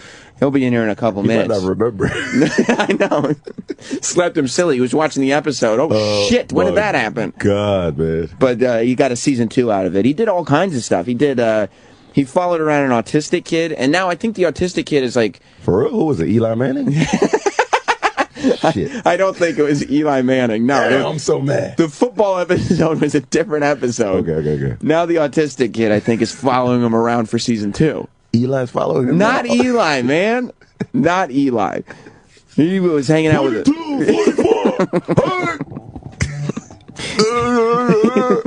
He was hanging out with an autistic. He was hanging out with homeless people.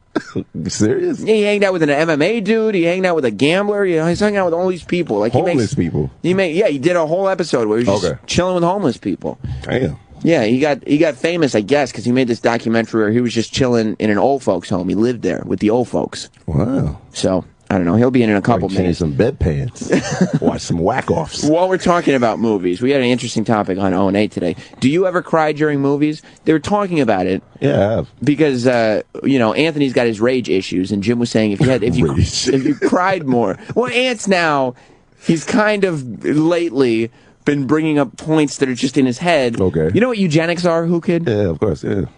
Ant's kind of thinking there might be some science to it. Yeah. Just enough. I'm not saying that he's in support of the movement. Just enough that he thinks the conversation should be an open dialogue.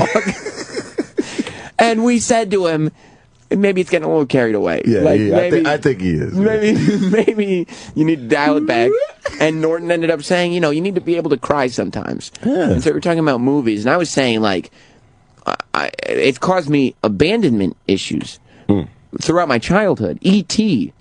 made me so upset. Yeah, I cried in that shit too, Not the end, though. You didn't cry then when it went up? The beginning. Yeah, that's the beginning. Okay. You and me are in the same page when then. you had HIV, you weren't crying? No, I didn't mind. No, I think that's Philadelphia you're thinking of. Oh, shit. But, no, yeah, when the spaceship flies away and his family leaves him, and he's just stuck in the forest with the Earthlings. Yeah, you cried? That fucks me up every time. Get out of here, Sam. When I was a kid, I used to watch that movie a lot. Always fast forward through the first 20 minutes. Always. You're a bitch. Skip right to the Reese's Pieces. You're a fucking dyke. What did you cry in? You're a dyke. I cried on Charlotte's Web. I don't care. Yeah, that's right. You told me that before, didn't you? Yeah, that's like the ultimate tearjerker. And when the spider died, I'd rather be a vagina for that. When the spider died, you didn't Mills cry. is looking at you. Everybody who works. Everybody's gay out here. Yeah, everybody who works at Sirius who's like in the hip hop side of things, they walk by this studio like, what the fuck is Who Kid doing in there? Bladder told me he cried when he saw Juice.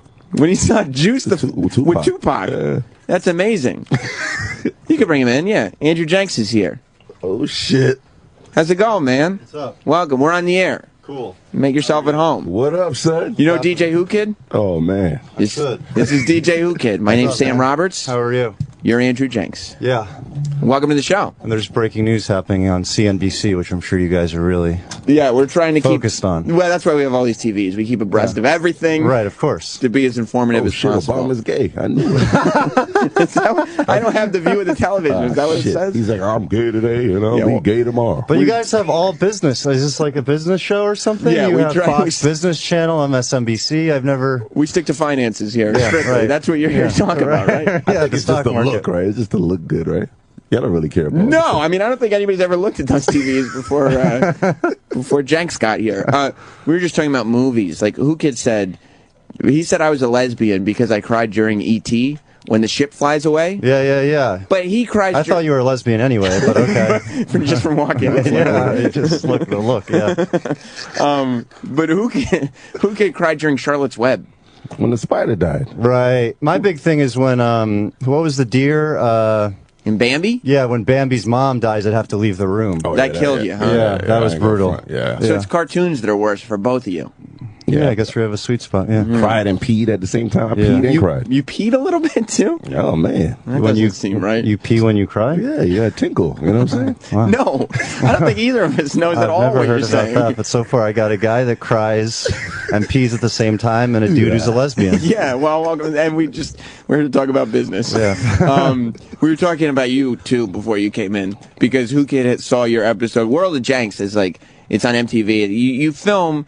I assume it's a lot of work because you have to film like a mini documentary for every single episode. Yeah, we shoot about 10,000 hours of footage over the course of a season. For every episode last year is about 140 hours for 19 minutes and 20 seconds after commercials. What? Yeah, it's nuts.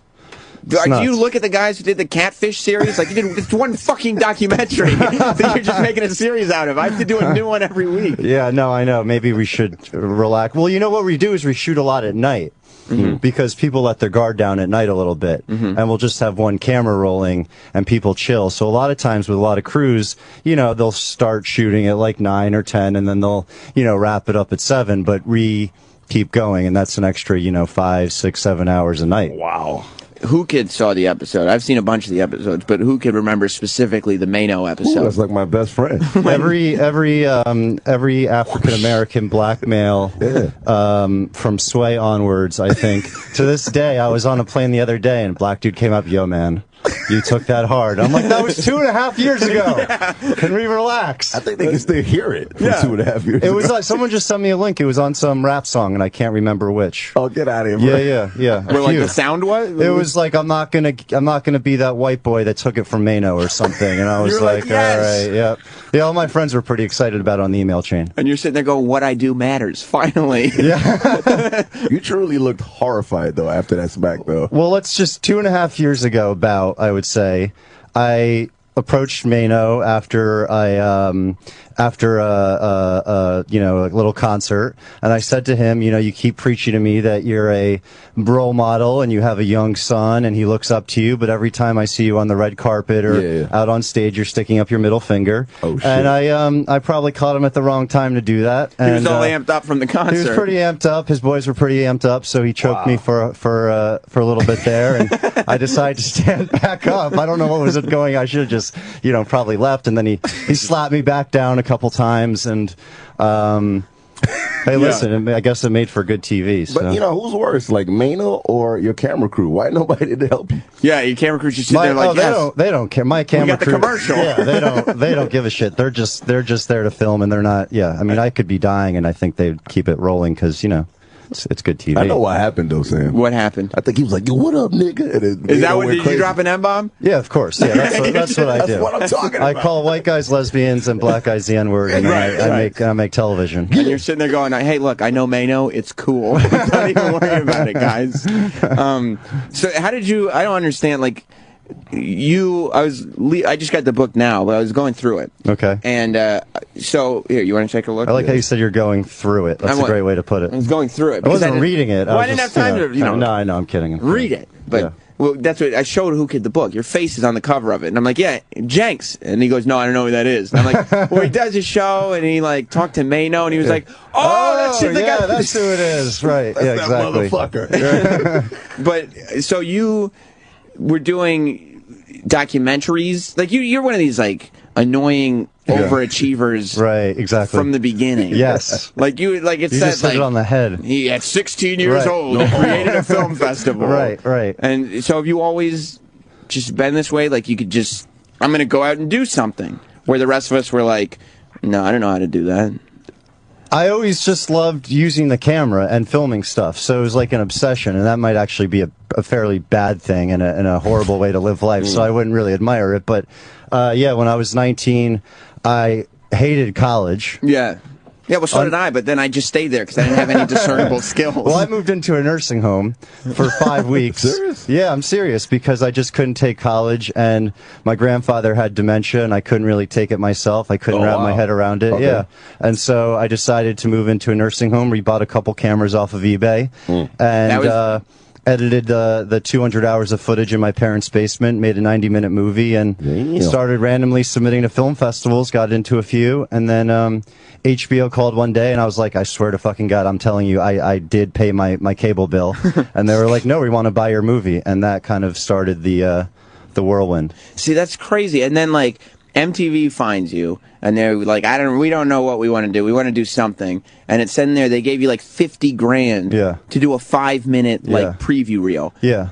Are you sitting there going like, I could make a movie with 2 cameras I bought off eBay. What do I need 50 grand for? I mean, you just hit it on the head. I did. I paid it. Don't tell MTV, but half of it was, well, not half of it, but was for debt and various rent and that sort of thing. But I did spend the majority of the money on shooting what I thought was going to be a feature-length documentary, because in the contract with MTV, I had it done so that if they didn't pick up the show, I retained the rights to the footage. Oh, wow, okay. See, I know. So the idea is that at least you'll have this documentary. So I was like, all right, I'm going to shoot 200 hours with Mano, spend 20 days with him, really get a lot, and then I'll edit together almost a trailer for the movie. That'll be 5 minutes long, and I'll just give that to MTV. And so they saw that, and they were like, would you want to make it 10 minutes, 15 minutes, 20 minutes? And that ended up being the pilot that aired after the VMAs that got 6 million viewers, and every black guy in the country saying, "Oh, you're the dude that got slapped by Mano." So it's popular. So you make your idea is like, okay, I'm going to do you make this one movie in the nursing home. Yeah. And then you're like, I'm going to do it again. I'm going to make another movie, and you put everything into it, and you're filming with Mano and everything. And MTV is like, yeah, give me 13 of those. Yeah, exactly. Although in between the two, I went to Japan for 7 months and made a movie for ESPN about Bobby Valentine, the manager. Oh, wow, okay. And so it was like the 2 movies they made to prove to the ESPN brass that 30 for 30 would really work. The 30 for 30 series on ESPN. Oh, yeah. Yeah, so I did the 2 leading up to that. I did one of them leading up to that, and it followed Bobby Valentine, who was the most famous baseball manager in Japan, because he was the first, A, the Japanese really look up to American culture, B, he was the first American manager to ever win a Japan series, the equivalent to a World Series here, became a demigod. There was a burger named after him, Bobby's Burger, a beer named after him, Bo Beer, street named after him. So, people are like, what was it like to live in Japan for 7 months? And usually I'm like, well, if you were to follow around Brad Pitt in America for 7 months, what would you think it's like? It's like, yeah, I don't know, it's kind of a funky experience, yeah. Have you been in Japan? Konnichiwa. You have? Yeah. You've been in Roppongi, what is it, Roppongi district? Yokohama, Tokyo. I know you get mad pussy, because that's the only place white dudes get pussy. In that area? No, in Japan. Oh, in Japan in general. America, you can't get it done. There, right? I'm not disagreeing with you. Yeah. And that's, they love the culture. And that's part of the culture, isn't it? They like white dick there. Right, well, that's what I was implying, kid. I was trying to be subtle and have a little couth about it. He's right about the baseball thing, though. They're like, oh my God, they're obsessed. like whores out there for obsessed. that shit. It's like Western, European soccer. Did you go there with 50 Cent? We're not allowed there. You're not allowed in Japan? We're banned from Japan. Why? Due to the gangster culture. What are you talking about? They're all pussies over there. They don't want that gangster shit coming there. No, I bet it's because of the weed. I know a lot of people. You probably brought a lot of weed and you got in a lot of trouble, and then they won't let you back. Happened one of the Beatles a while ago. Really? Yeah, they're strict on the weed, and I'm not here to judge you. Careful, who cares about to slap you? I'm white. I'm gonna take a step back. I'm just as white as you. Don't judge my color, man. Calm down. It's the gangster culture, because 50 really doesn't do weed, and they just don't like all that fuck shit, bitch. But they don't like the cursing? They'll let Eminem in. I guess if you're white and you curse, you could get in, but 50, no. It's actually true. When you walk around Japan, you see a black dude, everyone kind of turns their head. They're like running, what? like, they don't allow me in sex spots. I can't fuck bitches. I can't pay for sex. Right. But that's why white guys have such an easy time. Huh? Like, if there were no black guys, white guys could probably hook up with chicks whenever. Nah, but it's just that we have big cocks, so we go there. Is that what it is? The girl will leave and go home and can't fuck 100 little dicks, and you fuck one big dick. Oh, I see. Go home. That's an interesting interpretation. Yeah. Have you guys ever heard of love hotels?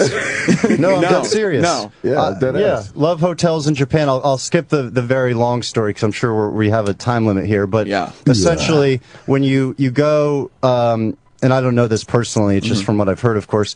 When you go with a lady that you like or what have you, and the next morning when you wake up in this particular hotel room, you're cheating on your wife, essentially, is the reason you go there. A lot of these middle-aged men go there.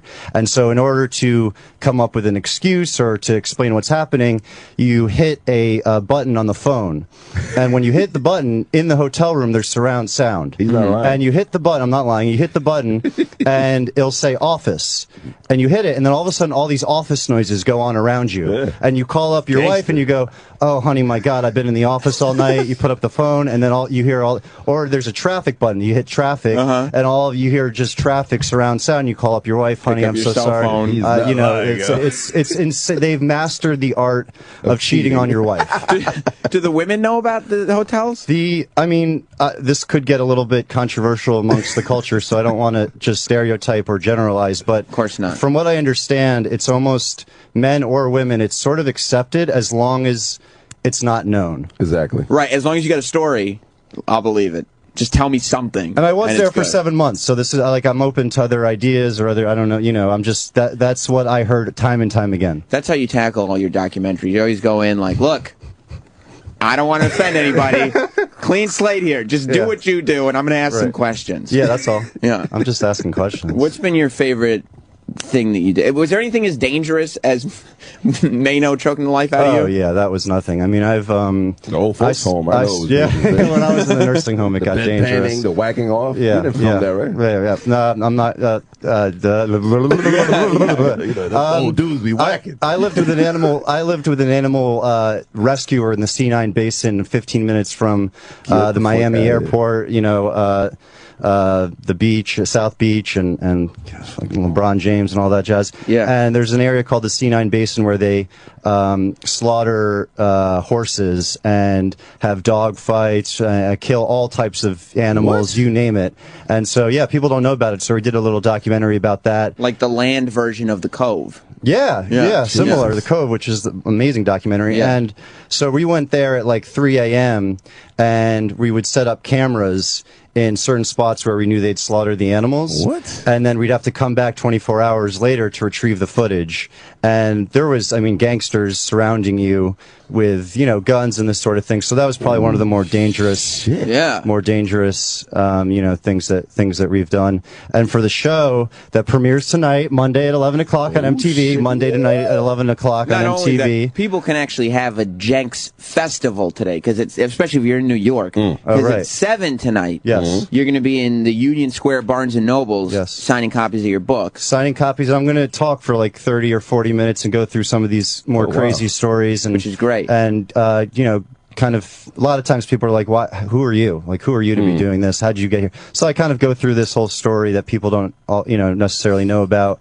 And then, we'll sign some books and that sort of jazz. And the book is great because it's full of, like, pictures and everything. Like, you know, it's well, God forbid anyone really reads. So, I mean, 70% of it is pictures. Well, nobody No, wants... I mean that, I didn't mean that in a condescending way. You talking about black people? Nobody wants to hear you talk about how dangerous it was. They want to see the photo. Yeah, man. I mean, if you go further into that book there, you'll see the pictures where I'm wearing the camouflage and all that. You used to be 200 pounds? I used to be, when I was I went through puberty in 5th grade. In 6th grade, I had this voice. I was this tall, and there was just more of me to feel awkward. Yeah. Wow. How does that? How is, like, I was really short when I was in school. I was 6'1" in 6th grade. I was probably 4'1" in 6th grade. Right. Did you know you were a lesbian yet? Or no, was that still... I hadn't. I was still struggling with a lot of things. But was it awesome? Like, because when I was a tiny little lesbian 6th grader, right, I was thinking like, oh, I wish I was 6'1". No, you don't want to be 6'1" because, again, 6'1", 210, deep voice. People thought, like, what is this? Yeah. I wasn't even a dude or a guy. It was an it. Like, what is _it this? Like, what's he doing? Like, what's his? There must be something wrong. Do we need to put him on the sex offenders list? Right? Yeah, kind of. Like, he should be a here? teacher, right? Or what's going on? And then, you know, I just like I was growing out a beard, and the armpit stains were bad, and I still didn't know what really deodorant was. Thanks a lot, Dad. You know, so it's just like the kind of basics. And your dad's sitting there like, he's in 6th grade. He doesn't need to know puberty talk yet. Yeah, You're like, Dad, I think I have other ideas about that. Well, that's great. Oh, no, we still got time. Great. He's actually, he's kind of ill, man. The thing about it, he doesn't want to be like the norm, like, you know, the normal director. You always wanted to be different like that. You're like super different here. Well, you know, I like telling, not to get to Ernest here, but I like telling stories. Like for our show, we're not looking for people that want to be on reality TV. Mm-hmm. So like when you put up when you put out a blast, MTV's looking for interesting people to be on this show, World of Jenks. Everyone and their mom and their grandfather and their sister will come out saying, look at me, look at what I do. I got. And so we avoid all of those and like literally just seek out these people and almost convince them to be on the show. And then a lot of these people, like the people that we follow this year, they're extraordinary individuals for different reasons, but their stories are amplified because they're going through cancer, autism, gun violence, respectively. And what I've learned from living in a nursing home is when I'm in front of the camera, they see me cry. They see me get mad. They see me get upset. They see me make mistakes. And they're like, oh, okay, Jenks, not talking third person, but Jenks is willing to be vulnerable. He's willing to let his guard down. Right. You know what? I will too. And there's a certain trust level that exists. I got to hug him, man. Right. No, I mean, he's not being vulnerable right now. He's saying he has. I'm about to hug this nigga. We're not on the show. Sorry, man. How do you get in touch with these people? Like, how did you, for instance, like, do you just find Mano's people and be like, hey, I might film something for MTV. Can I just hang out with you for a month? I talked to, I pitched it to a lot of rappers, and most of them just, Who's they're the like, guy? Unless I'm the star of the show in every episode. Who told you to get the fuck out of here? Thank you. Like you thought, like music video? You saying we're making a movie about me? No, so I go up to Mano, exactly, and I go up to Mano and I tell him the story, and what I want to do. And he thinks long and hard about it. Yeah. And he's like, yo, Jenks, I got one big problem with this. And usually when someone has one big problem, it's a lot worse than a few problems, because I can kind of take care of the few problems, but a big problem is kind of like a line in the sand. Yeah. And he goes, damn, man, my one big problem is I didn't think of this idea myself. And I was like, okay, well, you know what? I can work with that. Who was the ideal guy that you wanted to do it with before Mano? I mean, anyone that, Fitty would have been nice. Oh, man, you would have died. You would have got shot or something. Our ratings would have been even higher. But Mano was good, though, because, like, Mano is not one of these, like, he's not huge, you know what I mean? He's, like, still, like, actually gangster. Mano is like an actual gangster. Right. He was in jail for 10, 11 years. Right. And when I asked him, I said, Mano, why were you in jail for 10 years? And he wasn't yet quite opening up. I was like, why were you in jail for 10 years? And he thought about it. He was like, well, I kind of kidnapped a guy and put him in my basement and just sort of forgot to return him. He's not lying. Yeah. But when Mano rolls through Bedside, which we did a couple times, and people show him love. There's no. Apparently Jay-Z won't show him enough love. So that's that's Illuminati, man. But they're both from Bed-Stuy. So. But like Jay-Z and 50 Cent and those guys, they're businessmen now. You're not doing it. It's a different documentary when you've got one of those type of guys than when. That's too bad though. That's a shame. And you know what? I don't need to follow them anyway because they have enough. They have enough attention. You know what bothers me? Speaking of Jay-Z, I've been meaning to get this out all morning. Tell me. That. Because of the book coming out, Barnes & Noble Union Square tonight at 7 o'clock. Make sure you're there. The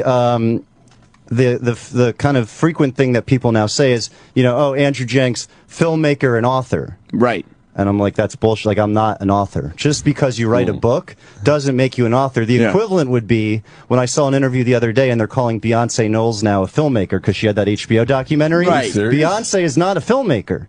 She's a wonderful, like, once-in-a-generation artist, singer, but just because you make something, you're sitting there doesn't going like, mean you're not. Like I am. I could not point the author. webcam at myself and talk to a computer for a while exactly. too. You could make. Yeah, I could be a lesbian too. Right. Like, just because you say something. Yeah, and so I just would like to, I had to get that off my. I'm not an author. And neither is Jay-Z for that. Just because he has a book doesn't make him an author. Exactly. Just translated his lyrics for the rest of us. Right. He's many things, but not that. And the autistic kid from season 1. Yes. He's coming back for season 2? The thing is, 1 in 88 young Americans now have autism. When you're doing this... Now, how just think about 1 in 88. That's crazy. That's crazy. And, go ahead, my bad. Do you figure out why? Like, how come now autism is running crazy with kids. You know what the thing is these days is everyone has an opinion on everything. So you go online and like everyone will give you their own version of why. I know what's her name, Jenny McCarthy thinks like you can cure it, and other people think it's because we're having kids later, and other people think it's because of certain shots we're giving. I don't like that's not my job. I'll let everyone else have their own opinion on that. My mother-in-law thinks it's the preservatives. Yeah, exactly. So and I don't think people I don't know if there is a right answer. So I'll let people kind of squabble over that. My deal is let's get to know the kid with autism so he's no longer defined by autism, he's defined by who he is. Right. So I follow Chad for a year. He's 21 years old. He is the funniest guy you will ever meet. I mean, literally, I watch the show and I swear you'll see that. He is graduating from school.